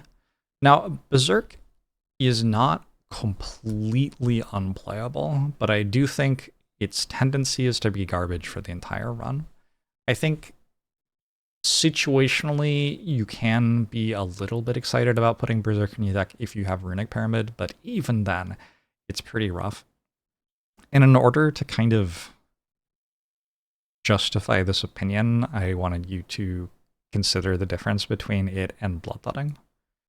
So, Bloodletting, you lose 3 HP, which you could maybe consider to be, like, if not equivalent to giving yourself 1 vulnerable or 2 vulnerable, it's like kind of a similar idea. You're going to take more damage because you've played this card. And then it just gives you 3 energy this turn when upgraded. So, say you play Bloodletting on turn 3, you have 3 energy from it on turn 3. So you play Berserk on turn 3, you have 0 energy from it on turn 3.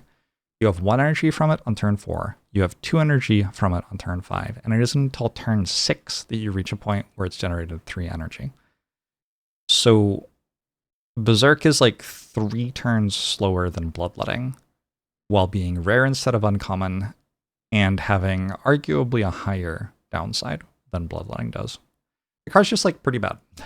It's not a very good way to make energy out of the ways available to Ironclad's card pool to make energy, and so it doesn't tend to make the cut. And that's Berserk. Bludgeon is basically literally unplayable. The problem with Bludgeon is, I mean, mostly that it costs 3. It costs 3. It deals like less damage than a sword boomerang in a lot of Ironclad runs, because Ironclad scales strength, and this card does not scale very well with strength at all. The saving grace is that you can set up things with Warcry or Headbutt and Havoc to play it for not 3, or you might get a Snecko and get to play it for not 3. And it's also like an okay card to play against Gremlin Knob. But at Ascension 20, 32, upgrade to 42 damage is not actually enough to be a particularly good card in elite fights. It's not a particularly good card in hallway fights. The fact that it costs 3 means you cannot like play one good block card and then spend 2 energy on damage, which is a thing you really want to do on a lot of turns. There are a lot of fights where spending 3 energy on attack and 0 energy on block on one turn will take more damage than spending 2 energy on attacks and 1 energy on block 2 turns in a row. You'll take more damage in one turn while dealing less damage total, and this is just not actually very good. So Bludgeon really struggles. The way that Bludgeon makes it into my deck, 1, I transform into it. 2, I'm offered a rare card from the Whale, and I just am offered terrible options and decide to take a damage card because a damage card is better than not a damage card at floor 1, which I think is probably usually true, but like even then, Bludgeon's pretty rough. 3, I'm like going through the latter half of Act 1 and cannot take Snecko very easily with my deck. Like my deck is full of cards which are likely to lose in Act 2 if I have a Snecko, and I figure taking a Bludgeon will open up Snecko for me. Yeah, those are like the main ones. But this card isn't super exciting, and it struggles from like being bad in Act 1 and then not being worth doing the work to make good at any other point in the run. If you compare it to Blood for Blood, which I was very excited to upgrade Blood for Blood to be a 3-cost deal 22, which is like much worse than a 3-cost 42. You might correctly intuit. But Blood for Blood costs 0 relatively quickly into a fight if your deck can support that with, like, I don't know, playing an Offering or playing a Cinder's Bane with Blue Candle or something like that. And once you have a card that's dealing this much damage and costs 0, stuff like Dual Wield becomes really good, or stuff like extra card draw becomes really good, so on and so forth. It's really hard to make Bludgeon good. It's very hard to get more than a mediocre amount of damage out of it. And a mediocre amount of damage just isn't really enough to be excited about. So that's how Bludgeon goes. Brutality is a solid card in Act 1 and probably turns into a strong card a lot of the time in the rest of the run. Brutality is a good upgrade, and Brutality, there are a lot of decks where Brutality is kind of almost the only upgrade that makes sense on Ironclad, because a lot of decks get so many of their upgrades from armaments or have an apotheosis, and so you need an upgrade which is going to actually matter right at the start of the fight before that stuff is online. And Brutality upgrades to be an 8. So there you go. If you have like an Anchor on turn 1, so you can afford to draw a card which is guaranteed not to be a block card on turn 1, and not take too much incoming damage, Brutality starts to get a lot more appealing. Yeah, you can think about Brutality in terms of like, is my turn 1 good enough to be playing this card? And stuff like Anchor or Bag of Preparation will inform that quite a lot. And if your turn 1 is good enough, then an upgraded Brutality becomes appealing. You can take a Brutality and upgrade it in order to make that work. And that allows you to kind of narrow in on a specific moment in each fight where you're deciding whether Brutality is good or not, instead of having to judge whether it's good on a like average turn when it could be drawn. Like, if you might draw this card on turn 4, then all of a sudden you have to do like a lot more thinking about, okay, what do my turn 4 hands look like? How many fights are still going to be going at that point? How much damage am I going to be facing? Do I have other powers which will be set up, which will ensure that my hand is serviceable despite me drawing this card, which is basically a curse on that turn, etc. Brutality does struggle from the thing that Berserk does, where it doesn't do anything on the turn you play it, where an awful lot of the good stuff in the game does something immediately. Even stuff like Dark Embrace and Feel No Pain, right? Or Corruption. These are all things which have immediate ability to start affecting the fight the turn that you play them. Brutality does not. I guess worth noting, lose 1 HP has synergies. Brutality plus Rupture in particular is a way to build yourself a very cheap demon form. There's Combust as well. We talked a little bit about self-forming clay. We've talked at length about Blood for Blood. This is a pretty decent card if you want to get your Blood for Bloods costing 0 relatively quickly in a fight. So there are definitely some synergies with that. But I would caution you against thinking like, oh, lose 1 HP, that's not a big deal. It actually can be quite a big deal. And if you're relying on a bunch of cards which make you lose HP and you're not healing with Reaper, that HP that you are losing does add up quite quickly, even though it might seem like 1 HP at a time isn't that much. It ends up being quite a lot. All right, Corruption. Give me 1 sec. Okay. Sever and I just went and had a nap for like 4 hours. How's it going? I was not expecting that to happen, but I like ran to the bathroom and then Zephyr was like, "Meow, meow, meow," and I was like, Zephyr, come on, I will put you to bed. And then I laid down to cuddle with him and then anyway, the sun is now down because it's like winter in Seattle. Is it winter? I don't know. It's December 1st. I feel like technically that might not be winter. Fall is like until the 21st of December or something, but like, I mean, in real life, it is winter. I don't know. The seasons are weird. Where was I up to? I think I was talking about corruption. Corruption is a hard one to talk about, so it feels appropriate to take a nap beforehand. Corruption is a tricky card for new players to evaluate because exhausting your skills is... It can be a major downside. It can also be a major upside, but as a newer player, it's easy to look at this card and say, oh, I can see a massive downside with this card. I'm not sure how to, like, basically pilot it, and so I'm just going to skip this card. It seems bad.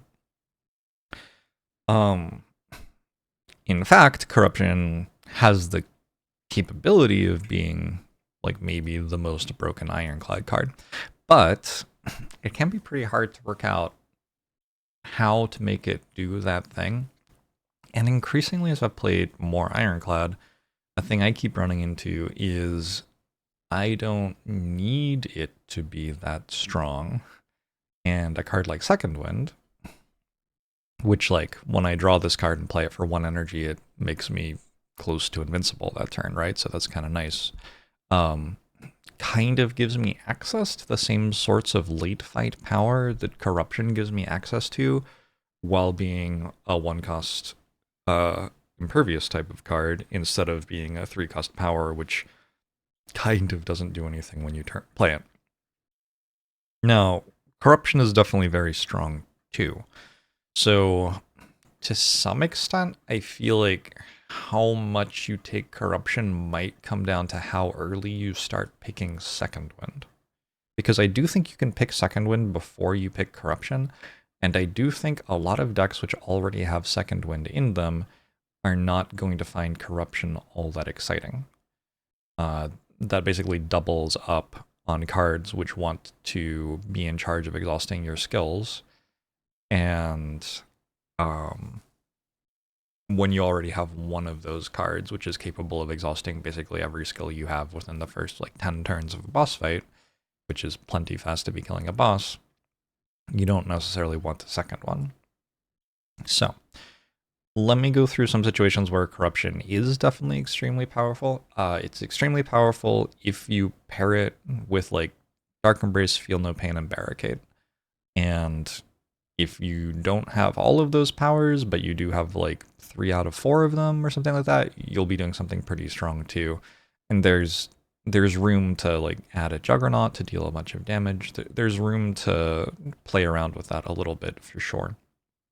So you can do that, and like that thing will win you the game. It's just kind of hard to get all of those powers. It's a lot of very specific cards. They're all pretty strong, so you're not like super upset to take them if they're offered, but getting offered all of them in one run is kind of hard.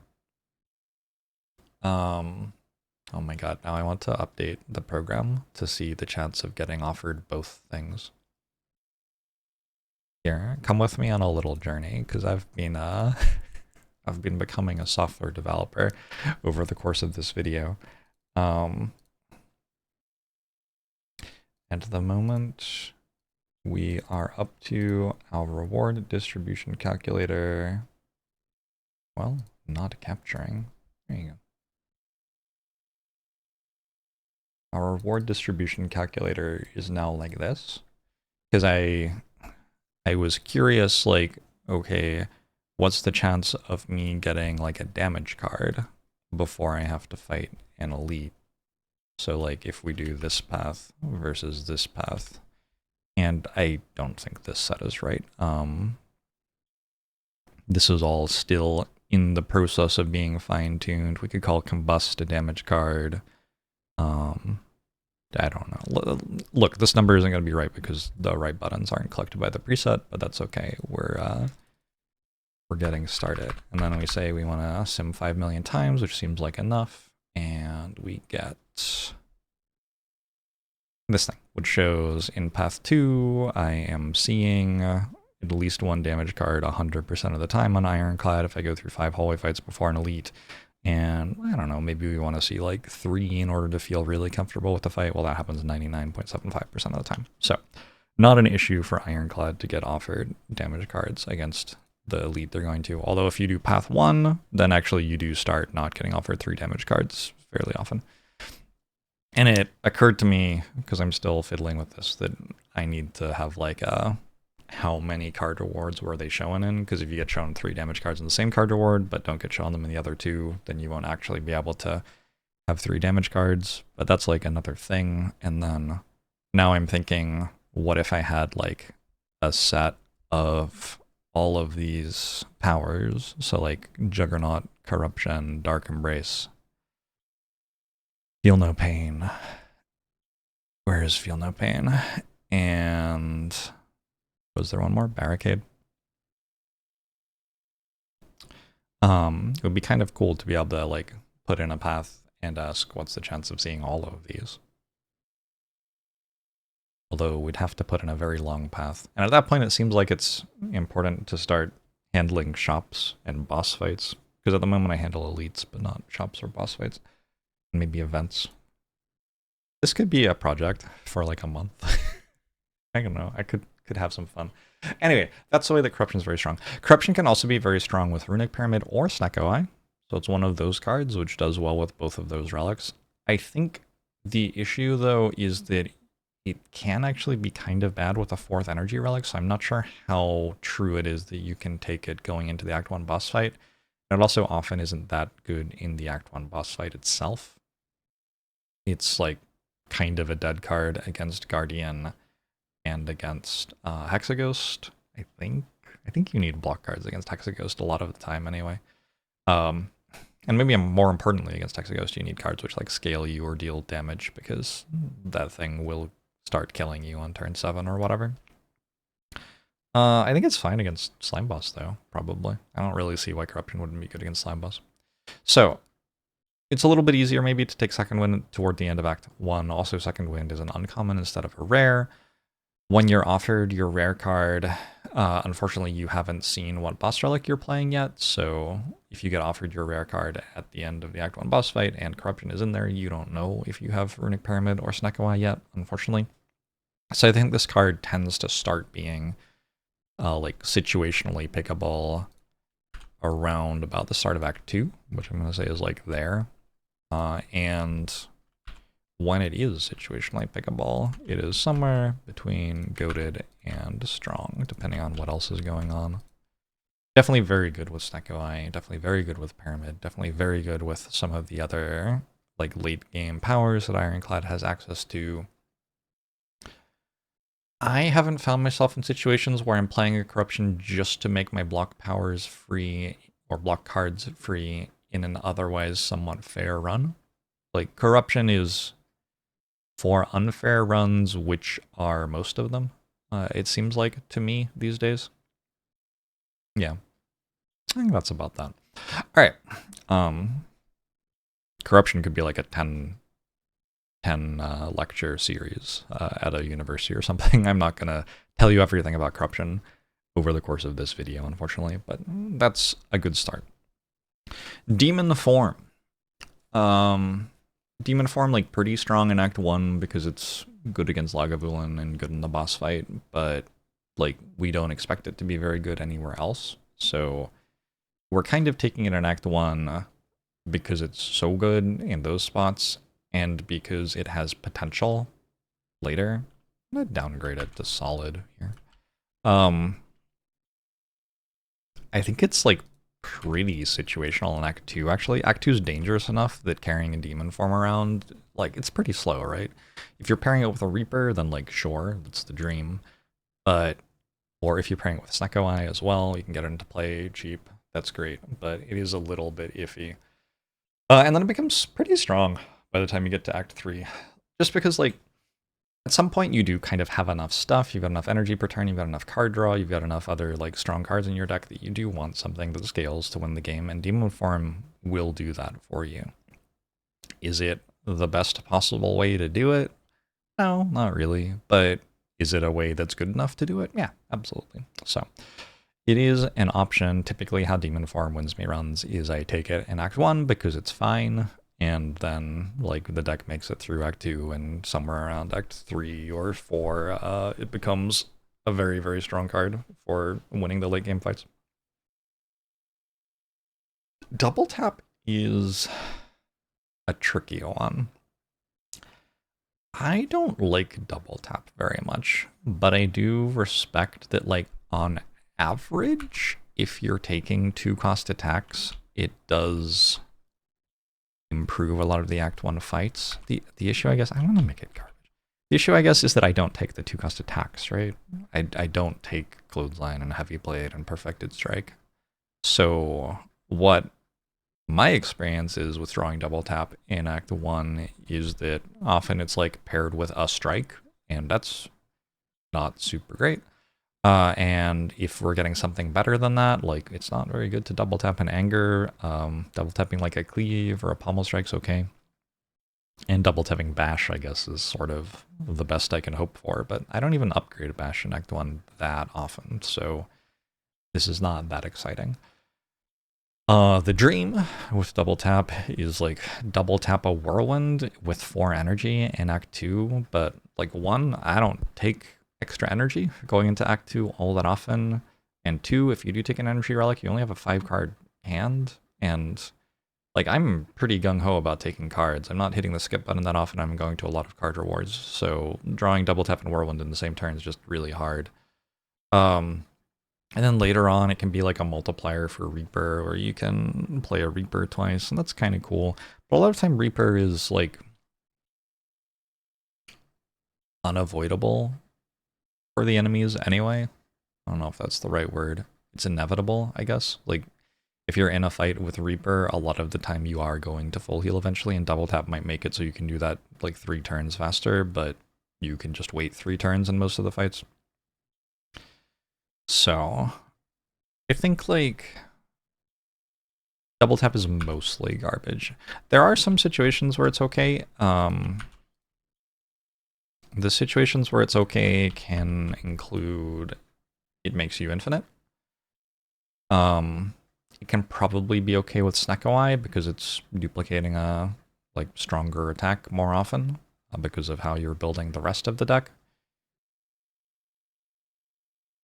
I guess it can be okay if you're just, like, damage deficient and really need to take a card which lets you double play and attack, but, like, the risk there is if you're damage deficient, what happens if you draw, like, triple defend Dissenter's Bane double tap in your deck that desperately needed help dealing damage? It doesn't do anything in that hand, right? And if your deck is damage deficient enough to be taking the cards that are kind of like borderline as damage cards to try to make up for that deficiency, double tap doesn't play very well there. Double tap is like a mediocre damage card, which is only good if you have lots of damage already, which means you're not in a situation where you're that excited to be taking the mediocre damage cards. All that said, lots of situations where it does fine. The double tap whirlwind thing is very real. Double tap immolate is very real. If you have these cards and you have, like, a liquid memories, so you can more or less guarantee the pairing of double tap plus the other card, then yeah, like much more pickable. And Slay the Spire is a short enough game. Slay the Spire runs for like 150 turns or something of combat. That's like very wide ranging depending on your deck and your pathing, but that's kind of my personal eyeball at how long a run of Slay the Spire is. If you got like a Liquid Memories and you use it on one turn, like double taps a borderline card and that makes it quite good, and the run is short enough that that one turn is probably enough to justify double tap being in your deck like by itself. It's often going to be a pretty important turn that you're double tapping a big attack, and yeah, like there aren't that many important turns in the game. A lot of people ask me like, what am I thinking about when I'm evaluating a card or choosing which relic to buy or something like that, and the answer is just like all the turns in the game. And in terms of the hard turns in the game, there are probably only like 20 of them. Like a lot of the turns are pretty easy, or if they're challenging, they're pretty similar to each other. Like you get attacked for 20 kind of things. It just doesn't matter that much. There are a lot of turns which are like you're not getting attacked at all and you need to scale up. And then there are some turns where it's like, yeah, you are getting attacked for like 40 on turn 1, good luck. And for those sorts of turns, double tap can be okay when you pair it with a potion or when you pair it with the right relic that makes it good, and so, you know, it can be okay. And then again, there's the thing where you can like double tap a Dropkick, and that's an infinite. I think when I was talking about Dropkick, though, I mentioned that I'd generally just rather have a second Dropkick if that was how I was hoping my deck won late game. Like, I don't think the flexibility of double tap really makes it better than just having a second Dropkick and making sure the enemy is vulnerable. Like, I'd rather draw a Dropkick, usually. Alright. Exhume. Exhume, like, starts off bad and then gets good, and that's the entire card. Where exactly it gets good will be a little bit tricky to monitor. It may be like halfway through Act 2 is a big inflection point for a lot of things. The point where you get a deck which can comfortably beat the Act 2 elites, whether that's like you've got enough relic support or your cards are good enough or you've just already beaten 2 of them and there's only 1 left, is often the point where the more late game weighted, slowish kind of cards start becoming worth putting into your deck. So yeah, that's a pretty common place for Exhume to be good. It could become good much faster than that, though. If you have like an offering in Act 1, get offered in Exhume, it's pretty likely it's already worth taking. Same with a feed. You can do abusive stuff with a feed in that spot. So yeah, you cannot Exhume an Exhume. So many people are like, why don't you take a second Exhume or duplicate an Exhume with Dolly's Mirror so you can just Exhume the Exhume and get infinite block with Feel and Pain? It's because you can't do that. Yep. That's all. Feed. I think feed is just goated the entire run. We've got like, at the start of the run, we have a Strike Plus, which is a good card, does like what you're looking for at the start of the run, and also it happens to give you Sustain, which is awesome. Your character's starting relic already has Sustain, and adding even more Sustain just makes it more and more true that you're going through holy fights, and it gives you scaling, because it gives you max HP for the rest of the run. So it's like a Strike Plus, which sustains you through holy fights, and makes it much less likely that you will die in late game because you're going to have a bunch of max HP. Card's obscene. It's a very, very good card. If you got a feed from the whale, there should be a decent amount of effort put into supporting your feed, making sure that it can proc a bunch of times. I don't think it's terrible to upgrade feed at a campfire. I think the card's strong enough that that's just like a decent idea. Getting 2 more damage on it so that it hits more often is a big deal. Getting +1 health on it is a big deal, so not a bad upgrade. By the time you're like past 120 or so hit points, getting more hit points than that starts to matter like a lot less. Like there's definitely a fall off where like a heart attacks you for 45 and 67 on turn 2 and 3, and usually you accidentally have some way to make that deal less damage to you. And if you're building your deck sensibly, you'll deliberately have several ways to do that. But like, even if you're not blocking at all, that adds up to 112 damage, right? So there is like a meaningful fall off in the value of HP where it's like, okay, like I'm literally not even getting attacked for this much anymore. Like, even in the worst possible scenario where I draw my deck exactly upside down and draw every card on the wrong turn and everything, even if I play nothing, I still don't die.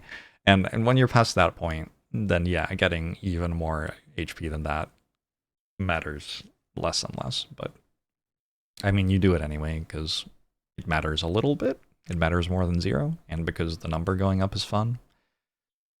Yeah, that's feed.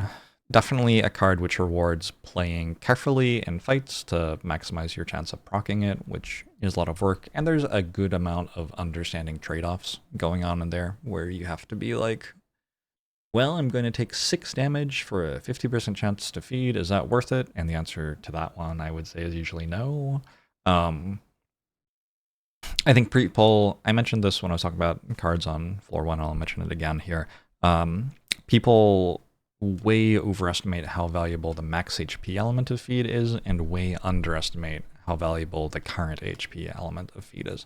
So if you're in a fight and feeding will make it so you have less current HP because you're going to like take 6 damage in order to feed for 3,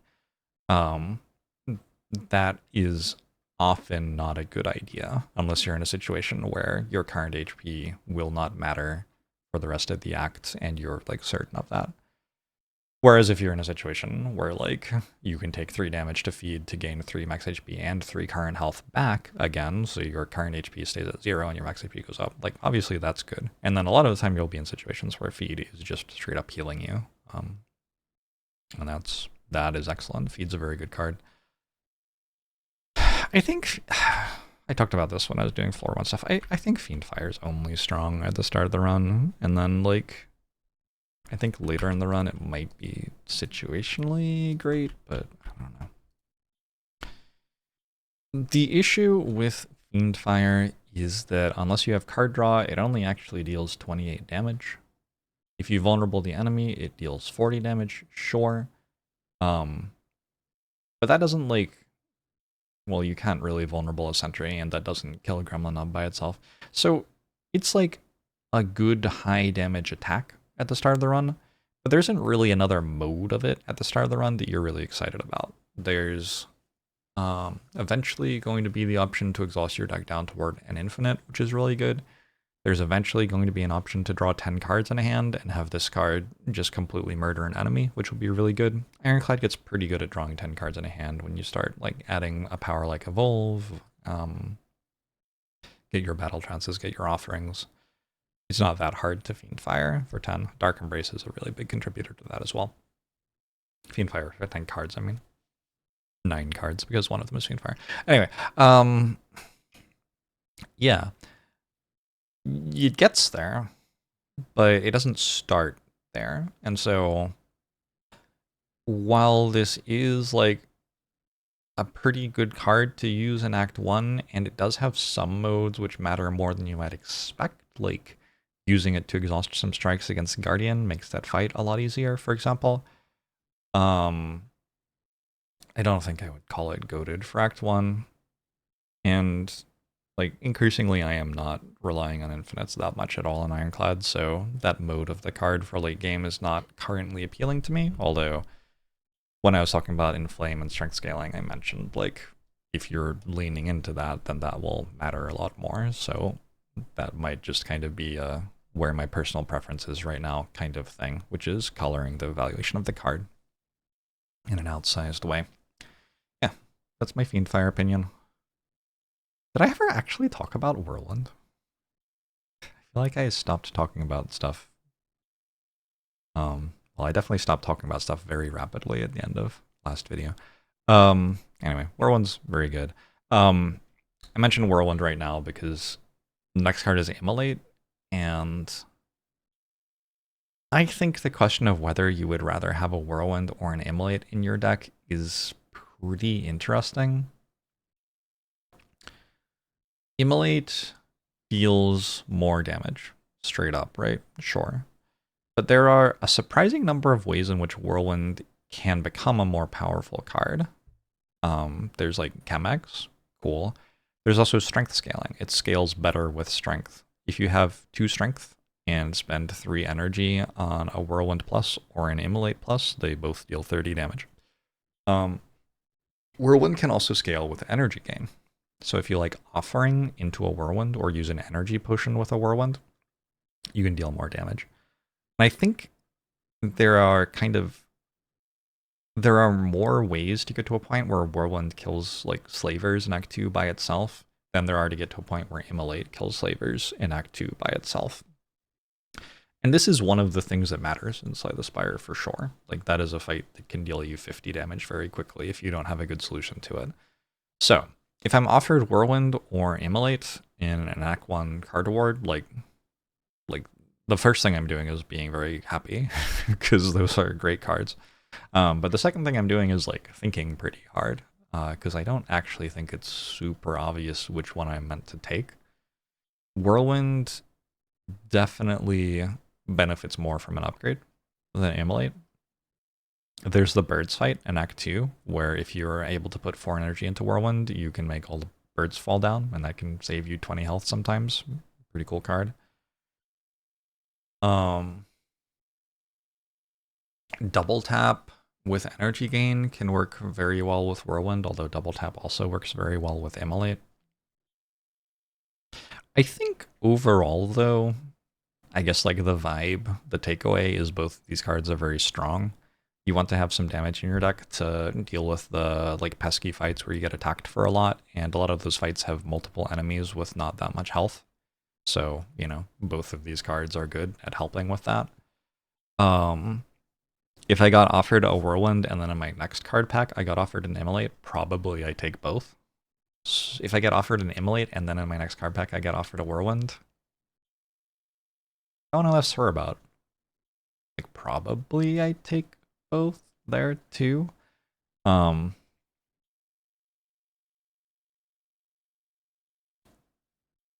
don't know. That one's tricky. It's going to depend on the stuff you've got too. Like, if you have an Akabeko, then like Whirlwind is clearly more exciting than Immolate, and Akabeko is a common relic. So you have it somewhat frequently.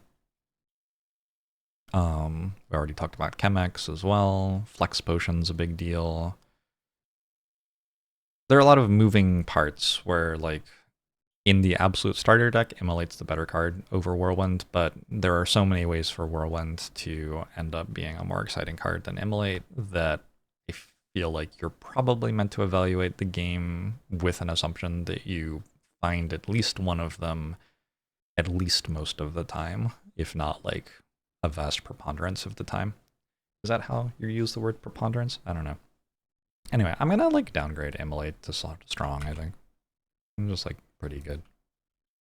I don't know that it's goated though. Impervious, I think Impervious is solid the entire way through the run. I don't actually think it's strong. I'm downgrading a lot of these rares on my second time through the spreadsheet. Yeah, it's like a good card. It's good to block for 30 or 40. I think if you have a Runic Pyramid in particular, you will notice if you're like, or I notice when I have a Runic Pyramid, that like Impervious doesn't get played that often. It just kind of sits in my hand a lot. There are actually just better things to do most turns than play this card.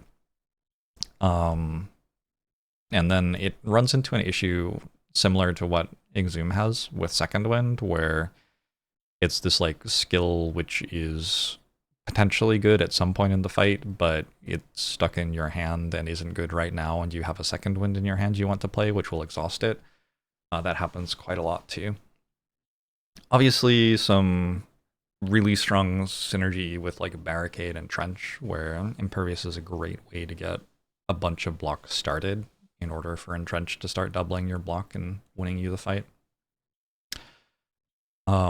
Pretty good against a lot of the fights where you get attacked for large numbers, but you have to be really cautious about relying on Impervious, because a lot of those fights scale very rapidly or debuff you very rapidly, such that you kind of want to be spending turn 1 or 2 killing the enemies rather than blocking. For example, the Slavers fight, which I come back to over and over again because it's a very dangerous fight, the enemies weaken you and vulnerable you and ensnare you and fill your discard pile with wounds. So spending a turn where you dump all of your energy into not taking damage is not a good way to go about trying to win that fight. You're really like fighting against the clock on that one. Impervious, not a great card there. Where Impervious is a great card is like the enemies who attack you for 20 in Act 2. A lot of those don't scale very much or at all. And like the amount they're attacking you for right at the start of the fight represents a substantial percentage of your max HP. So having a card in those fights that gets you a free turn, well, you have to pay 2 energy, but like it gets you a turn to draw more cards in your deck. You have a little bit of energy left over to do something else. That can be really valuable. Yeah, I really think like Act 2 is where I'm conceptually targeting the value of Impervious. And a lot of it's centered around like hallway fights or very specific turns if you're able to draw it on that turn with, say, a Runic Pyramid or a Headbutt, or like Snecko Eyes just drawing you lots of cards so you can draw it that way. Something like that. In Act 1, it blocks for too much.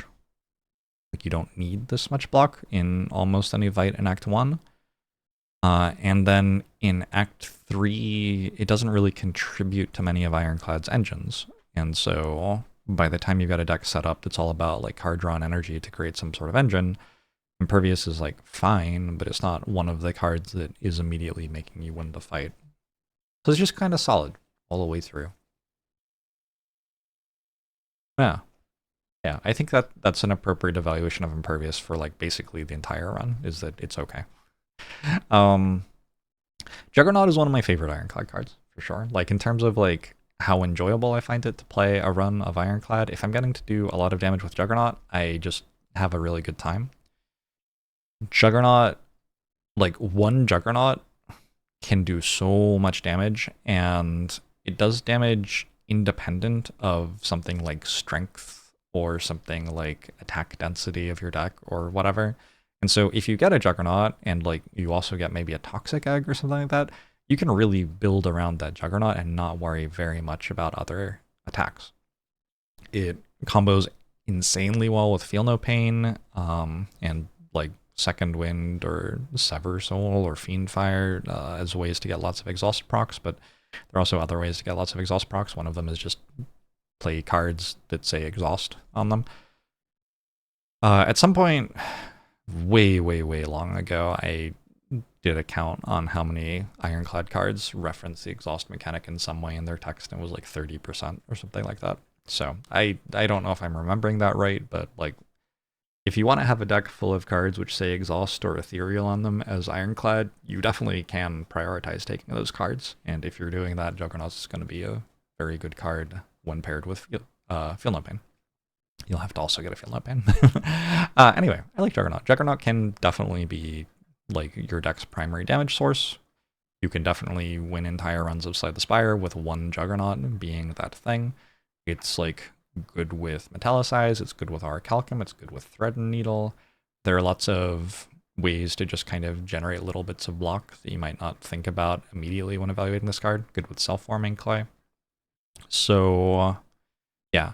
The way it gets into my deck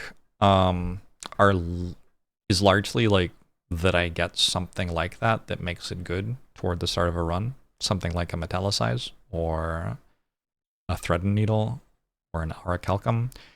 Like these things exist and are good or even free to take. And once you have them, Juggernaut starts being good to take as well.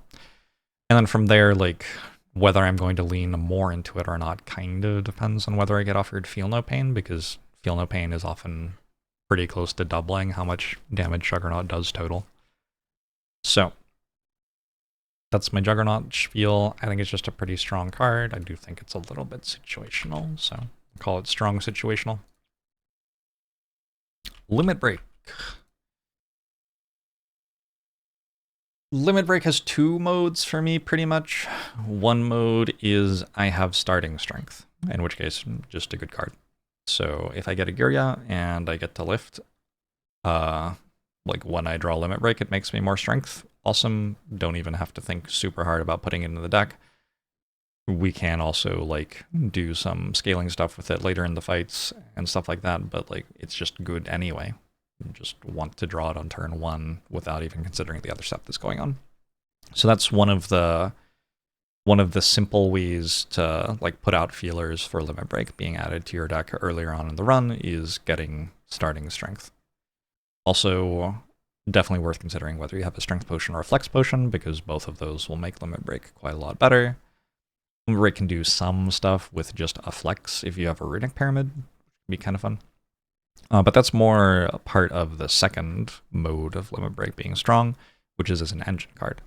So sometimes you might only have one strength in your entire deck or something, but your deck is very good at exhausting down to like 10 to 15 cards and has good card draw, and you can get to a situation where you're able to play Limit Break like multiple times before turn 8 or something like that. And if you have that situation, Limit Break can just be like your scaling for boss fights. Your scaling for boss fights is a very like vague concept, but when I say that, kind of the reason I say it and what I'm thinking about when I say that is like I only want that to need to be 1 or 2 cards. I don't want my deck to be full of cards which are just terrible in hallway fights and really strong if I'm fighting against like Donu Daka or something like that. I'm hoping to be able to completely solve the problem presented to me by a boss like Awakened One or Donu Daka with 1 or 2 cards. And, you know, Limit Break can be that card. Is it the best one? No.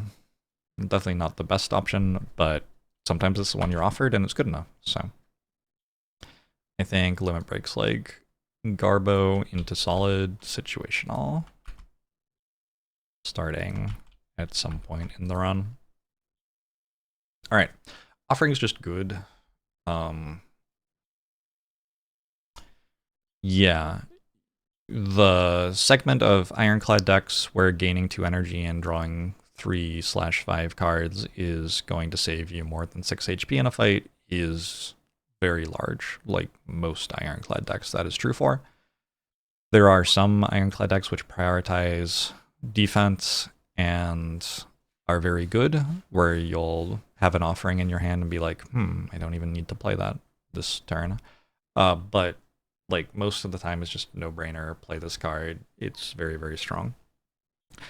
A thing that offering does, which you might overlook if you're not thinking about it, is it lets you build a deck which is more interested in late fight scaling earlier on in the run, because you accelerate when your late fight scaling hits. So let's say it takes me 3 turns usually to set up like barricade and Entrench or something like that, and I'm against an enemy which attacks me for 40 on turn 2. That is not an appealing proposition. But let's say I put an offering or maybe 2 offerings in my deck and bring the amount of time it takes me to set up that scaling down so that it's now doable on turn 2. This is now a like reasonable thing to be doing against that enemy, which is a big deal. Because if like the fundamental turn kind of your deck's late fight scaling hitting is like 5, that's fine for beating bosses. If like everything comes online on turn 5, the bosses are going to hit you for a decent amount and you'll like block with Impervious and try to survive until that happens, but also you have a large health pool, so it's okay if you take 30 or 40 damage probably. And then you'll get to a point where you win. But that is not a feasible way to like beat Darklings. Darklings are going to deal way too much damage to you while you're setting up, and if you're relying on that to beat Darklings and a bunch of other hallway fights and maybe Reptiments or something, like you will die. Unless you have a lot of max HP and your late fight scaling includes like Strength Gain and Reaper, in which case you're fine. That's another way that you can do this. Anyway, the point is, if you have a couple of offerings, you get to start leaning away from the stuff that's good in hallway fights and start leaning into the stuff that happens to be good in boss fights a little bit earlier, because the stuff that's good in boss fights is a lot more serviceable in hallway fights as well. And so that is a big deal. That's a big thing to think about. When I was playing Ironclad without much thought to making Stekowai good, I was actually kind of thinking, like, how do I, if I'm not worried about taking Snekawai, what do I get to do to, like, make the character interesting to play in terms of, like, taking 0-cost cards and things like that? And one of the things I settled on was, oh, you can take, like, Offering, and that kind of, like, buys you an entire extra turn because it costs 0, which it isn't guaranteed to a Snekawai, and, like, that can kind of feel like having an entire extra boss relic or something like that, just having one Offering. But you don't get that with Snekawai. Now that I've been taking Snekawai more, it's like, it's a really good card with Snekawai too. Like, what's the big deal? You can pay 2 for this and it's okay. Like, drawing 3 cards for net 0 energy is still very good. So, Reaper's a really tricky start. Because it's like a damage card which deals very low damage. So Reaper's power curve, I think, looks something like this. It's like somewhere between solid strong in Act 1. But it kind of, it's one of those cards which will be stronger later, and so you kind of have to overbuild for Act 1 if you have a Reaper in your deck, because it's not that good right now. Like, it's okay in the Sentries fight, but it isn't even that good in the Sentries fight. It's okay against, like, Slime Gang, but it isn't even that good against Slime Gang, because in all of these fights where you're playing Reaper, it's taking you longer to kill the enemies, and Act 1 is so heavily defined by enemies which attack you for more than you can block for. Your deck just doesn't have much capability to block yet in Act 1, at least as Ironclad. So, Reaper ends up being this kind of weird card where you might think it's really strong, and, like, sometimes it will pay off in huge ways. Sometimes it will actually just, like you'll get a flex potion and then walk into the slime gang fight with a Reaper and be at max health all of a sudden. And that stuff's really strong. If you have a flex potion, definitely take Reaper if it's offered to you. But other times you'll be going through Act 1 and you'll be drawing a Reaper and not able to kill a Gremlin Knob before it hits you for 24. And that's really bad. So Reaper's tricky. And then this kind of continues into the second half of the game where, like, there's kind of a completely different solution space for a deck with Reaper versus a deck without Reaper. A deck with Reaper, like, wants to be slower and more focused on scaling so that it can take damage and full heal at the end of the fight. Whereas a deck without Reaper needs to be focused on, like, not taking damage in fights. So it needs to be much more concerned with blocking on turn 1 and 2 so that it doesn't drop very low straight away. And so the existence of Reaper in your deck, if you, like, take one from the whale, say, massively skews how the run plays out. Because if you have it on floor 1, you're, like, building for that eventuality of what your deck will be like in Act 3 right from the start. Whereas if you don't get it until halfway through Act 2, it can still have that healing mode, but you also have built your deck without having a Reaper in it for half of the run. Yeah, that's Reaper. Obviously, another situation where I could probably talk for 10 hours about exactly what it looks like for your deck to be focused on, like, scaling up to max heal with Reaper versus what it looks like for your deck to be trying not to take damage in turn 1 and 2. But realistically, I can't. There's too much to say, right? It's a big game. Okay. This has been going for 1 hour and 12 minutes, and my voice is starting to die on me, and I'm looking at this giant list of relics and thinking we can probably get through them. We can probably at least make a good start. All right. I'm going to be kind of quick about this, though. Burning Blood, I think, is a goated relic. It's an incredibly strong starter relic. I talked about this earlier in the video series about how having sustain makes it so that you are more interested in taking hallway fights, and how that completely warps how the character plays, because all of a sudden you're getting way more, like, card rewards, and then your strategies want to center around building together, like, different synergies of cards. Whereas if you're going to events and shops, I don't think I talked about this that much actually. If you're going to like events and shops, you have a lot of like card and relic selection and a lot of card removes, and so your strategy is going to tend to build around exploiting specific relics or exploiting very small packages of cards which are able to draw frequently. Burning Blood leading to you going to lots of combats kind of leads you into caring about strategies which make a big mass of cards which all work very well together, and Ironclad's card pool happens to be very, very good at that. Like most of the cards synergize with each other in some sort of way. A lot of the time I spent playing Ironclad, it was like, do I want to try to win with exhaust synergies or strength synergies? And then the more I played, the more I was like, oh, you just do both. Like, problem solved. Even the cards which seem like they're very separate from each other still have bridging synergies between them. Like, if you have a deck that wants to gain a lot of strength, well, Limit Break's a skill, so if you put all your exhaust synergies in play, Corruption, Dark Embrace, Feel No Pain, Limit Break will draw you a card and block for you and cost 0. And it will also do that thing where you're doubling your strength that you wanted to do. You don't get to play it multiple times in a fight by upgrading it if you do that, but you do put it in your exhaust pile, so if you have an Exhume for your exhaust synergies, you can just play it a second time right now, potentially. So, Burning Blood's a very powerful relic. I like it a lot. It is worth noting that I do not boss swap an Ironclad, and so that entire solution space for Ironclad is one I'm fairly unfamiliar with.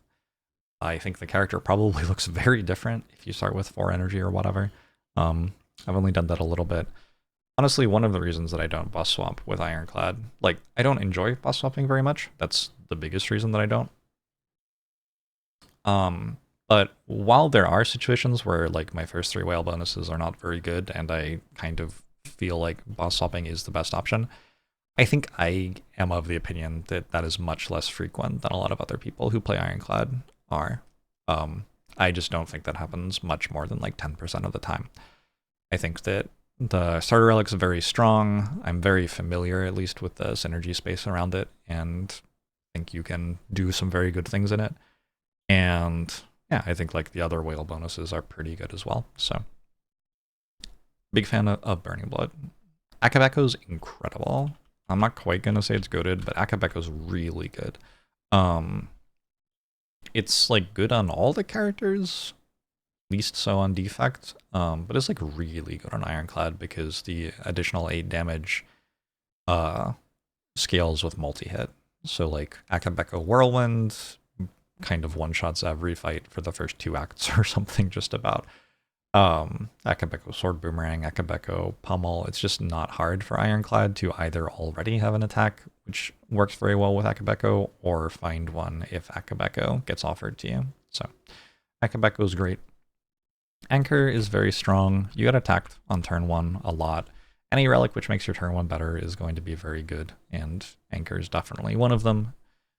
Ancient T-Set is also very strong. It's a relic that makes your turn 1 very good. It is worth noting that this doesn't work very well if you're not going to many rest sites, so that certainly makes it less good. On Ironclad, I would say, because I think Ironclad goes to the fewest rest sites of any of the characters. But it's still good. It gives you 2 extra energy going into boss fights, so, you know, it's fine. Maybe we call it solid instead of strong, but it's fine. I do think that energy on turn 1 is the least valuable thing you can get for turn 1, because you have no guarantee of having things to spend the energy on turn 1. So like, I'm more excited to get block on turn 1 or card draw on turn 1 than I am to get energy on turn 1. Hopefully you have a deck which does have enough card draw to spend this sort of energy on turn 1, but you know, you might not. Sometimes not so lucky. Artivore is solid. Can definitely change how you build your deck a little bit. Pretty good if you're doing Juggernaut things, but not necessary to be doing Juggernaut things. Worth noting that if you have a large portion of your damage package as strength gain is not going to be an attack, so you can do things like play spot weakness double block on a turn, and then next turn play attacks and get energy out of Artivore that way. There is the obvious statement that if you have an Art of War, you want your deck to be less reliant on playing attacks every turn so that you can actually proc it. That's pretty obvious, right? But how exactly that looks for Ironclad might be a little bit less obvious. I think like, yeah, strength gain, Juggernaut, that kind of stuff is mostly it. Pretty good with Runic Pyramid, of course, since you can like decide whether you want to play attacks this turn or next turn. You don't have to worry about not drawing them next turn. Art of War is like a pretty solid relic. It's just like pretty good. Dagger Muzzle is strong. Makes your turn 1 better. It also strips artifact charges from a lot of enemies, which matters a decent amount. Disarms a pretty decent card for late game, but some of the enemies in late game do have artifact charges, so it matters there. There's a combo with Champion's Belt, which is quite nice. Damage on turn 1's a little bit less exciting than block on turn 1, I would say, and with Champion Belt, applying vulnerable to enemies on turn 1 is also applying weak to them. Like Champion Belt is goated. It's very strong. Yeah, so boom. Well, downgraded strong. I think the combination of Bag of Marbles and Champion Belt are very strong, but just Champion Belt probably only strong. Anyway, cool. Bag of Prep, one of the best relics in the game, straight up. 2 additional cards on turn 1. It might not look like a huge thing, but that is a huge thing. If your deck, here's a way to conceptualize it. If you draw 5 cards a turn, right? If your deck is about playing a few certain cards in order to win the fight, and like doesn't care about the energy generated every turn, which more and more is how I think you should be playing the game, for what it's worth. I think that you should generate energy by drawing cards. You should like draw Bloodletting and Offering and Seeing Red when you're drawing cards, and that should be a lot of your energy showing up. You should draw a Corruption when you're drawing cards, and that effectively makes you a lot of energy, stuff like that, right? Yeah, if you think about your deck as needing to draw certain cards to win the fight, Bag of Prep is kind of like getting an entire extra 40% of a turn on turn 1, which getting more turns than the enemies is like really good. I don't know if that's a useful way to think about it, but Bag of Prep is very good. I feel like if you have it and you just like play with it for a while, it becomes very evident very quickly that it's extremely strong. So maybe I don't have to explain this too much. Blood Vial is like solid. There are a lot of sustain relics which are sort of in the realm of, oh, you get an extra like 10 to 15 health this act kind of things. Blood Vial makes more than that. It makes like 20 health per act, probably, depending on exactly how you're pathing, but I like to go to fights. And yeah, 20 health per act is pretty good. Compare that to a Mango, which gives you 14 max HP, and like pretty good. Just fine. Runstales is strong. It's just good damage. There are some fights where it's very good, like Hexaghost, Birds, Book of Stabbing, Slavers, kinda, because they attack you 3 times a turn. But it's also just kind of like always good. Any of these relics which are unconditional damage every turn, I guess Thorns is kind of conditional because the enemy has to attack you, but like you don't control that. The enemy will attack you sometimes. It is worth keeping in mind that this character does want to end fights with Feed or Reaper in a decent number of runs, and these relics make it harder to do that. I have very rarely been in a position where I've thought that the solution to that was to skip the relic, though. More so, I'm in a situation where I'm like, oh, Feed and Reaper are going to be a little bit less strong in this run because I've taken a Bronze Scales. And like, that's okay. Bronze Scales is strong enough for that to be fine. Feed and Reaper are not that big of a segment of winning Ironclad runs. It's not like you can't win another way. Centennial Puzzle, incredibly strong. Draw 3 cards. Better on Ironclad than the other characters because of how easy it is for you to proc this yourself. Like, you can do it with an Offering, a Bloodletting, Hemokinesis, stuff like that. So you don't have to be waiting for the enemy to hit you in order for Centennial Puzzle to go on this character. Ceramic Fish is like...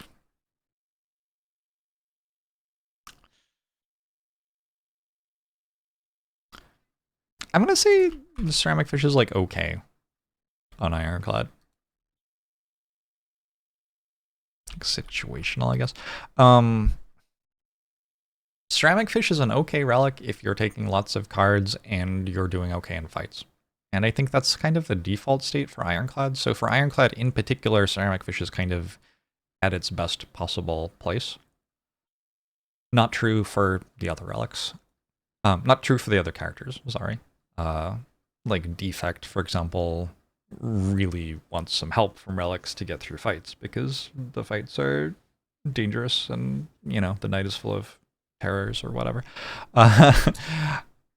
Yeah, you don't want ceramic fish. Like, I didn't say it was strong, right? It's just, if I get ceramic fish toward the beginning of Act 1, there are actually a good number of runs where it makes me 200 gold over the course of the run, and that is a lot of gold by the time you get to late game. So, it's not terrible. Dreamcatcher, I do not rest very much on Ironclad, but, I mean, if I do, I guess it's fine. Yeah, I'm going to call it situational, not garbage. Card rewards are very good, so if you are resting, Dreamcatcher's pretty nice. You will often rest before the boss fight, and that can be a part of the act where you have an awful lot of rare chance. So that's the thing to think about. And actually look at this. So say we go like 4 hallway fights before an elite, and then we get 3 hallway fights and an elite, and then like a hallway fight and elite, and a couple of hallway fights, and then the boss happens. That is too many fights. We'll do like 1 less.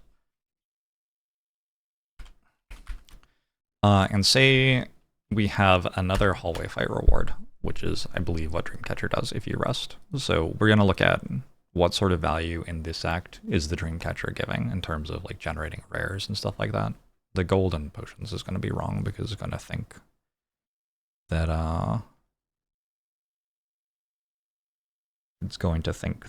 I'm in a hallway fight, so it's going to give me 15 gold. So 0.12 rares out of that extra hallway fight reward at the end of the act. Yeah, I mean, that's not bad. I believe that this math is right. Yeah, that feels like it's probably about right. The extra uncommon, I believe. Uncommon chance is always 30%, so that's just obviously correct, right? Something like that. Anyway, cool. Not bad. Like, okay. Rare cards are good. Happy Flower is solid. Maybe even strong. Yeah. I don't tend to think of gain energy per turn as very strong text. I tend to think of gain energy now as strong text. And Happy Flower, if you can set it up right, will gain you energy on turn 1, which is great. But Ironclad, I think, is not the best character at setting it up right. I think actually every other character has an easier time of ending the fight on a specific turn than Ironclad.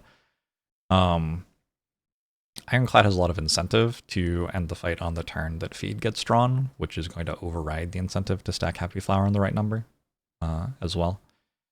So yeah, like, it's good. It's solid. I just don't think it's like a great relic or anything, and that reflects me just not thinking that energy per turn's that big a deal. And not taking 4th energy per turn relics from bosses very often, stuff like that. Chooser Bracelet's kind of garbage on this character with the way I'm playing, because I actually want normal fights more than I want question marks. So if I walk into a question mark, I'm actually usually hoping that it will be a fight. Lantern's strong. 1 energy per turn. Like, I'd rather have a Lantern than a Happy Flower, even though over the course of a fight, Happy Flower might make more energy. The energy on turn 1 is more valuable, and Lantern guarantees energy on turn 1, where Happy Flower can only give me energy on turn 1 if I'm able to set it up in the fight previous, and that does have a cost. And on Ironclad, where block cards are not a very large part of your deck at the start of the run, and like the way that you set up does not necessarily make infinite block or whatever, kind of hard. I think Mobag's solid. It makes more money than ceramic fish, and the character is strong enough that you can get a wallbank and hold it for a while. Something to think about with Maulbank. I guess this is getting a little bit in the weeds, but I talked quite a lot about how I liked to go to shops at the beginning of Act 2 on this character, and there's no real way to get Maulbank right before you go to a shop if that's your shop strategy, which gets you more value from the relic. Because, like, you might have an elite toward the end of Act 1, but then you have the campfire, the boss floor, the treasure floor, the first guaranteed hallway fight of Act 2, so you're guaranteed having quite a few floors between that elite and your next shop. Whereas if you often go to shops like right after elite fights, then you're going to run into situations where you're having to break a Maulbank straight away without having gotten any value from it whatsoever. Yeah, I also, like, I might go to a shop at the beginning of Act 1, I usually go to a shop at the beginning of Act 2, and then I often don't go to a shop again until fairly late in Act 3, so if I'm fighting a bunch of Act 2 elites, I'm getting a good amount of value from Maulbank between them and the next shop I'm going to fairly frequently as well. Yeah, I think there are quite a lot of arguments for trying to build a strategy around going to shops at the beginning of Act 2 and not going to that many shops elsewhere, and I guess the fact that Maulbank kind of synergizes with it is a small consideration. It's a common relic, right? Like, you do get it fairly frequently. I think it's okay. It's just like another one of those, you get some extra health per act kind of relics. It's fine. It's alright. Nunchaku's okay. Yeah, it's okay. The better you get at playing it, the stronger it will become, but I don't think its peak is that strong. It's like, yes, you can try to set it up on 9 so that you have an extra energy at the start of the next fight, etc, etc, etc. It's kind of nice on Ironclad because turns where you play attacks are often turns where you want to play lots of cards. Like, even if you're not getting attacked by the enemy, so you don't have to worry about playing block cards, you'll have things like Flex or Double Tap or Vulnerable for a turn with Thunderclap or something like that. So you end up with a decent number of reasons to have extra energy on your turns where you're playing attacks. That comes up and it's noticeable, and it does make Nunchaku a bit stronger, but I don't think it's quite a strong card. I think it's just kind of solid. Ali Smoothstone, also solid. Pretty good Act 1 card, or relic rather, because in Act 1 you're still in a situation where your basic defends are a decent amount of how you get block, and if you have other cards that block, there's a decent chance that they're like Armaments or Flame Barrier or Shrug It Off or whatever. Definitely not as much the case that you're making block with Dexterity at the end of an Ironclad run, though. I think like Feel No Pain tends to be how you're making block at the end of an Ironclad run, and Disarm. Or Entrench. None of these things really scale off of Dexterity, so, you know, good solid value relic for early on in the game, but not such a big deal later. Omamori. I mean, Omamori is mostly just bad. Yeah. Even had runs where, like, I want a Parasite from Writhing Mass recently, where Omamori would have stopped me from, like, getting +1 strength with my... What's the name of that relic that gives you strength for how many curses are in your deck? Whatever it is. Or stops me from getting 6 max HP with Darkstone Periapt, which like can actually be a thing that you care about more than stopping a curse from being in your deck in some situations. So yeah, Omamori is just kind of bad.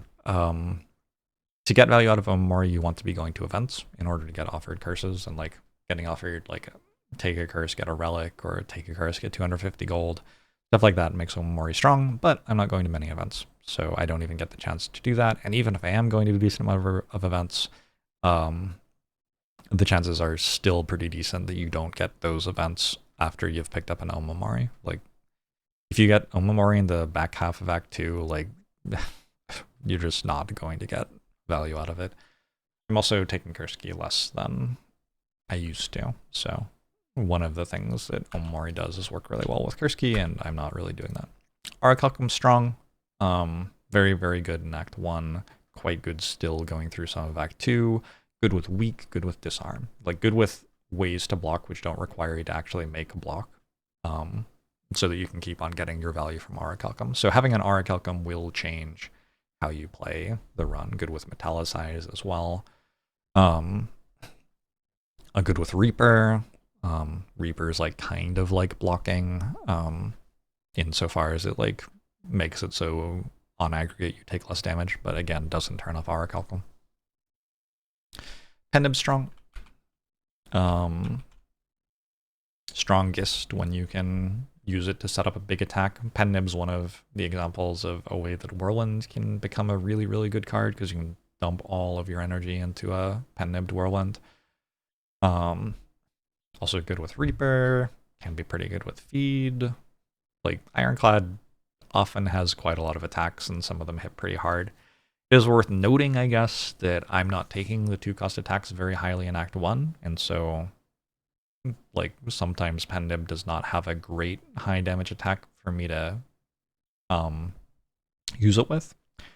But I do try to have one good attack, like one good damage card in my deck to use with potions and relics like Pendib. And I think that's like a pretty big deal. So like having one Immolate in your deck makes it so a duplication potion can do more damage, makes it so a liquid memories can do more damage, makes it so your Pendib charge can do more damage, stuff like that. And trying to have one of those cards at least, there is a big inflection point there where the difference between 0 and 1 is quite large because of all of those relics and potions and those sorts of interactions. Whereas the difference between 1 and 2 copies of the card is not anywhere near as large. So, yeah. Potion Belt's very strong. Potion Belt's strongest if you're playing a strategy where late game's close often, and I don't think the strategy I'm playing has late game be close very often, so I'm not going to say it's like goated here, but I do think there are situations in which it's one of the best relics you can possibly see. Like if you're playing a run where the hallway fights are pretty easy, but you're struggling for scaling in the boss fights, this is just a really easy way to get a lot more strength for your boss fights straight away. Preserved Insect is like incredible. Go to every elite fight. I don't really think I need to say more about Preserved Insect than that. If we're judging a relic which like makes you gain 15 health in an act is like pretty solid, like Preserved Insect saves you so much more health than that if you're going to lots of elite fights on average, and also lets you go to all of those elite fights which you might not have been able to go to otherwise. And yeah, very, very, very strong. Red Skull also goated. In terms of like damage output, we've been looking at lots of relics which like output so some damage. Red Skull outputs incredible amounts of damage. Real Pillow, I want to say Real Pillow is actually solid. It's like solid situational. I've talked a little bit about decks which want to rest frequently going through Act 2 and 3, and Regal Pillow is a common relic which will often be part of why that's true. So if you have a deck that just like can't actually beat the hallway fights without taking 20 damage or something, but you're like feeding and you have a lot of max HP and you have a Regal Pillow for an extra 15 HP per rest, you can just go to a couple of campfires in Act 2 and a couple of campfires in Act 3 and be fine. And, you know, you get to just like smile and forget the fact that your deck wasn't that good at like surviving turn 1 and 2 against Darklings or whatever. Like, yeah, they dealt you a bunch of damage, but you are now at full HP fighting the bosses. That's in the past. So Regal Pillow can be okay. There are definitely some situations where it just doesn't do very much at all. Smiling Mask is like okay. Smiling Mask is, depending on when you get it, it's somewhere in the range of plus, I don't know, like 150, 200 gold in the run. It's kind of in the same range as an early Ceramic Fish or a Maul Bank in terms of just giving you a good chunk more gold. And if you're spending gold well, getting more gold will do good things for you. Strawberry is solid. While we're talking about strawberry, let's also say pear is solid and mango is good. And there isn't that much new stuff to talk about with those. I think I've talked about max HP a ton already, and these give you a little bit of max HP, so you already kind of know what I have to say about that stuff. I guess worth noting that they also give you current HP when they are picked up, and so, like, when we were saying that a relic that just gives you 15 HP over the course of an act is solid, like, Strawberry gives you 7 HP over the course of the act and also raises your max HP by 7, which gives you more stuff later. So, you know, solid. It's okay. The boot is situational. It can actually be okay. It's very good with pummel, very specifically. Okay with sword boomerang. The boot is one of the reasons one might be excited about putting a pummel in their deck in Act 1, which is kind of cool. If you have to put a pummel in your deck in Act 1 because you don't get offered a better attack card or whatever, then seeing the boot later will actually genuinely be kind of exciting, which is fun because the boot is just not a relic that's, you know, you're that excited about very often. But yeah, it can be okay sometimes. Situational, mostly garbage. I'm going to say like situational garbage. There we go. That seems right. Tiny chest, every 4th question mark is a treasure room, pretty garbage. Unclear, the treasure rooms are better than question marks, especially like you can get cursed key. I don't take it that often, but I do take it more than 0% of the time.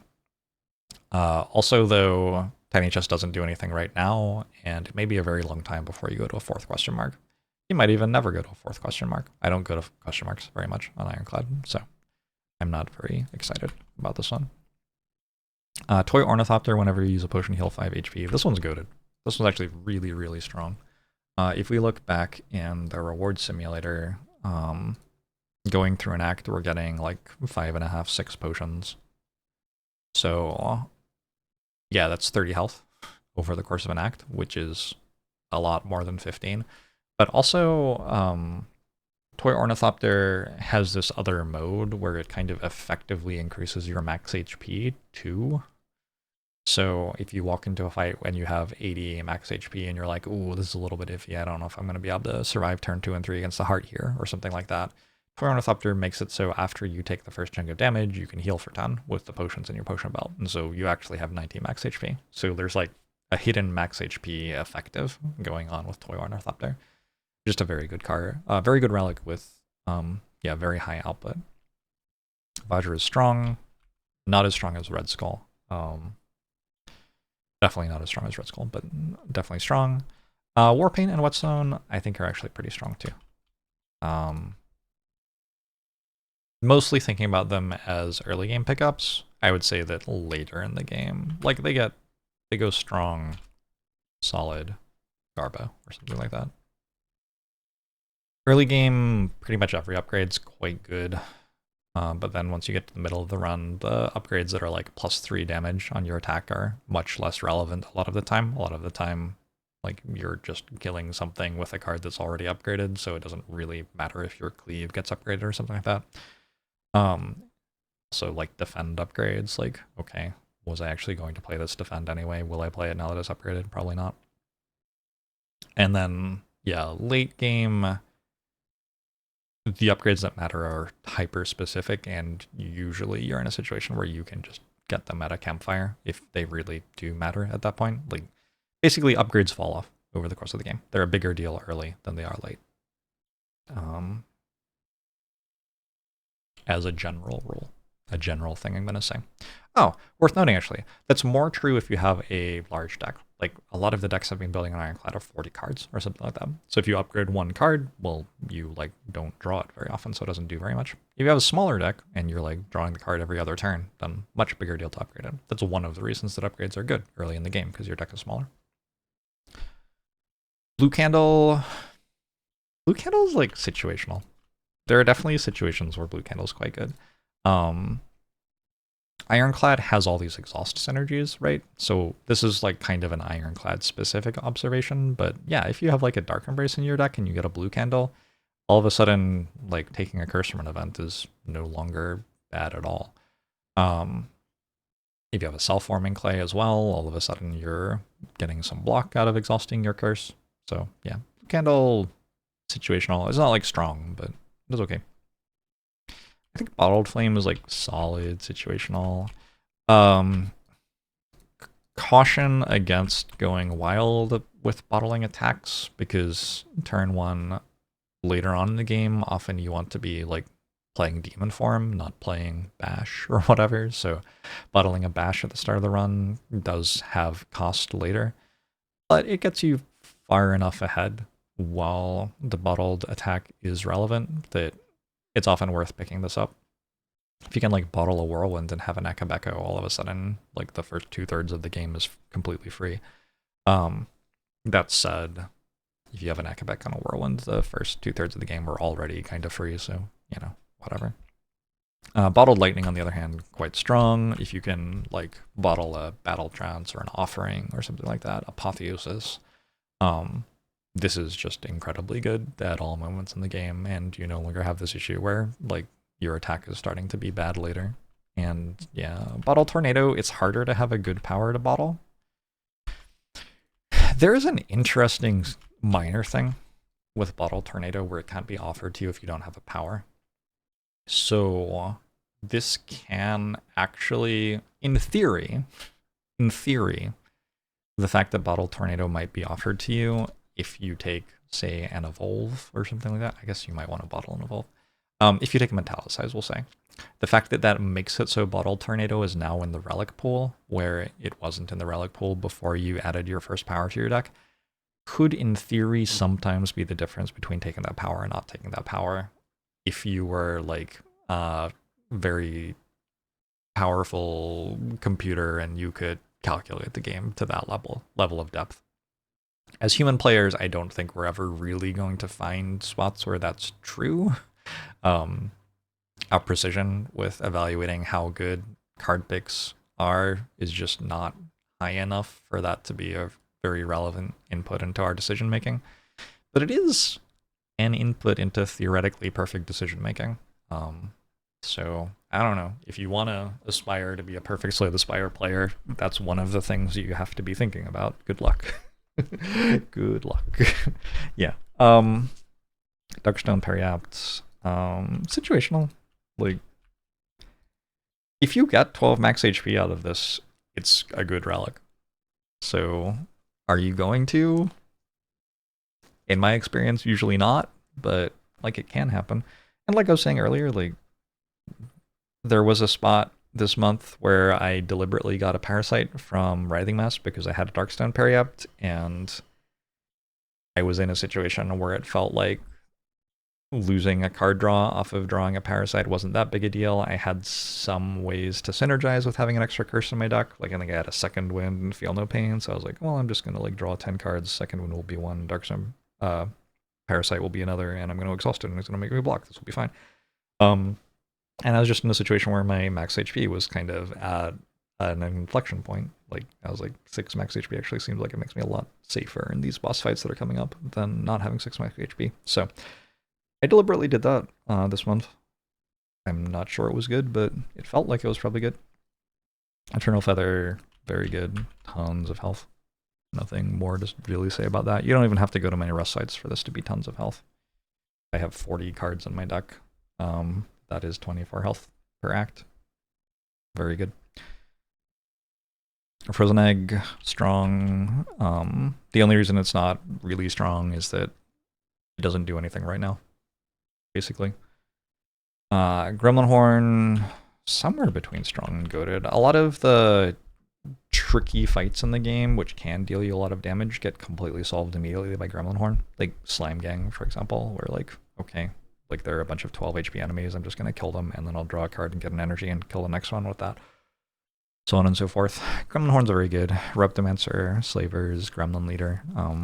Yeah, lots of the harder fights in the game, Gremlin Horn is very good into. So definitely a good relic. I think Horncleat's goated. Is that what I said Anchor was? I said Anchor was strong. Yeah, Horncleat I think is better than Anchor. This is one of the rare situations where I think getting something on the second turn is actually better than getting it on the first turn. Why, I wonder? Do I think that? I think it's probably because in the boss gauntlet, there are enough turn ones where you don't get attacked, and in like the hallway fights, you're kind of indifferent between first turn and second turn. And then also Horncleat just makes more block. Like 14 is more than 10. So probably something like that.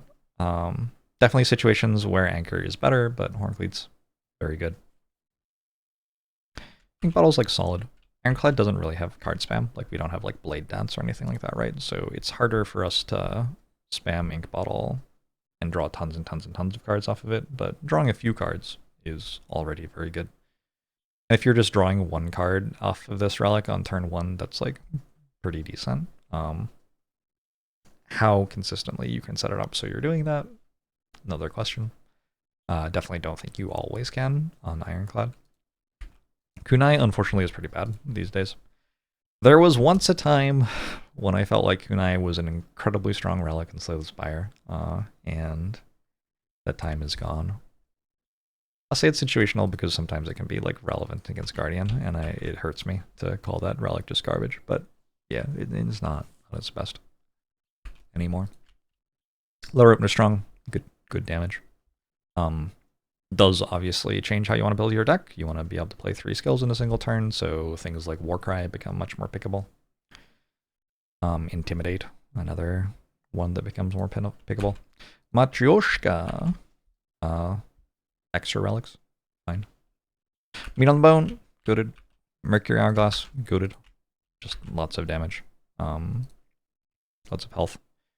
Maybe worth addressing why I think Mercury Hourglass is goated and Letter Opener is only strong when Letter Opener says 5 damage and this deals 3 damage. I guess it's kind of obvious really, but I don't think it's that easy to play 3 skills in a single turn with Ironclad, so the guaranteed damage from Mercury Hourglass to me is a little bit stronger.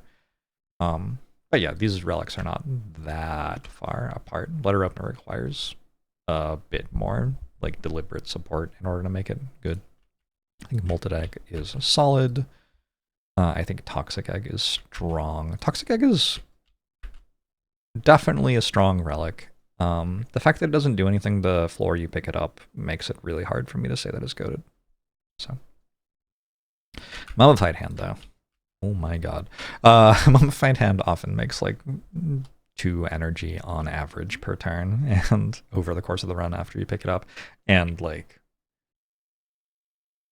that isn't just like average energy per turn. That's like it makes the most energy on the turns which are most important because it's making you more energy at the start of the fight, right? While you're still deploying your powers and stuff like that. Mummified Hand is very, very, very strong. Strong with dual wield on powers. Also strong with dual wield on attacks because you can play a power and discount an attack and then dual wield it and, you know, play your bludgeon for 0 instead of 3. I would not recommend trying to make bludgeon strong. Disclaimer, I could have mentioned that already, but yeah, this could be one of the ways to do it. Ornamental Fan's like solid. It's okay. Makes some block every turn. Not every turn. Makes some block some turns. Pantograph is somewhere between strong and solid. Yeah, somewhere between strong and solid. I'm just gonna call it strong. I've been saying 15 health per act is solid, and this is 25 health. So, you know, it's fine. Worth noting that Pantograph works in the Mind Bloom event when you fight an Act 1 boss in Act 3. I think people who see Mind Bloom as new players, my experience is that people often think that the Act 1 boss is just the obvious thing you always click. And it is like the most frequent click, but the other options can be good too. Pantograph can be a reason to click the Act 1 boss where you were going to click the other option, which, you know, sometimes happens. I think Paper Frog is strong. There are a few too many ways for Ironclad to deal damage which don't care about vulnerable for me to think it's really, really, really strong, but it's definitely strong. I'm going to downgrade Mercury Hourglass to just strong. I don't know. I'm going to put it 50%. It's very easy to underestimate how much damage Mercury Hourglass does. Question card's incredible. Question card's very good.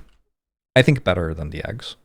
When you're going to this many card rewards and you have a card reward pool that can win you the game by getting the right things, seeing extra cards is a really, really, really big deal. And this can be showing you an extra like 30 cards over the course of a run or something like that if you get it early.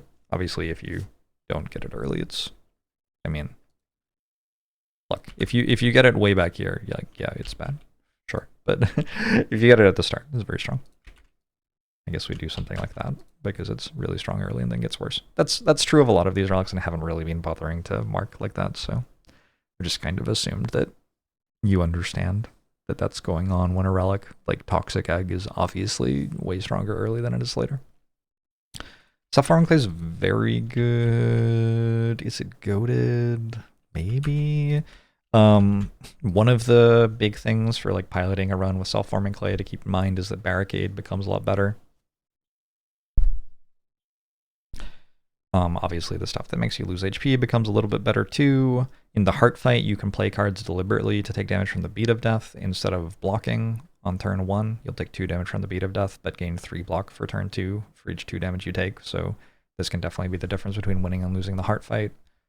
Yeah, just like a pretty good relic. Shuriken's like situational, very slow. You'd rather have the like strength on turn 1 than have to build up to it over the course of a fight. And even though I take stuff like anger, I still don't feel like there are that many fights where I'm consistently playing 3 attacks a turn. Like my Ironclad turns are typically something like play 2 block cards and an attack, or play 1 big attack and a small attack if I'm not getting attacked, like a bash and a pommel strike or something like that. I'm not playing that many turns where I play 3 skills or 3 attacks until my deck is fairly developed, I guess, is kind of how I'm thinking about that. Singing Bowl's strong. Yeah, just like max HP. It's close to Mango, except it doesn't work straight away. Like, you definitely can get a Mango worth of health out of this.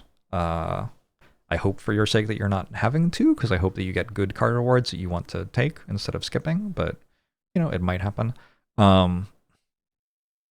Like, fine. It'll give you some max HP. It's strong. Somewhere between strong and solid, probably. Sundial's strong. Sundial is single-handedly one of the ways that you can win late game. If you exhaust down to 2 pommel strike pluses, I guess this is an important thing to say in the video, because some people won't know. It says every 3 times you shuffle the draw pile, you gain 2 energy. So you might think, oh, well, if I play pommel strike and pommel strike and pommel strike and pommel strike, it costs me 1 energy per time I shuffle. So getting 2 energy every 3 times will not be infinite. But because of how the game does shuffles, if you have 1 card in your discard pile and you play a card which draws 2 cards, the first thing the card does is shuffle the discard pile into the draw pile and draw that card. The second thing that card does is try to draw a card from an empty draw pile, causing it to proc another shuffle effect. So you actually get 2 shuffles off of drawing 2 cards with 1 card in your discard pile and 0 cards in your draw pile. Which means that Pommel Strike Plus goes infinite with another Pommel Strike Plus. It also goes infinite with a Shrug It Off, although it isn't energy positive at that point, it's just energy neutral. So yeah, this is a very easy way to make like infinite damage and block off of commons. The only reason I'm not calling it goated is that you don't have to do that during the run. Like, if you have this, this is one way to solve late game, and also a pretty easy way to solve like the Act 2 boss fight, but you didn't necessarily need to do that, and it doesn't help you with like the other parts of the run that much. So yeah, Korea is strong. Lots of extra cards and relics and things. So nothing else to really say about that. White Beast Statue is strong. White Beast Statue is like an extra 6 potions per act or something like that. You can definitely get a lot of value out of those.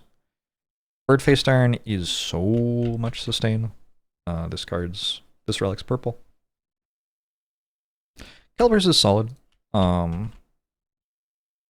I'm not sure whether Barricade existing makes Calipers better or worse on Ironclad, but Entrench existing definitely makes Calipers better on Ironclad. So Calipers does pretty well, and like retains enough block that Entrench can become a thing in the right circumstances. Calipers is also just like kind of bad a lot of the time if you're not making tons of block already, and is not necessarily strong enough to like get a Calipers and think, oh, I'm definitely going to take Entrench now. Like,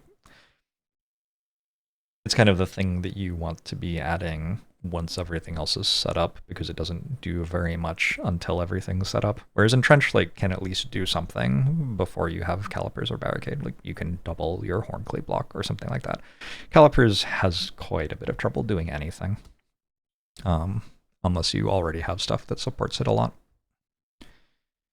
Captain Wheel's strong. I don't think it's quite as strong as Hornclate. It does feel like turn 3 is a lot further into the fight than turn 2, and the 18 block is not enough more than 14 to be the difference maker. Ashes, incredible. Just so much damage. Dead Branch. One of the strongest relics in the game. I am going to say it's situational. There are times where I don't take Dead Branch. I think the better you get at the game... Okay, you start off as a little, like, fledgling Spire Slayer. You're tiny. You're this big. And you look at all the stuff and you're like, Dead Branch, that makes a bunch of random cards in my deck. That seems scary. Like, won't that make my deck worse? Etc, etc, etc. And then you try playing with Dead Branch like a couple of times and you're like, oh, having tons of extra cards just makes me win every fight. That's cool. With Ironclad in particular, Dead Branch Corruption's very, very strong because every skill that you generate is going to cost 0 and exhaust to generate another card. So, you know, that just kind of gets insane.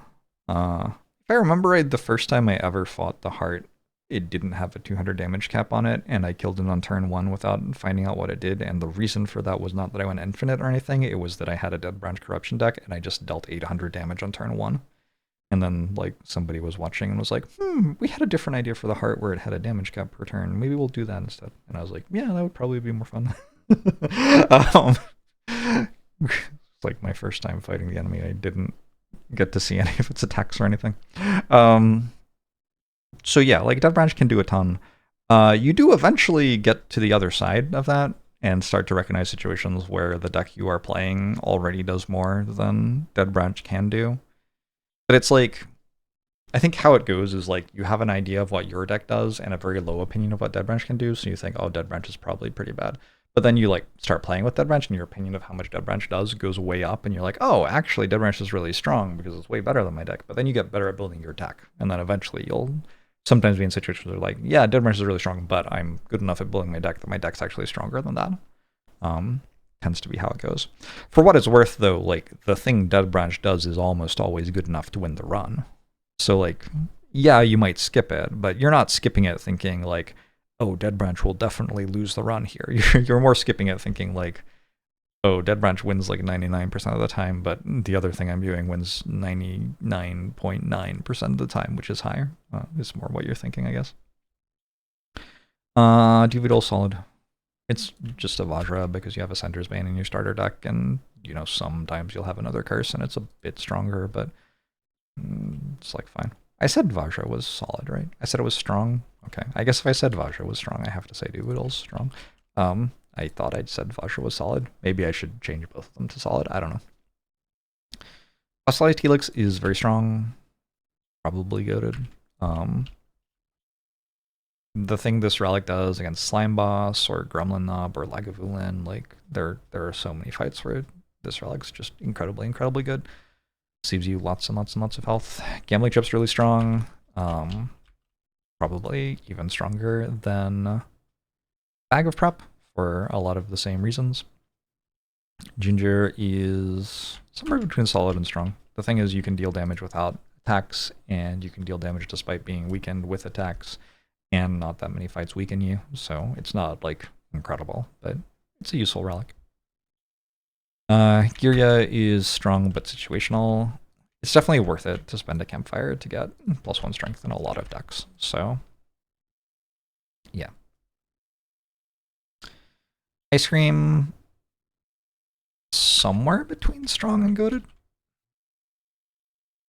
Ice Cream Whirlwind's a really good thing with Ironclad, but also Ice Cream's just a very good value relic. It's kind of like when I was talking about Barricade with, like, block, where, like, the obvious thing to do with Barricade is to have a deck that's really good at making block and then just be even better at making block. The obvious thing to do with Ice Cream is, like, pair it with Whirlwind or whatever, but you can also just have a deck that's, like, pretty good, and you won't have to spend your energy on every single turn, and so you can save up energy for the turns that matter the most, and it just, like, is good. Yeah. Ice Cream's good. Incense Burner, very strong. I've talked a bit about how Ironclad's not the best character at lining up relics that happen every certain number of turns. So, like, leaving a fight with Incense Burner set on 5 so that you're intangible at the start of the next fight can be a little bit hard on this character, but, like, it's still very good. And setting up on 4 for Act 4 fights to block the 40 or 61 damage incoming on turn 2 of the Act 4 Elite fight, or block the 45 or 67 damage coming in on Act 2 of the Heart fight. Like, both of those are a really big thing. Lizard Tail strong, just lots of health. Magic Flowers, I guess I have to call this one goated because this interacts with your starter relic, so you're healing for 9 every fight instead of 6 at absolute minimum, even if it's doing nothing else. That's already enough to call the relic really, really strong. And it also interacts with Reaper, it interacts with Toy Ornithopter if you drink potions in combat, it interacts with regen potions and blood potions, it interacts with feed, healing you. Very, very good. I think Old Coin is like, it's probably really good. I don't know. It doesn't do anything right when you pick it up, but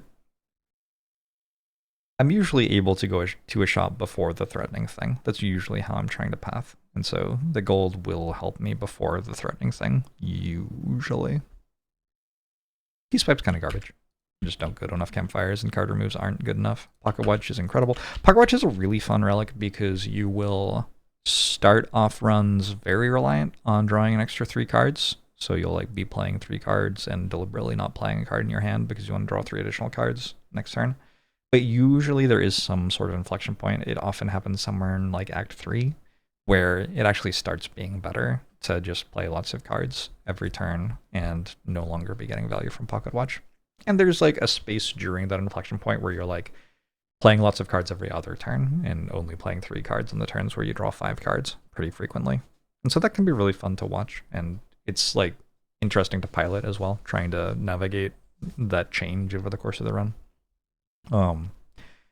But yeah, drawing an extra 3 cards is just very, very, very, very strong. So this is an incredibly strong relic. Prayer Wheel, incredibly strong with the strategy I'm doing, definitely, of going to lots of hallway fights. Shovel, basically literally unplayable. Even if you have it and you're going rest sites, it's still unclear that it's better than like upgrading your rest card. Just not a very good relic. Sorry people who want to exclamation mark dig in the comments. Anyway, Stone Calendar, it's like mostly garbage. Here's the thing. Stone Calendar is like good against Slime Boss, Lycavulin, Hexaghost. It's fine against Guardian. Yeah, that's kind of about it. I mean, it's like fine against the Act 2 boss sometimes. It's very slow. The end of turn 7 is a long time into the fight. You don't want to be relying on this in hallway fights, and if it is proccing in the hallway fights, it's probably because you were deliberately going slowly in the hallway fight to try to feed, and then it's killing the enemies you were trying to feed on, which is kind of frustrating. So we could say that Stone Color is like bad, and then there are situations where it's like literally unplayable, and like in this case, the situational thing is that it's even worse sometimes. I think Turn Needle's strong. It works well with Juggernaut. 4 block per turn is very good. I used to think Thread and Needle was like one of the top 3 relics in the game. I don't think that nearly as much anymore. A lot of that is because the value of like attack or block output per turn feels like it's gone down to me as I've gotten better at just kind of breaking the game by doing something that like makes everything else irrelevant because I have 999 block now, or I'm infinite now, or I'm full healing at the end of the fight now, or whatever. And so little values like this become less valuable, but Thread Needle's very good. Probably I'm saying that the relics that give a little bit of health are a bit better than they actually are relative to the relics that give this sort of output, but this isn't meant to be a list of scientific precision. I'm just kind of like giving you vibes here, and probably the thing of value was what I just said, which is like I am now thinking less of things like a little bit more damage per turn and thinking more of things like this helps you to set up an engine. And so I think of having sustain or HP as a little bit more valuable now than I used to, and I think of having a bit of damage output or block output as a little bit less valuable than I used to. On Ironclad, at least. And whether the exact coloring lines up exactly with factual reality or not, I don't know. But I think that vibe is probably useful. Tori's like pretty bad. It's like situational. Tori definitely does okay. The problem with Tori, so you have this like really cool way to block certain attacks, right? Awesome. That's so cool. But couldn't your deck just block them anyway? Like realistically, like a lot of the enemies who attack you for 5 lots of times in a fight also attack you for like 25 a single time in the same fight. And so it's not like Tori can block all of their attacks. And so you have to have block cards. And then your block cards can just block when they make their multi-attack too.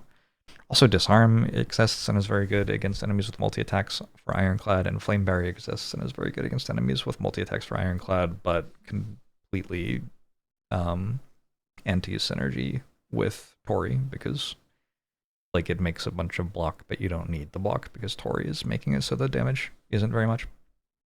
On the flip side, Tori is genuinely quite good against the heart sometimes, but I think that's more true on other characters than as an Ironclad because of the frequency with which you can disarm the heart before it does its multi-attacks against you. Tungsten Rod is strong. I think Tungsten Rod is quite a lot better than Tori. It is worth noting, I guess, that this can situationally be a negative card to add to your deck. Negative relic, rather, to add to your deck.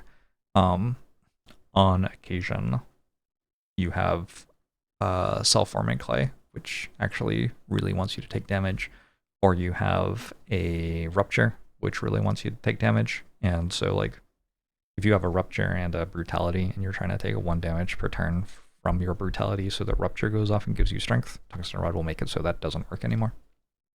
So, every now and then it is actually worth skipping this one, and so I always think about it before I click on it, or at least I should always think about it. When I'm playing well, I think about it before I click on it, where a lot of relics I'll just auto-click because, yeah, I'm kind of always going to take them. I'm not going to skip old coin, right? Like, there is theoretically a way in which skipping old coin could be correct, and I will leave it to you to try to work out what that is. I think there's only one way. Actually, if you'd like to, you can pause the video now. Whatever. If you want to, like, you can think about it for a while. I'm going to tell you now, like, having more gold can change which events spawn, and so it can be the case that if you're very, very reliant on a certain event, and gaining more gold makes it so another event, which couldn't have spawned usually, spawns instead, that could lose you the run. So, will it ever be the case that that's worth more than the 300 gold you get from picking up old coin? Like, probably not, but in theory it could be. So, you know, it could be. Turnip's like solid. Turnip's quite good at the start of Act 2. There are some enemies who frail you, who you take a lot less damage from when you have Turnip. It's also quite good against the heart, because the heart frails you. And even if you're using an artifact charge, that'll block vulnerable, not frail. So it's pretty good for turn 2 and 3 of the heart fight, which can be very important turns, because often, like, if you're doing like Corruption, Dark Embrace, Feel No Pain sorts of things, on turn 2 or 3, you might have to survive by playing Dark Embrace and Corruption and burning a bunch of your skills. And if you're frail and you don't have Feel No Pain in play yet, they're not going to be blocking very much for you. So Turnip can be pretty good against the heart for that situation. But for the most part, this just doesn't really come up very much. Comes up in the collector fight, but I don't know that you have to care that much about the collector fight. The collector's kind of whatever. And Searing Dop's pretty bad. Just doesn't come up very often. Like, you can do an Anger Infinite in theory, but it doesn't come up very often. And if it does, you still have to work out how to block against the Beat of Death. So it's like not even like you've successfully game overed. Wing Boots is, I think, really strong. I think this one's goated. Very excited to have a Wing Boots. You can usually, like, the thing you're going to do with it is get more elite fights, hopefully. If your run's going poorly, you're going to get a campfire to rest, but hopefully what you're going to do is get more elite fights, and it's going to give you, like, 2 more elite fight rewards over the course of the run, probably, which is worth quite a lot. We're into boss relics, shop relics, and special relics, and I would like dinner. So I think I'm going to call this segment here. We did another 100 rows of the spreadsheet, which feels like a good accomplishment. And I feel like once we get down here, like there are lots of rows, but they're kind of spread out because of line breaks and descriptions of things and everything. So probably there's like 2 more segments left of this. Cool. All right, cool. I'm having fun. Thanks for tuning in. See you next time.